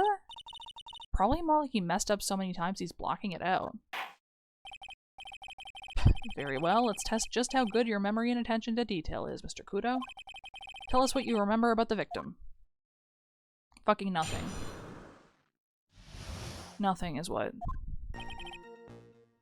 He was another one of those pesky young types, wearing a broken pair of spectacles. He had a newspaper in his right hand, and the noisy brat kept rustling its pages. The young man was listening to the wireless. I remember that well. Then the serving girl in question brought over the Javachino. The little fidget picked up the cup with his free hand and took a sip. Well, okay, but if he was reading the paper, shouldn't there be coffee on the paper too? The testimony we have just heard was to test how credible the witness's memory is. It seems to me that he remembers the victim in a great deal of detail. Oh, yes, I hate those you-know-what types who are so vague about everything. Oh, you mean like you. How are we gonna handle this, Nick? We only need to do one thing. We just need to prove that the old man's memory is shot. Just trip him up, you mean? Isn't that kind of cruel? No. I suppose, but it's what I do best. I might be an awful person, but don't worry about it. Okay. Pesky young types. He would have if the game was higher rated, maybe.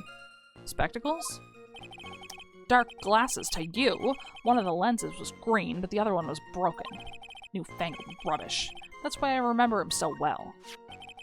He did have some kind of lens over his left eye. But I wouldn't have called it a pair of glasses. He seems to have been wearing some rather modern-looking shades. Perhaps I should take to wearing some and rival Mr. Godo's sharp appearance. Ah, we better come up with something sharp and quick. Guess I'll wait and see if I should challenge him about the spectacles. Interesting to call sunglasses spectacles. A newspaper in his right hand. It's very specific. The newspaper was a sports paper, was it? That young hooligan. I nearly asked him, can't you even read without fidgeting, How was I supposed to be able to read the back page with all that rustling going on? I needed to find out if Guts and Brawn retained his championship title. Really? That's crazy. It was his paper, not yours. If you wanted to know so bad, why didn't you buy your own? What are you looking at me like that for, How dare you? Jeez. Guts and Brawn got beaten yesterday, by the way. Anyway. Listening to the wireless. The wireless? The decadent young rascal? In my day, it was one or the other. Read the paper or listen to the wireless. Oh boy. And using an earpiece. It's selfish, that's what it is. I was straining my ears, but I couldn't catch any of it. Is he that desperate to listen to the radio? What are you looking at me like that for? How dare you feel sorry for me? It's the exact same text box. It has the exact same typo in it and everything. Okay, she brought over the Javachino. You mean the waitress who you only saw from behind, right? How did he only see her from behind? She would have had to walk facing them to deliver the coffee to the other guy. You're one of those, are you? You never let anything go, isn't that right? Maybe. What does it matter if I saw her from the front or from behind? My eyes don't lie. Better not push it until I've got some hard evidence. Okay, he picked up the cup with his free hand and took a sip. His free hand? Yes. Which hand was that? Weren't you listening before, Cloth Ears? I said he was rustling the newspaper with his right hand, didn't I? If his free hand wasn't his right hand, then which hand was it, you moron? I mean, that's fair. Perhaps the great Mr. Trite has 3 hands. Sheesh, I was only asking. No need to gang up on me and treat me like a freak. The whole point of this cross-examination is to establish just one thing. That this old guy's memory has more holes than a slice of Swiss. I guess we just need to find a contradiction in his testimony somewhere, huh? Anything will do, even the smallest detail. We just need one mistake and he's ours. Alright. Spectacles. He had a newspaper in his right hand. Listening to the wireless.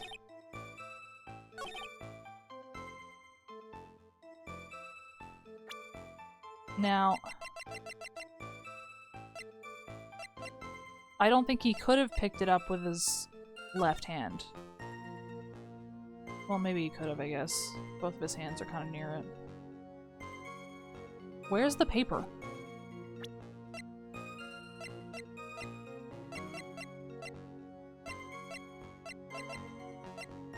You know?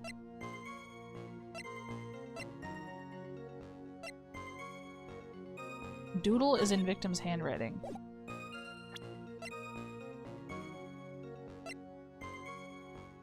Well, when did he...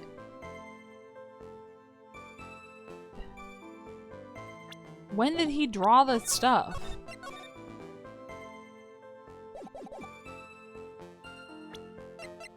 Objection! Tell me about that. Okay, apparently not. But if he had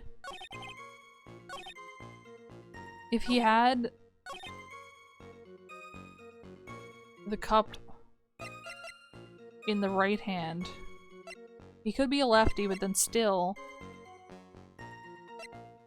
like, he should have been drawing on it at some point.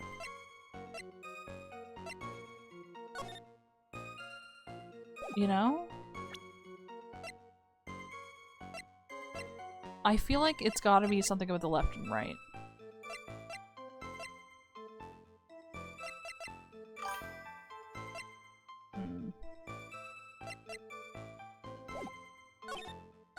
I mean, maybe. A broken pair of spectacles.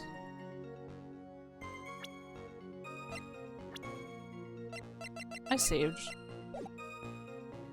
Oh!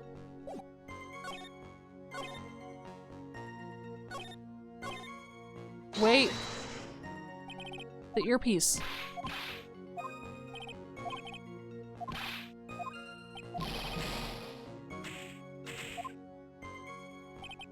His ear.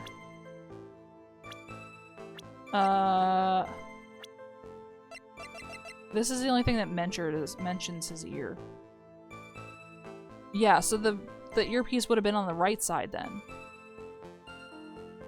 If that was the case. He couldn't have been listening to...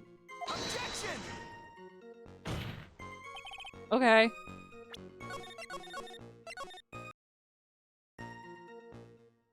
Oh my god.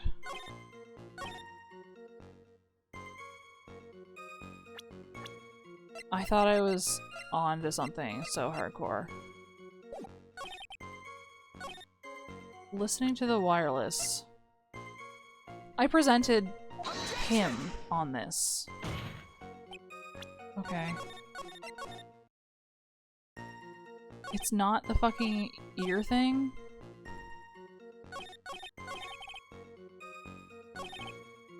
But then, we're saying that this thing on his head is...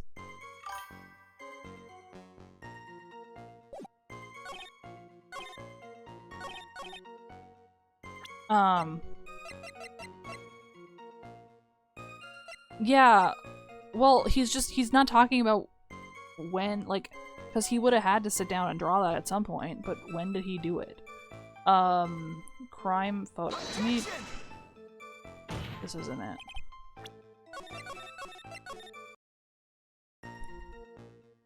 Newspaper in his right hand.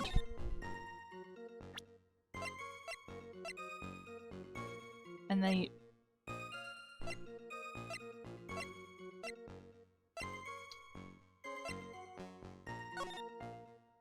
Where's the paper in that picture? Wait.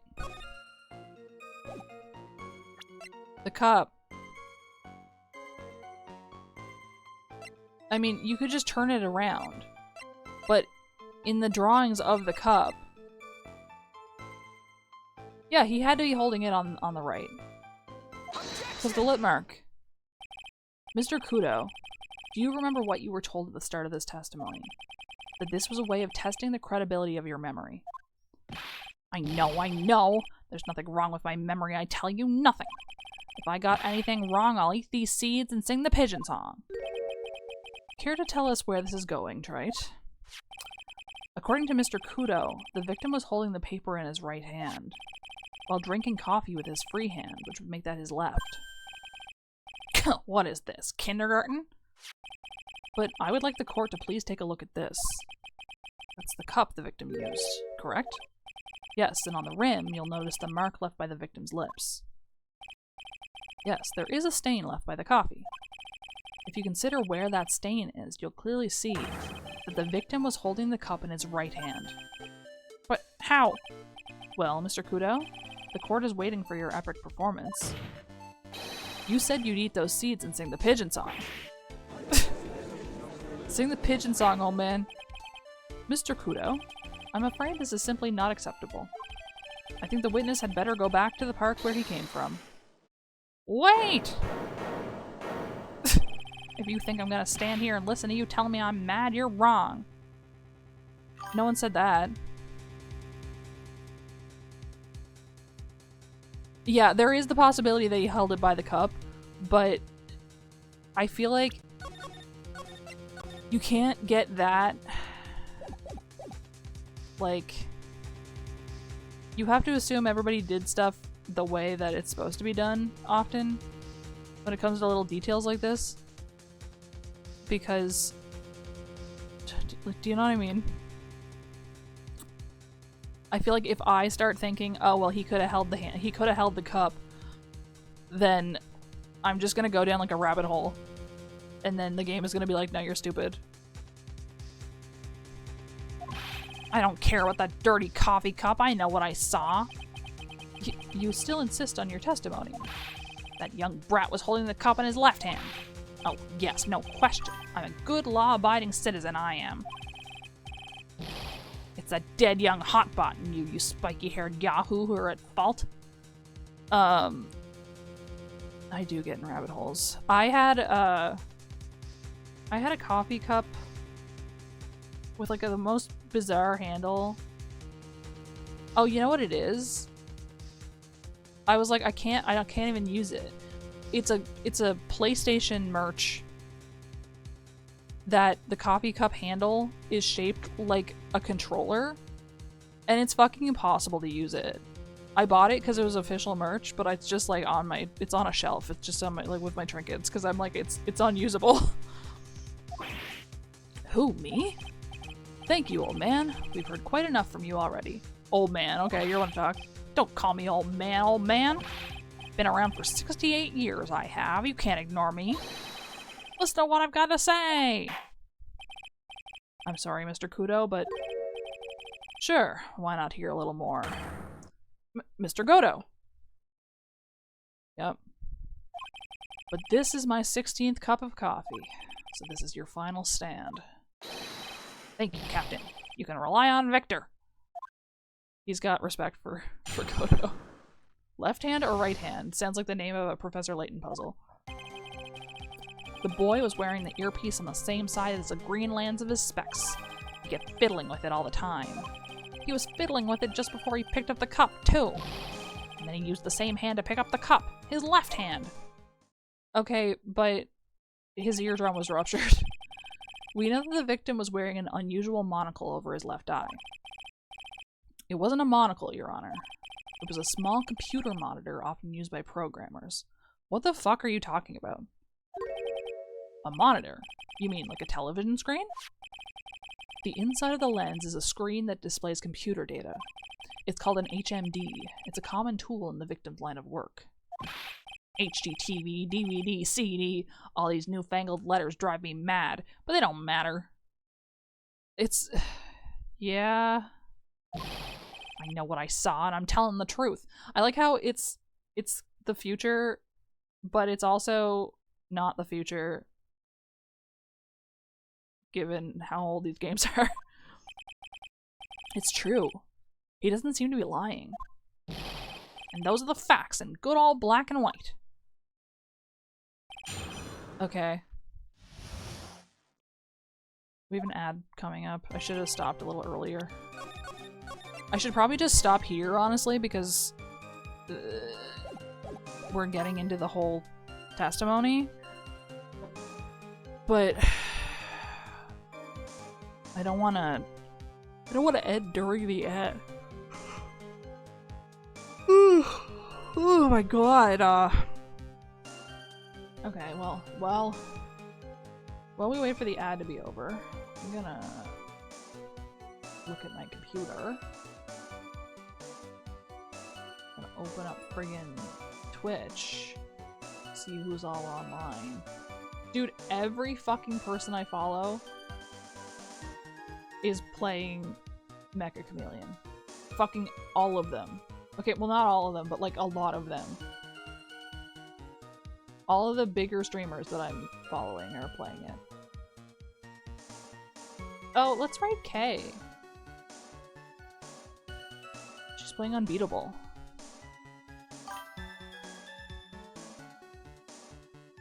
For 3 months, yeah. That does happen too. I mean, that's what I was doing when I played Abiotic Factor. We fucking played that for I don't know how long. I genuinely do not know how many episodes that was. Or how many streams, rather. But it felt like a lot. I thought it was fun the whole time, though, so it worked out. It was pretty good stream game, I thought. 1 minute and 20 left in the... But yeah, fucking everybody is playing Mecha Chameleon.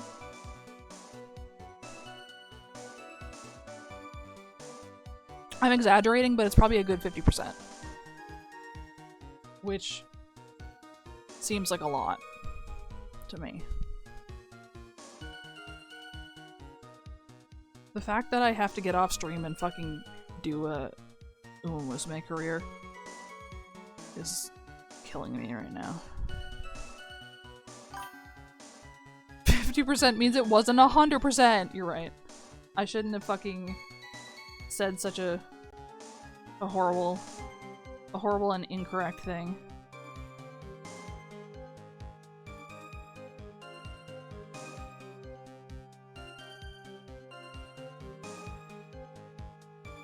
The day that I didn't have my meds, I didn't play this game at all. And in my club, I dropped from number 5 to like number 20. Which is crazy.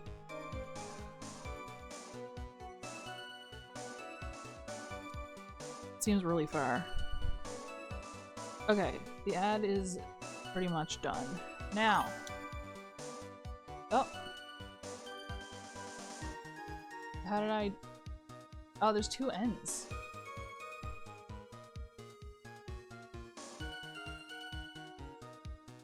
I thought there was two U's, but there's 2 ends. Anyway, so that's it for tonight. Tomorrow we'll keep going with this. And then on Monday it's Core Keeper again. Oh my god, thanks for hanging out. Anyway, I hope everybody has a good night. We'll see you all tomorrow. Bye!